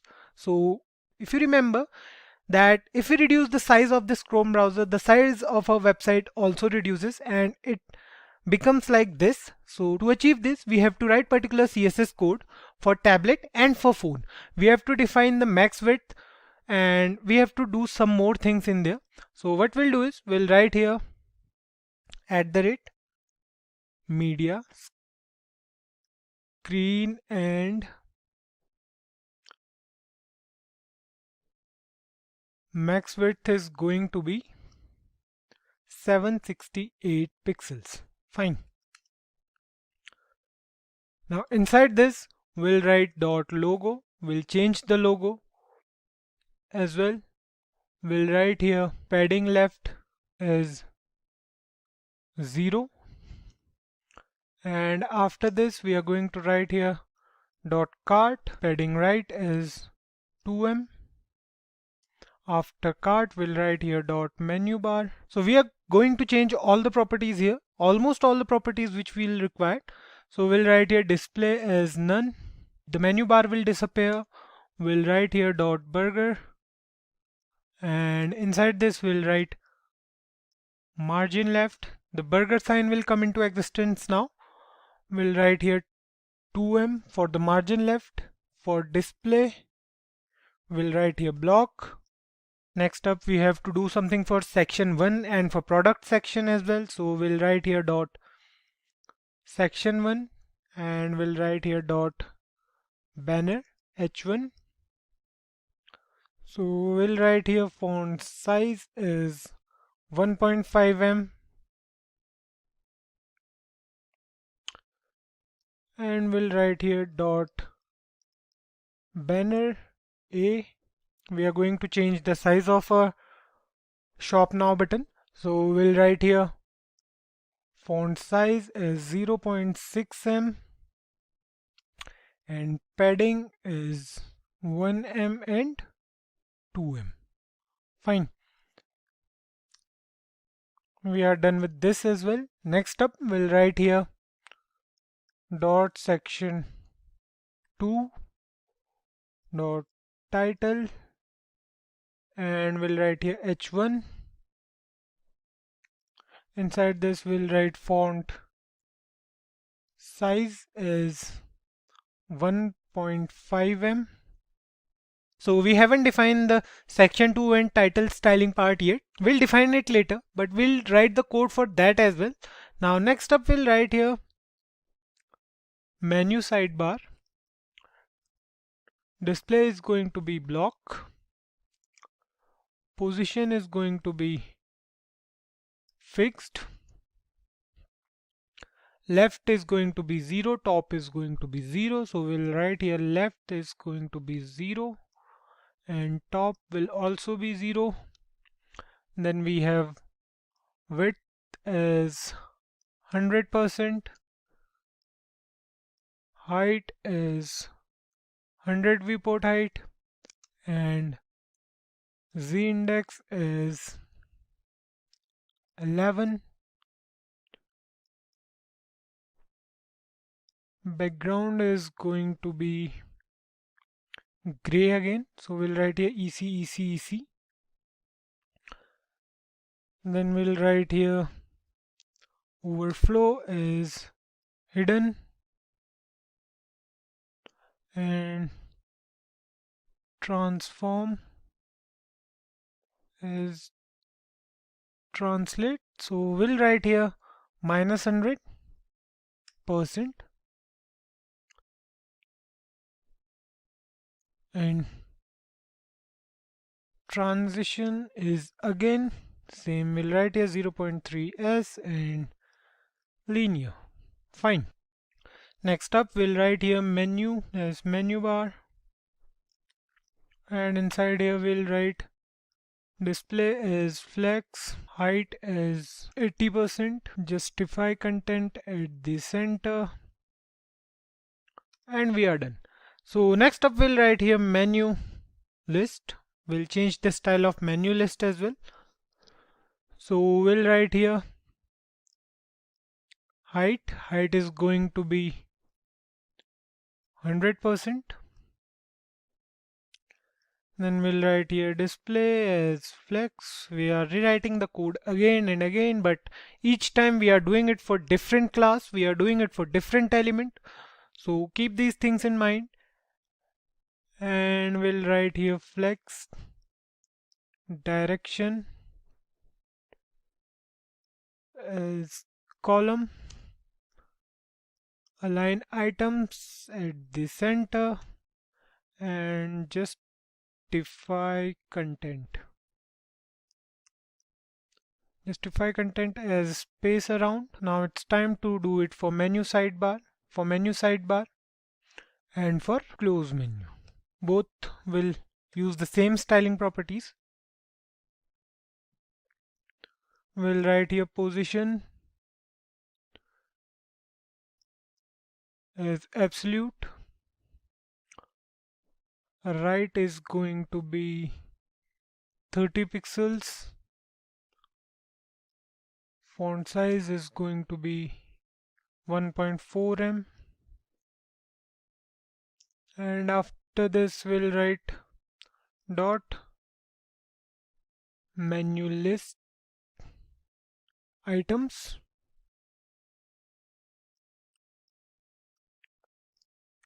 and we'll write here color is hash F09D51, the default color we are using till now. And lastly we'll write here dot menu dash list items space A on hover. We'll write here color is hash F57B09. Fine. So here's a mistake. We have placed colon here twice. We'll remove it. And now we are done with the tablet part. So we have to change the style of almost all the elements. We are done with the tablet part. Next up we have to write the same code for mobile part as well. And we'll write here @media screen. So we'll write here and max width is going to be 480 pixels. Now what we'll do is we'll write here asterisk font size is going to be 16 pixel. Here we have changed the font size for the whole entire HTML document. We have done it because we have used em in place of rem or pixels in this case or in this video. So that's why we have changed the size here, because we want the screen to be smaller in size, right? If we go back here, you can see the font size is 16 by default, and if we do it, you can see the font size changes for each and every element, right? To achieve this, we have to use em in place of pixel or rem, we can say. Now the next thing we are going to do is we are going to write here dot section 1 dot banner, and we'll write here width as 280 pixels for both, and we'll write here height as 100 pixels. Fine. You can see here the height of this image is 100 pixel, or we can say the height of this banner is 100 pixel and the width is 280 pixels. So this is why we are changing the style of all these elements, because we want all these elements to fit inside a smaller screen. That's why we have to change the height, or we have to change the width as well. Now what we'll do is we'll write here section 1 dot banner. We'll write here h1. Inside this we'll write font size as 1.2 M. Display is going to be, no, we don't have to use display here, I guess. Let's leave it. So we are done with this. Next up, we'll write the code for burger. We'll write here burger, margin left is going to be 1M. For mobile, the display is going to be block, and the width is going to be 30 pixel. Fine. We'll do the same for cart sidebar.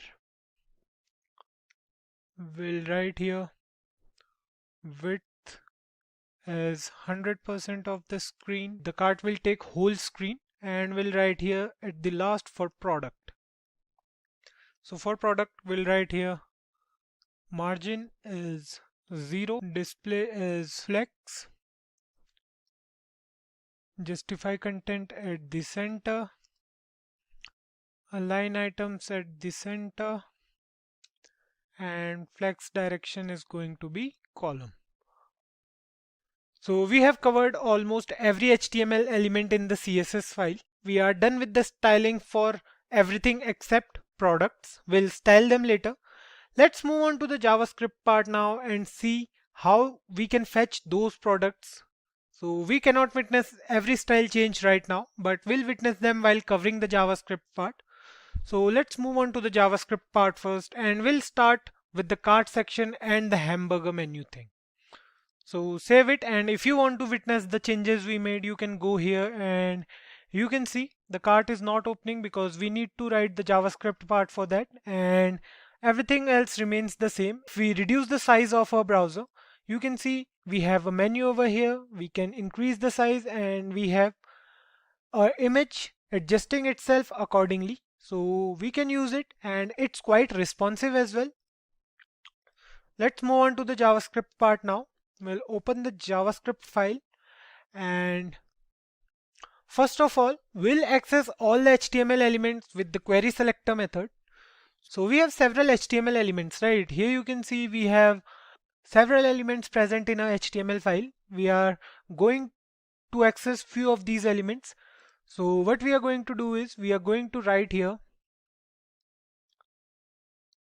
const cart is equals to document dot query selector. We are going to write here nav space dot cart. Then we are going to do the same for a long time. So what we are going to do is we are going to copy paste this piece of code again and again for several times. We are going to change the name of variables. So we'll write here cart sidebar, and instead of this we'll write here dot cart sidebar. And the next one we'll write here dot close cart, and here the variable name will change to close cart. Fine. Next up, we'll take another variable as burger, and here we'll change the query from nav.cart to .burger. Fine. Next up, we have menu sidebar. So we'll write here menu sidebar, and here what we'll do is we'll write here dot menu sidebar. Fine. Next up we have close menu, and here we'll write close menu again. After close menu we have cart items total. So we'll write here cart items total, and we'll use noi. Then we have total amount as well. So we'll write here total amount, and here we'll write cart price total. we have to access a lot of elements. So then we'll write here cart UI, and for this we'll access cart sidebar and cart. So we'll write here dot cart sidebar space cart. Fine. Then we have the total sum. So we'll write here total sum. We'll put a dot over here, and here we'll write total diff. Then we have the clear button. So we'll write here clear button, and here we'll write clear cart button. Then finally we have variable name cart content to access everything present in the cart. So we'll write here dot cart content. Here we'll write cart content. So these are our 12 variables, and we have accessed almost every element present in a HTML file, which we are going to need further. So I hope you guys understood this. We have used the query selector method to access all the HTML elements here in the JavaScript part. Now next up, we'll take two empty arrays. So we'll write here let cart is equals to an array, and we'll write here let buttons dom, and it's again going to be an array. Fine. Now we'll first create some events to open and close the cart. For that, we'll write here cart dot add event listener. We'll add a click event here, and we'll write here function. Now inside this we'll write cart sidebar dot style dot transform is equals to translate 0%. Fine. So this is, we are changing the style of cart sidebar. Next up, we'll write here const body overlay. We'll take a variable of named const body overlay. We'll write here document dot create element, and we'll write here div inside this. Fine. Next up, what we'll do is we'll write here body overlay dot class list dot add, and we'll write here overlay. Fine. We'll use the set timeout method. So we'll write here set timeout. Okay, we have written here SST. So we'll write here set timeout. Then we'll create an anonymous function, and inside here what we'll do is we'll write document dot query selector, and inside here we'll write body. Then we'll write here append, and we'll append body overlay here. So we'll write here body overlay. Fine. And the time we'll pass here is going to be 300 milliseconds. We are done with this function. We'll add another event. So what we'll do is we'll write here close cart dot add event listener. Now we are closing the cart. So we'll write here click, then we'll create a function, and we'll write here cart sidebar dot style dot transform, and again we'll translate it to 100%. Previously we did for 0%, and now we'll translate it to 100% again. So we'll write here translate, and we'll pass 100% inside the brackets here. Next up, we'll again use the body overlay. variable. So we'll copy this from here and we'll paste it here. We'll of course change the create element value.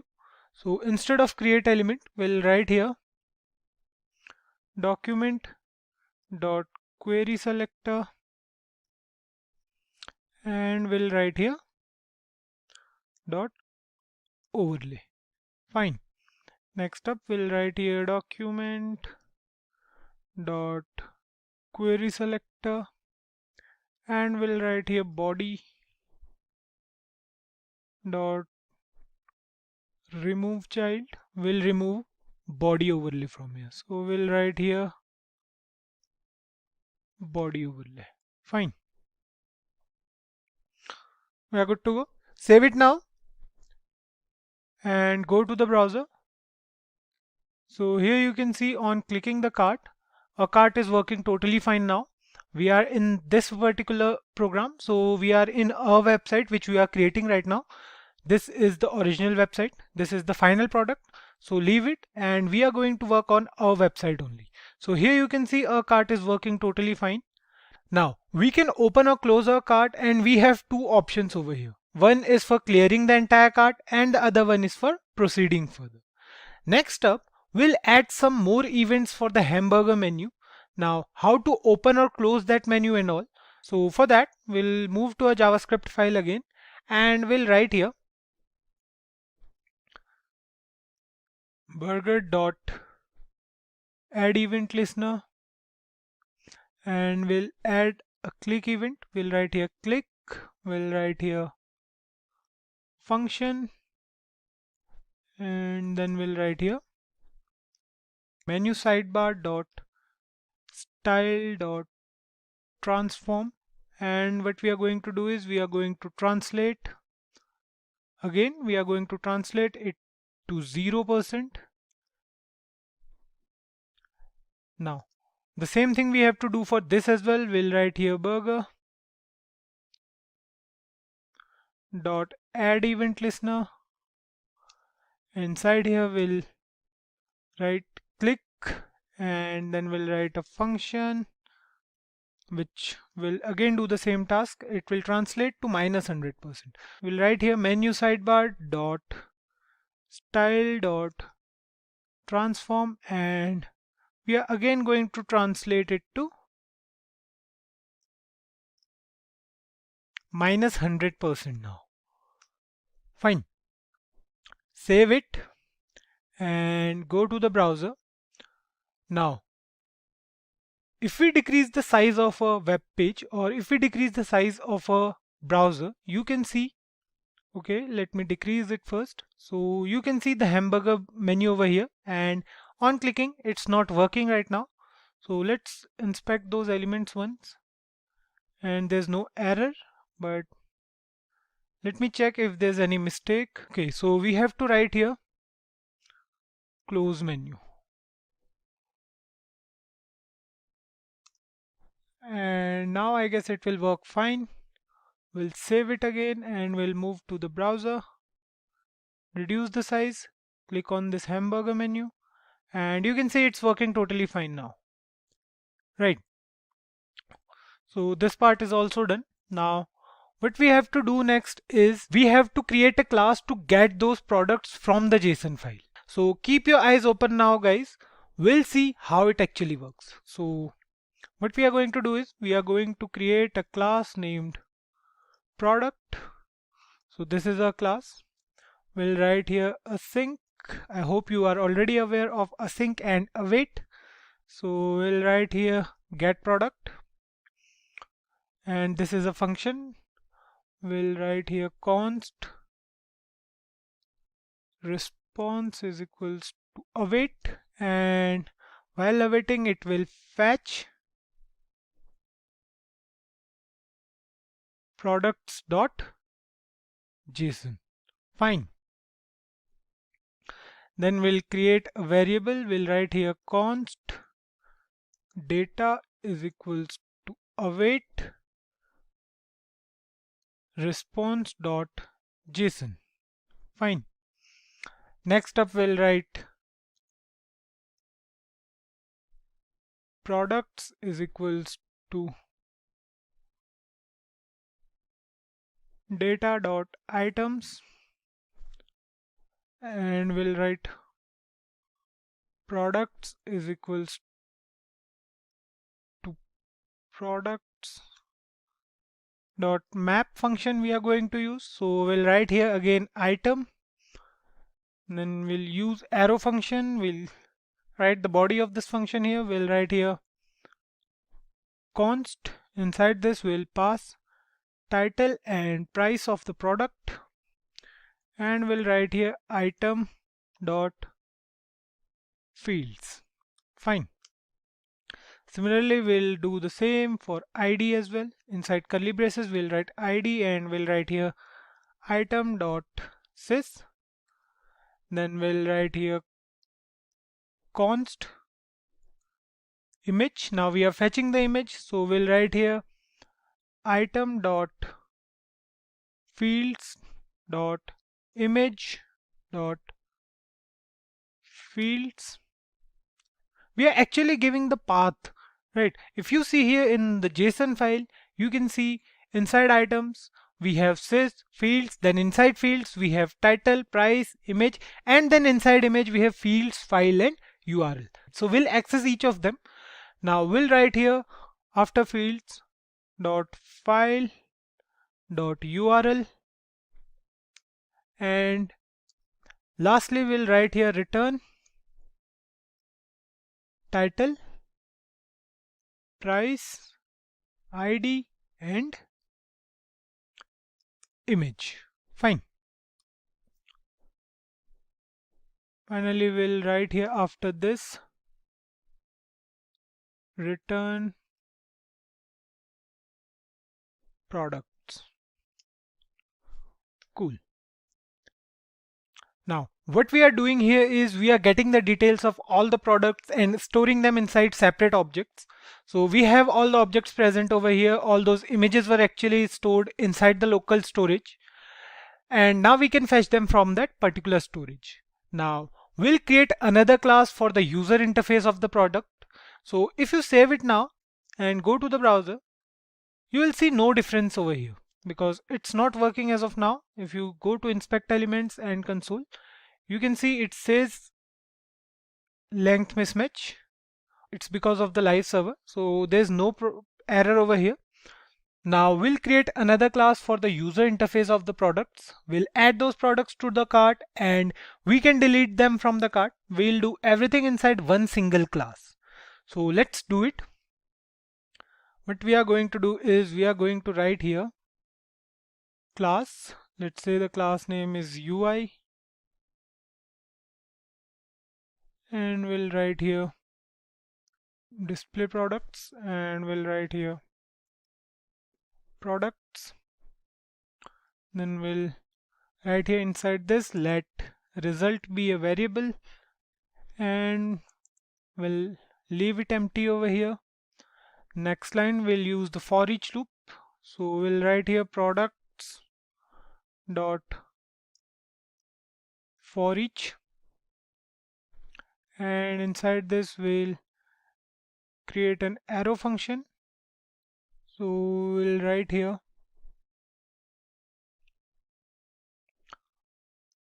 const product div, let's say, is a variable, and then we'll write here document dot create element. Again we are going to create an element, so we'll write here div,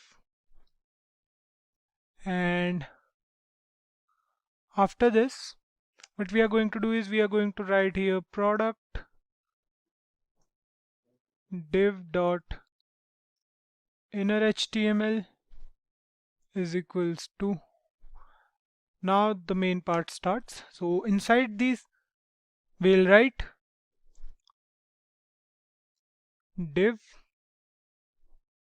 class is equals to product card,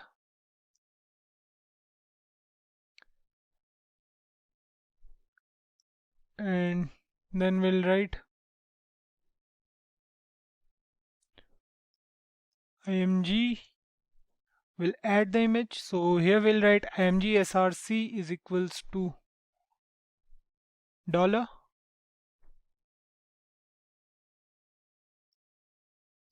product dot image. We are going to fetch it, and instead of alt, in place of alt, we'll write alt as product.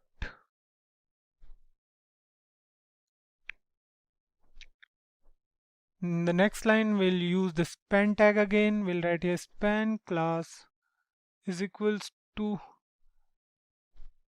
add to cart, and we'll then write here data id is equals to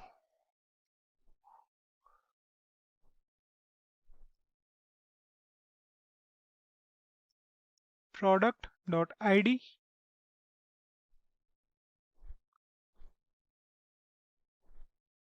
We'll close this tag, we'll close this span tag, we can say. In the next line, we'll use the I tag. We'll write here I class is equals to far cart plus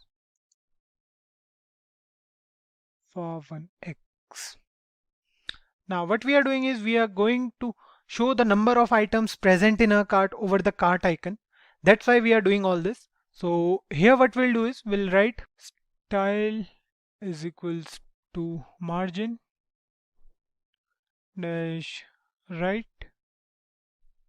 Margin right is going to be 0.1 em,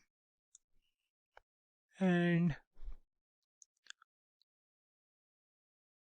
font size is going to be 1 em. Fine. Close this as well, close the I tag as well, and in the next line right here add to cart. So the span tag is finally we are going to close it. Now this is a single tag. I have written it in such a way because I don't want it to create any sort of confusion for you guys. So the span tag starts from here and goes till here. Now we are remaining with some more part of it. So in the next line, what we are going to do is we are going to write here div class is equals product name, and here we'll write dollar product dot title, and we are going to close this div tag. In the next line, we are going to write div again. Class is going to be product pricing, and inside here we'll write product dot price, and we are going to close this div tag here. Close the first div tag as well, and we are good to go. In the next line, what we are going to do is we are going to write here const p is equals to document dot query selector, and inside this we'll write dot product. We are going to access the element with product as class, or we are going to access the product query. Then we'll write here p dot append equal to product div. What we are doing is any item we are adding to cart is we are going to append that item inside the cart. So that's what we are doing till now. Now the next thing we are going to do is we are going to write here a function get buttons, basically a constructor we can say. We'll write here const buttons. We'll write here const buttons is equal to document dot query selector. We have to write here query selector all, and then we are going to write here inside this dot add to cart. Fine. We have been through all these query selector methods previously, so I don't think that this is going to create any sort of problem for you guys. So let's move ahead and we'll write here array dot from, we'll write here buttons. Then we'll write here buttons dom is equals to buttons. We are going to pass the value of buttons to buttons dom. Then we'll write here buttons dot for each, and inside here we'll write button, and we are going to create an arrow function over here. Here what we'll do is we'll write here let id is equals to button dot dataset dot id. In the next line we'll write let in cart is equals to cart dot find, and we are going to pass item to this function. So we are going to write inside here item, and again an arrow function. We'll write here item dot id triple is equals to id. Fine. We're going to check the condition here. If we'll write here if in cart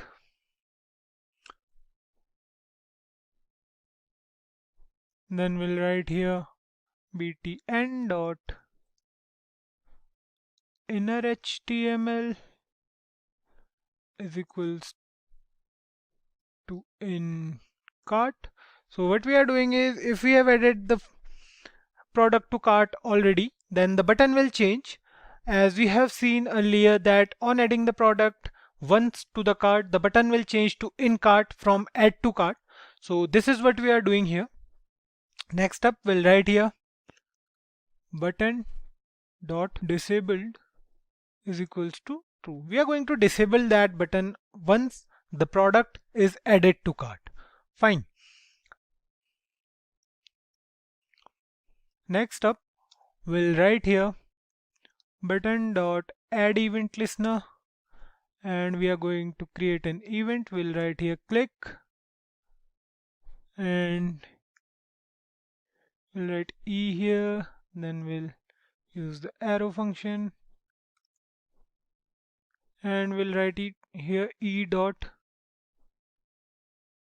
current target dot inner html is equals to in cart. Then we'll write here e dot current target dot inner html. Okay, we'll write here e dot current target dot style dot color is equals to white. E dot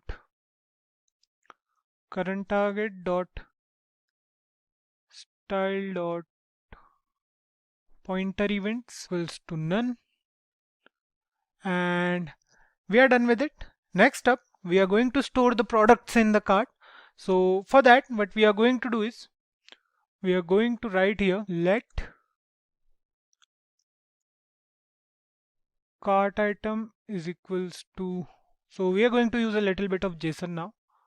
We'll write here dot storage dot get storage products. We'll write here id comma amount, and the amount is going to be 1. We'll write here cart dot push. We are going to push the cart item to the cart. So we'll write here cart item. Then we'll write here storage. We are going to store it inside the cart. So we'll write here storage dot save cart, and we'll pass cart over here.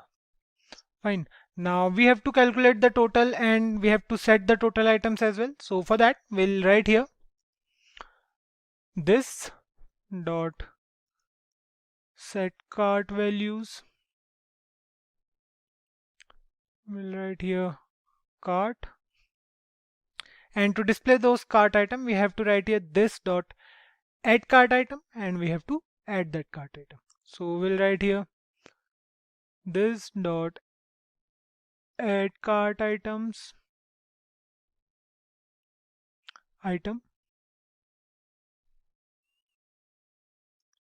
and we'll pass cart item over here. Fine.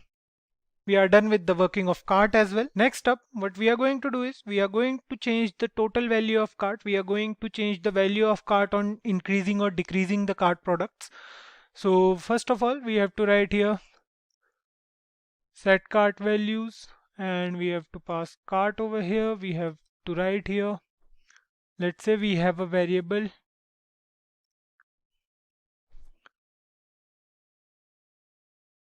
temp total. So this is going to be a temporary variable. We'll write here temp total is equals to 0, and we'll take another variable.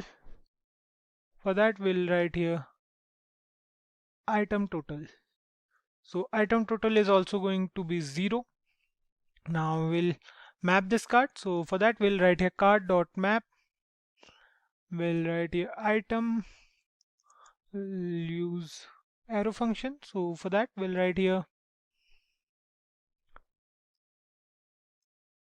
temp total plus is equals to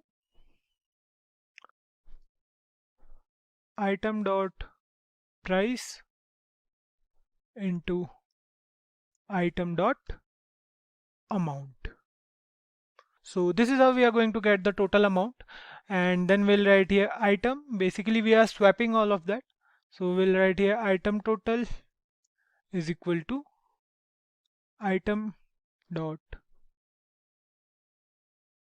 amount. We have to add these two values. So we'll write here item total plus is equals to item dot amount. Fine. Now we'll write here parse float, and we are going to change these values. Just like parseInt, we have parse float as well. So inside parse float we'll write temp total dot to fixed, and we are going to fix it until 2 decimal units. Fine.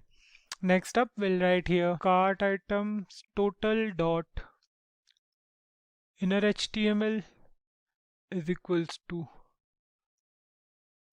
items total, and we'll write here cart price total dot inner HTML is equals to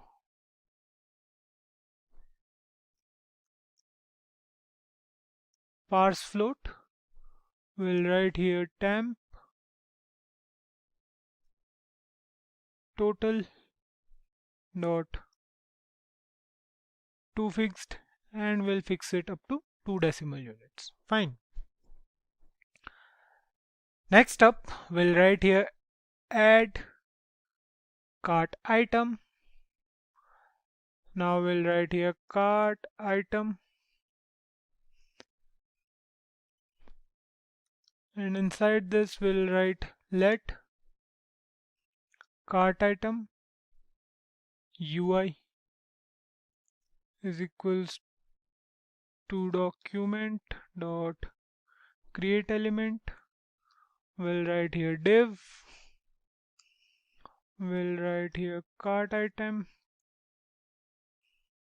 UI dot inner HTML is equals to, we are again going to do the same task. So we are going to use the backtick for that. So here we'll write div class is equals to cart product, and we'll write here div class is equals to product image. We'll write here img src is equals to, we are going to fetch the image again, so we'll write here dollar, and inside this we'll write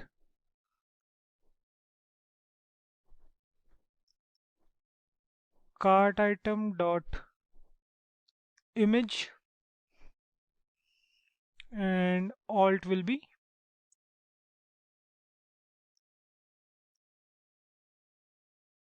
product in this case as well.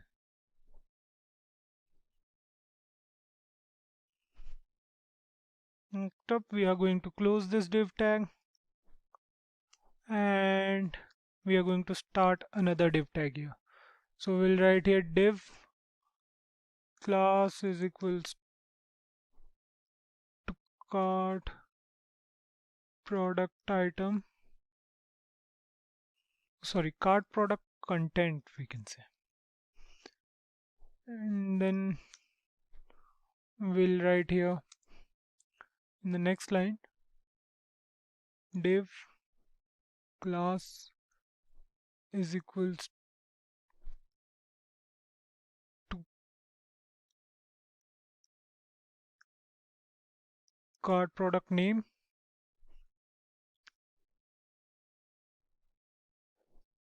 we'll write here inside h3 tag. So inside h3 tag we'll write dollar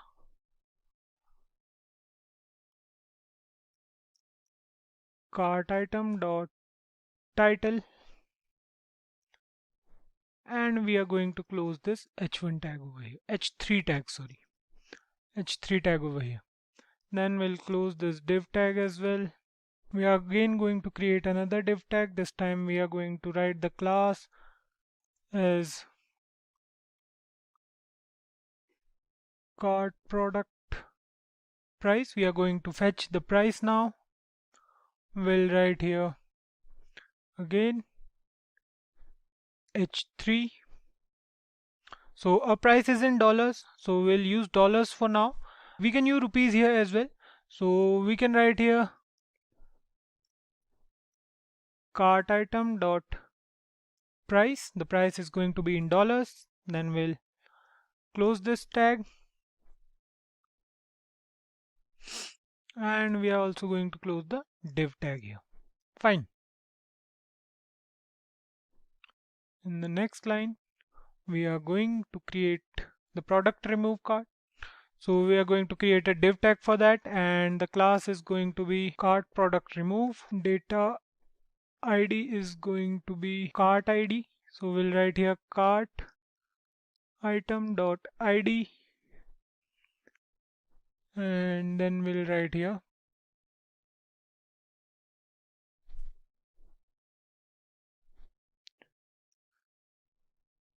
href is equals to hash, and style is going to be, color is going to be red,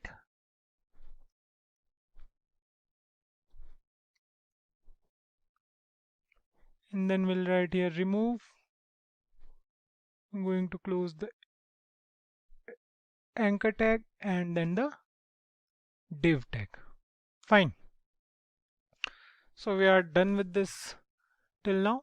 Then we are going to again close this particular div tag we used previously.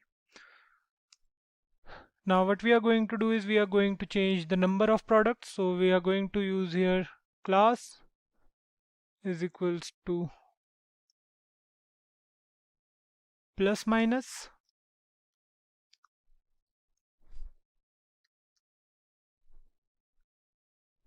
and here we'll write inside the I tag class is equals to far angle left add amount. Fine.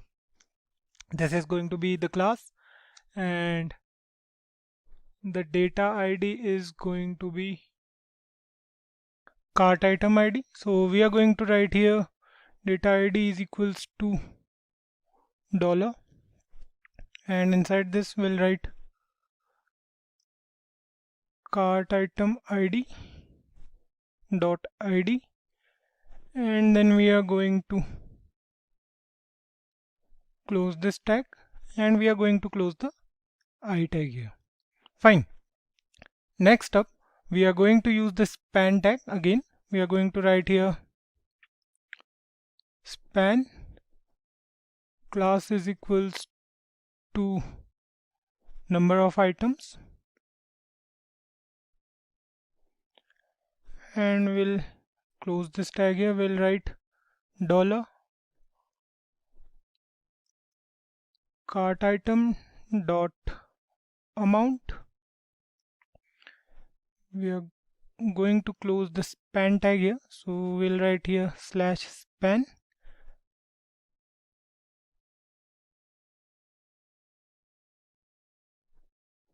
In the next line, we are again going to use data id, and here what we'll do is we'll write here dollar, and we'll write here cart item dot id. We are going to close the I tag again, and in the next line we are going to close the div tag and one more div tag. Fine. Now we are done with it. Let me close this first, and next up we'll append this cart content to the cart item UI. So we'll write here cart content dot append, and inside this we'll pass cart item UI. Fine.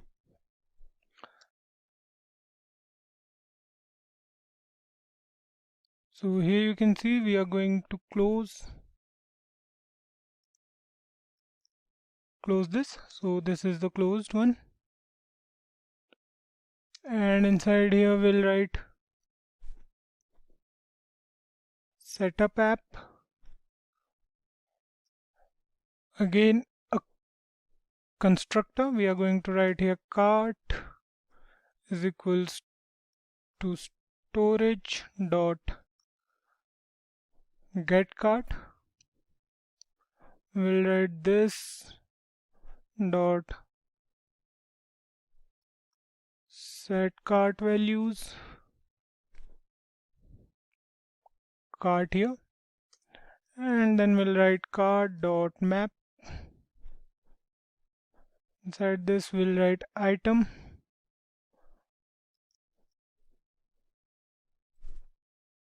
and inside the body we'll write this dot add cart item. Fine. I hope you guys are getting this. Next up we'll write the cart logic here. We'll write here cart logic,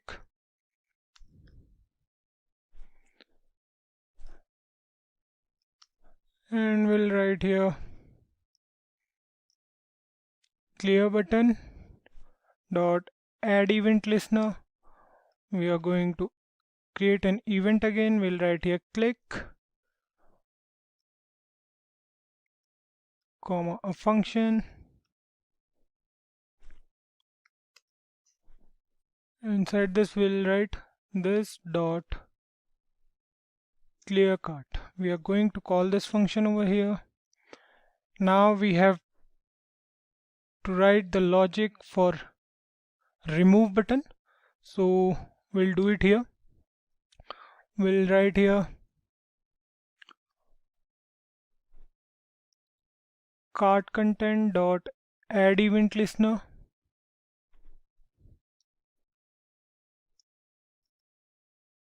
click comma event,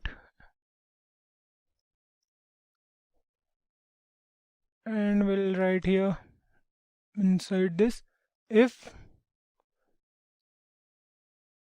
event dot target dot class list dot contains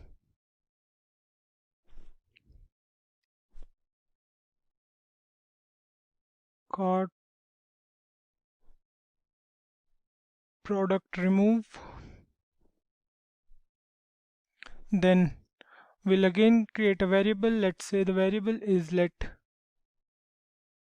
Okay, we have made a mistake over here.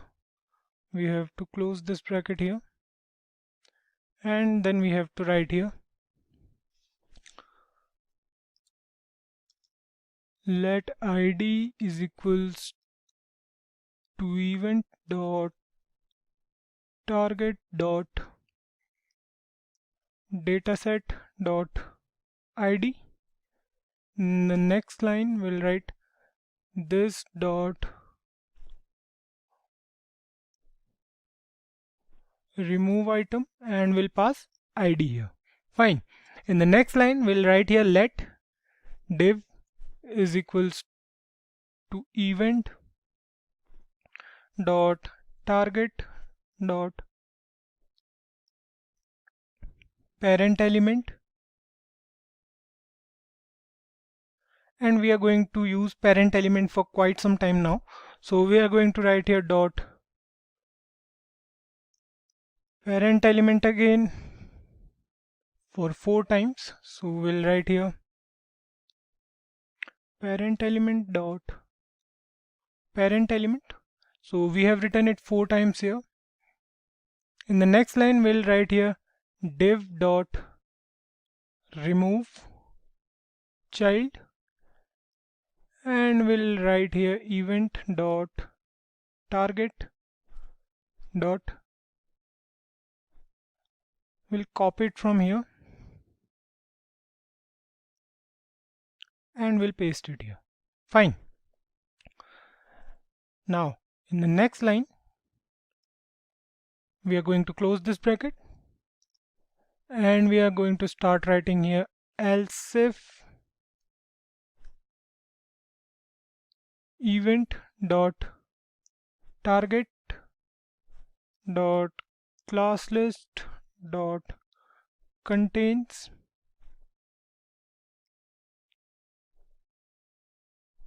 add amount.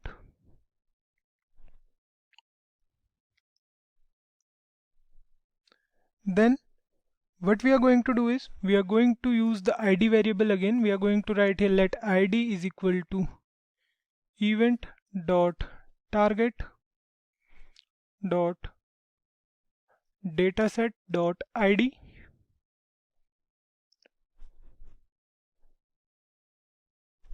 Let item is equals to cart dot find.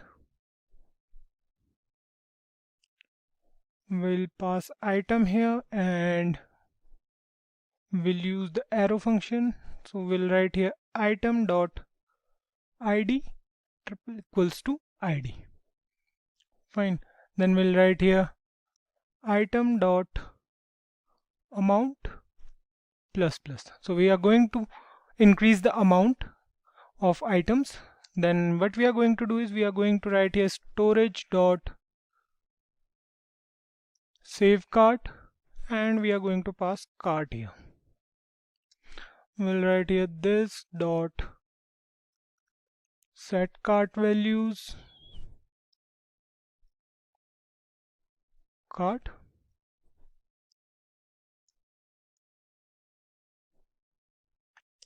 We'll write here event dot target dot next element sibling dot inner html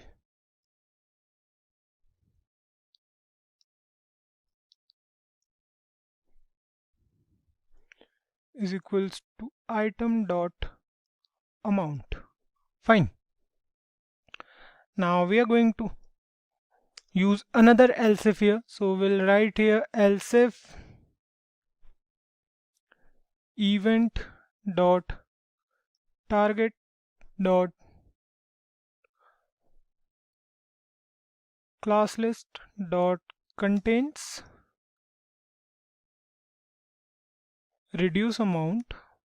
So we are going to change the number of products in our cart. So for that, what we'll do is we'll write here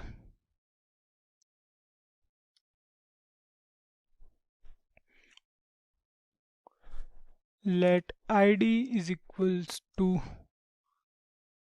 event dot dataset event dot target dot dataset dot id. Fine. And item will be let item is equals to cart dot find item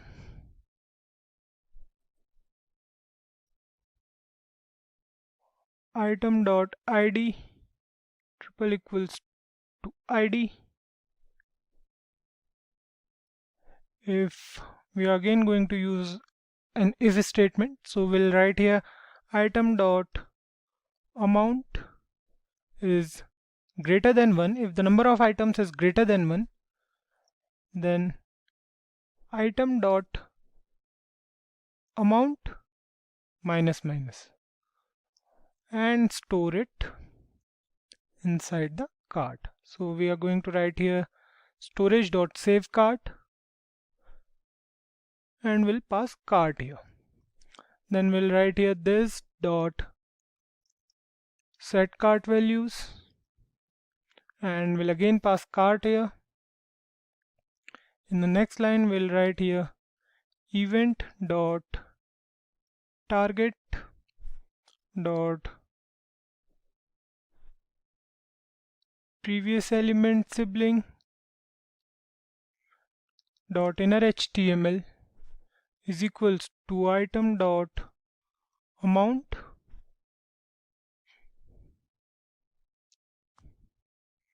and finally we'll write here else, and inside the else what we'll do is we'll write here this dot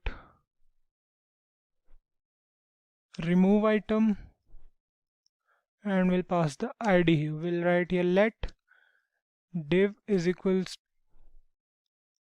to event dot target. We are basically targeting the events. We are creating conditions for certain different events, like when the user increases the number of products and the user decreases the number of products, and if the user removes the product from the cart. So we are writing the code for that. So we'll write here event dot target dot parent element, and we'll write here parent element again for 4 times. Fine. We'll write here div dot remove child, and inside this we'll write event dot target dot parent element for 4 times again. It will check each parent element. So here we are done with it. Next up, we have to create 2 functions for add amount and for reduce amount. So what we are going to do is we are going to write here add amount, and we'll write here const add button is equals to document dot query selector all. Inside this we'll pass dot add amount. Fine.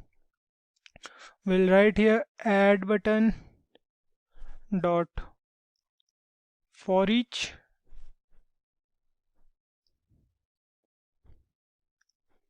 and we'll write here inside this button dot add event listener,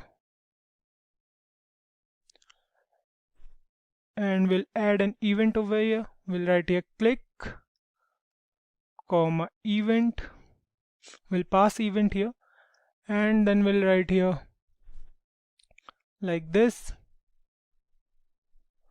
let id is equals to event dot current target dot dataset dot id. Fine. We'll write here cart dot map,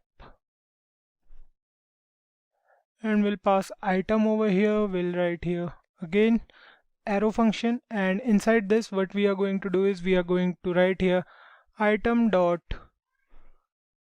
amount plus plus storage dot save cart. We are going to pass cart here. We'll write here this dot set cart values. We are again going to set the cart values, and we'll again use amount UI, a new variable, and we'll write here event dot current target dot parent element dot children. Fine. So we are targeting the parent element along with the children. So we'll write here amount UI dot inner HTML is equals to item dot amount. So we have forgot to mention here if item dot id is equals to id, then do it. Fine. Now we are going to do the same thing for reduce amount as well. So we'll write here reduce amount, and inside this we'll write const reduce button is equals to document dot query selector all, and we are going to pass here dot reduce amount. Fine. We'll write here reduce button dot for each, and then we'll pass button over here, and we'll use the arrow function again. Finally we'll write here button dot add event listener, click event,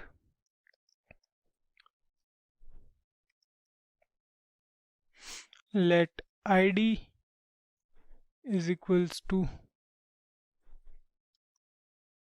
event dot current target dot dataset dot id. Fine. We'll write here cart dot map, we'll map it to cart, and we'll write here item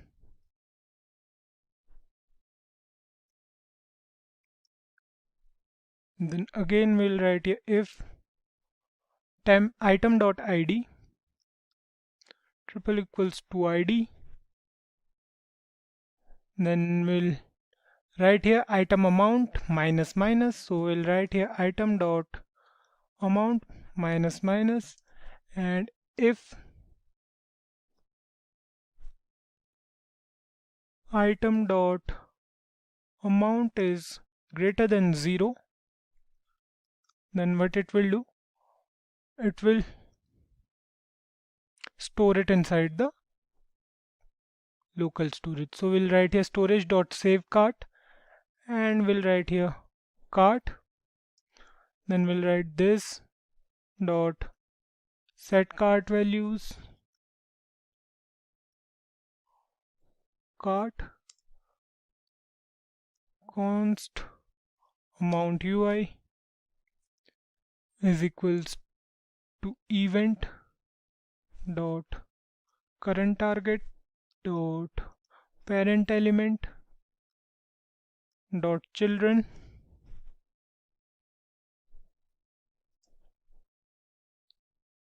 amount UI dot inner HTML is equals to item dot amount. Fine.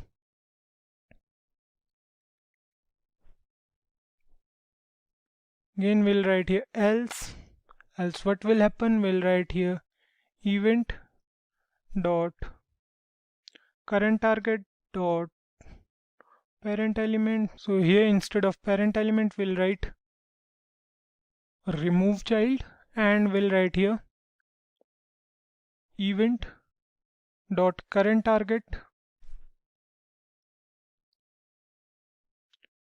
dot parent element dot parent element. Fine. In the next line we'll write this dot remove item, and we'll pass ID here. We are done with this part as well. Next up we have to clear the cart. So for that we'll write here clear cart. We'll again do something for that. We'll write here let cart item is equals cart dot map. Inside this we'll write item implies item dot ID cart item dot. We'll again use the for each loop here. We'll write here this, then we'll provide ID here, and we'll write here this dot remove item. We'll pass the ID over here. Then we'll write here const cart product. We'll create a new variable here. We'll write here document dot query selector all, and we'll write here dot cart product. We'll write here cart product dot for each item. What we are going to do is we are going to create an arrow function here, and we are going to write here if item is true, if item is there, then item dot parent element dot remove child will remove the item. Now we have to remove the item, so for that we'll write here remove item, and we'll pass ID to that item. We'll write here cart. We'll update the value of cart as cart dot filter. We'll write here item, and then we'll write here item dot ID not equals to ID this dot set cart values, and we'll update the cart then. Similarly we'll again write here storage dot save cart, and we'll pass cart here. Then we'll write here let button is equals to this dot get single button. We'll write here ID, and we'll change the button style. We'll write here button dot style dot pointer events is equals to unset. Then we'll write here button dot inner HTML is equals to backtick. I class will be far cart plus. We are going to close the I tag here, and we'll write here add to cart. Fine. Next up we'll write here get single button.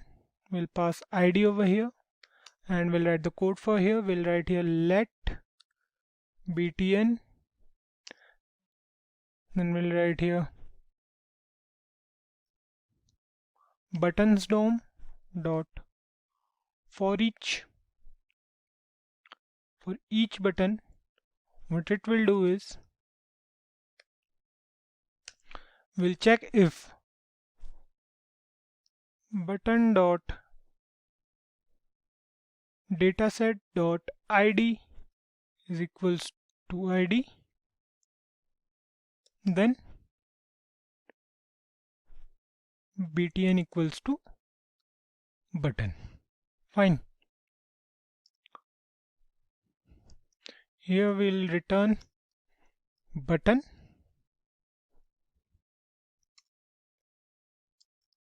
Now save it. Save this program. Go to browser. And this is our website. Go to browser. And you can see nothing is visible till now. We have to write a little more code to make everything visible here.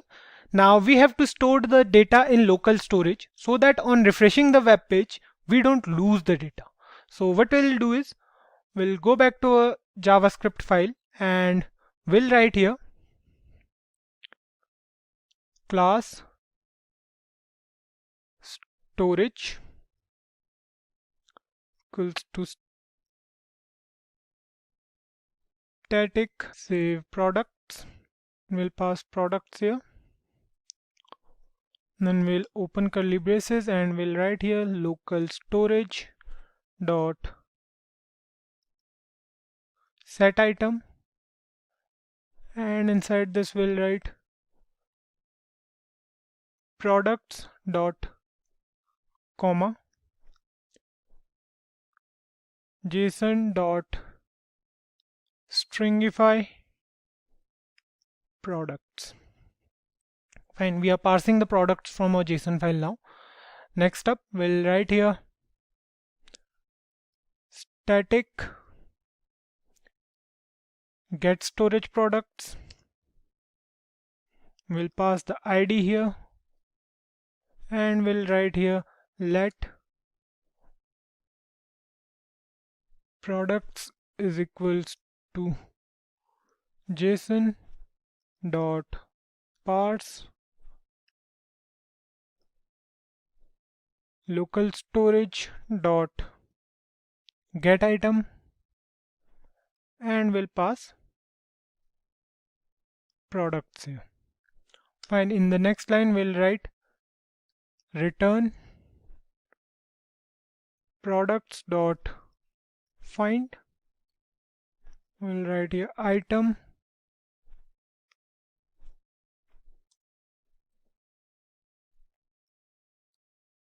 dot id is equals to id. Fine. Next up, we'll again write here static save cart.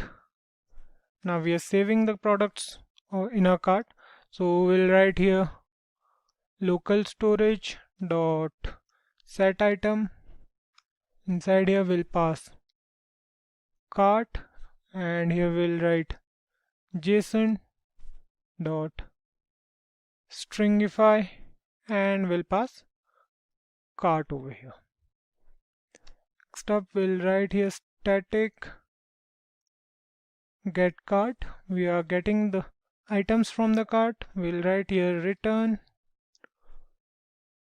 local storage dot get item cart.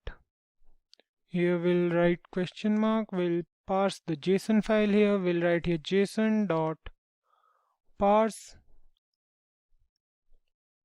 local storage dot get item from the cart. Fine. Here we have to put a square bracket, a pair of square brackets. And lastly, we have to write a few lines of code. So we'll write here document dot add event listener, and we'll write here DOM content loaded. So we are adding one more event to our JavaScript file, which is the DOM content loaded. So we have to write here DOM content loaded, and here we have to write inside the function const products is equals to new product,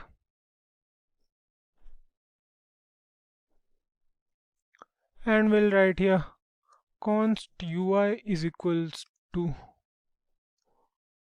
new UI. Now we have to show cart from local storage, so we'll write here UI dot setup app, and we'll write here products dot get product dot then, and inside this we'll write products equal implies this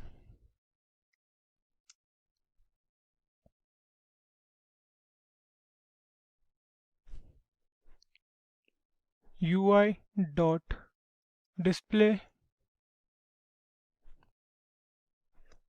products. We'll write here products storage dot save products, and we'll pass products here as well. Fine. We'll write here dot then. We are using promises, so here we'll write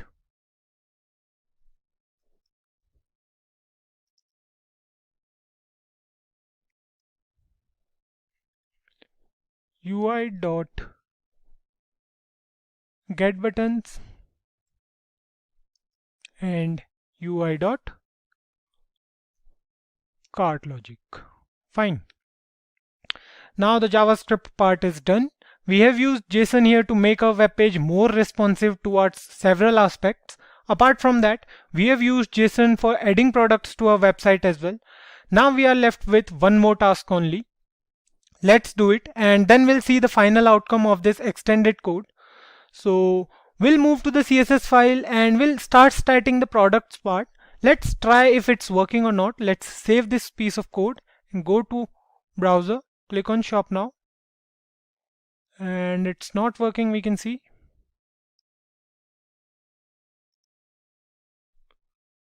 Okay, it says it's failed to load the resource. Refresh it and you can see now it's working totally fine. We have all our product images over here. We have all of our products. We can add them to cart and we can use the cart as well. So the last thing we have to do is to use products now. Now we have to style those products. So for that we'll move to our CSS file. So here's our CSS file, and inside this we have to write here. So we have put a comment over there when we were not here, so we have to style the products over here. So for that we'll write here dot section2 dot title and text align at the center. Then we'll write here section2 dot title h1. The font size is going to be 1.8 em. The margin is going to be 1.3 em. Then we have to write the code for products here. So we'll write here dot product, and inside this we'll write margin as 0.5 em. We have to write here margin, we'll write here 0.5 em, and auto max width is going to be 1300 pixels. Display is going to be grid column is going to be, so here it is going to be grid column gap, and it is going to be 2 em. Then we'll write here grid row gap,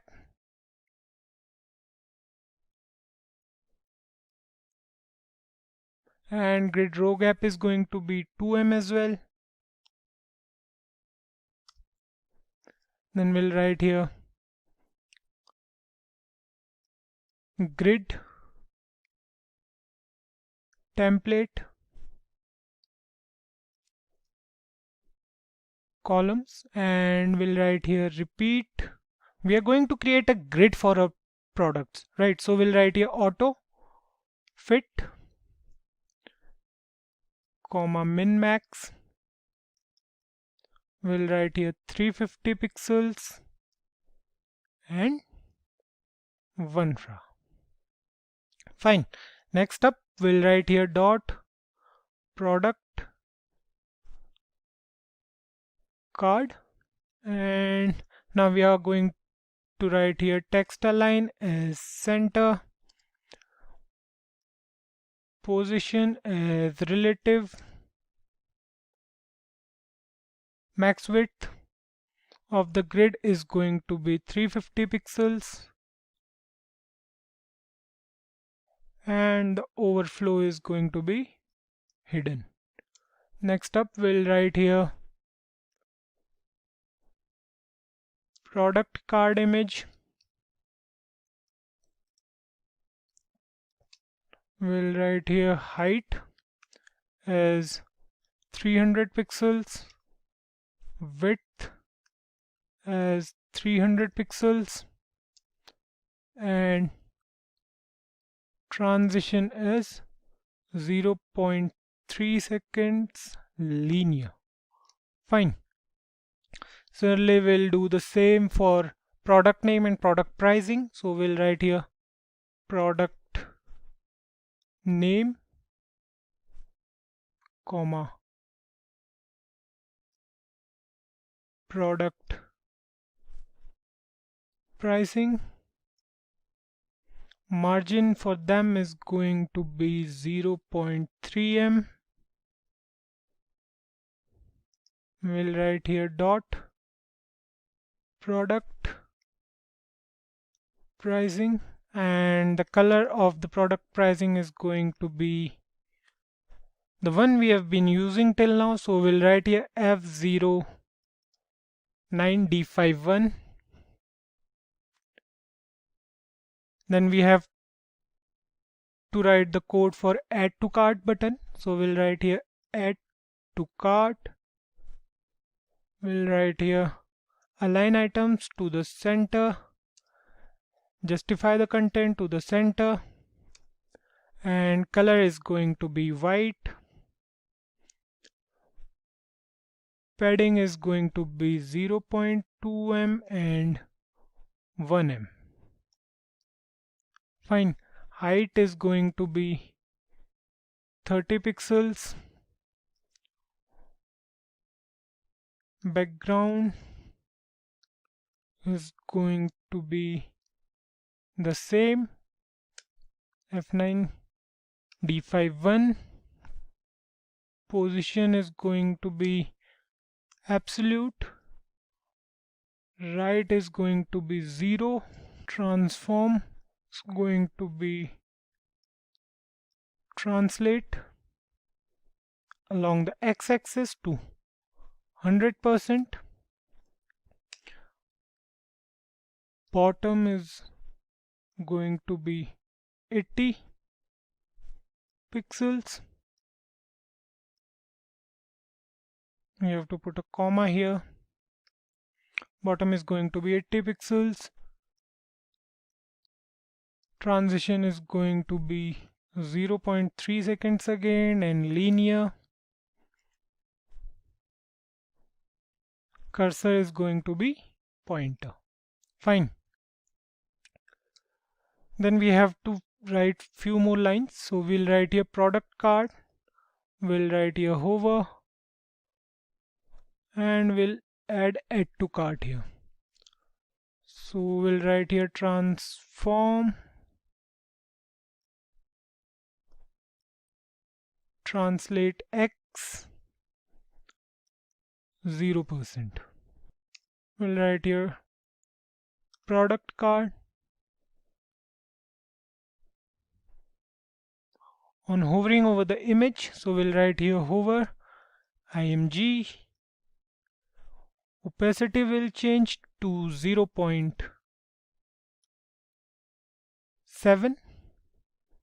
Let's try it, and finally we'll write here dot add to cart. Hover.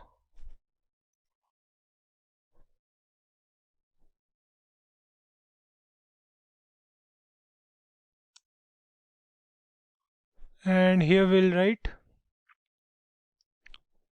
color as black. Fine, we are done with it. We have styled the products as well. We are now done with the website. Save it, move on to the browser, and let's face the truth now. So you can see it's not working as of now. Refresh the web page and the products looks really big now. What we have to do is we have to move over here and we have to see what's wrong over here.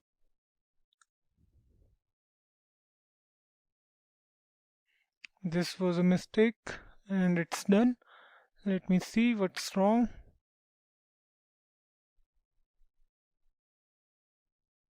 Something is not right here. Everything seems fine, but we have to search for the error.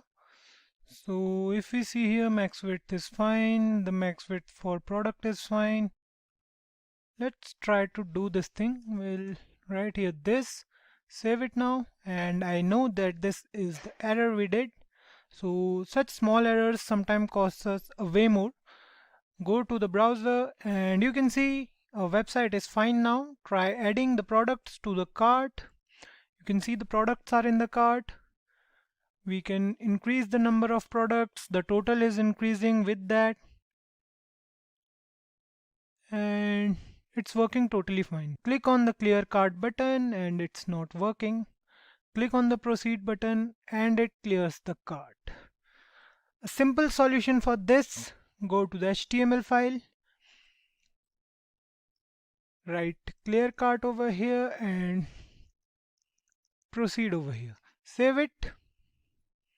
Move to the browser, try adding products to the cart, go to the cart, increase the numbers, everything is fine, proceed, it's not working, clear cart, and the cart is clear. Now that we have done so many things on the website, here's a task for you guys. We have left the proceed button inside the cart with no functionality. We did it with purpose. I want you guys to do something creative with it. You can take the user further to the login or sign up page and you can use regular expressions to validate the form. Upon successful validation, you can further take the user to the payment page. I want you guys to do that part and let us know in the comments below if you are facing any problems or if you have any doubts. So that wraps up for today's session on JavaScript. We hope you had a lot to learn and will be on the lookout for any suggestion or doubts in the comment section below. So if you have any queries, you know what to do. Hope to catch you guys again with some tutorials on some more programming languages. Thank you so much for being here today. Stay tuned to SimpliCode and keep coding.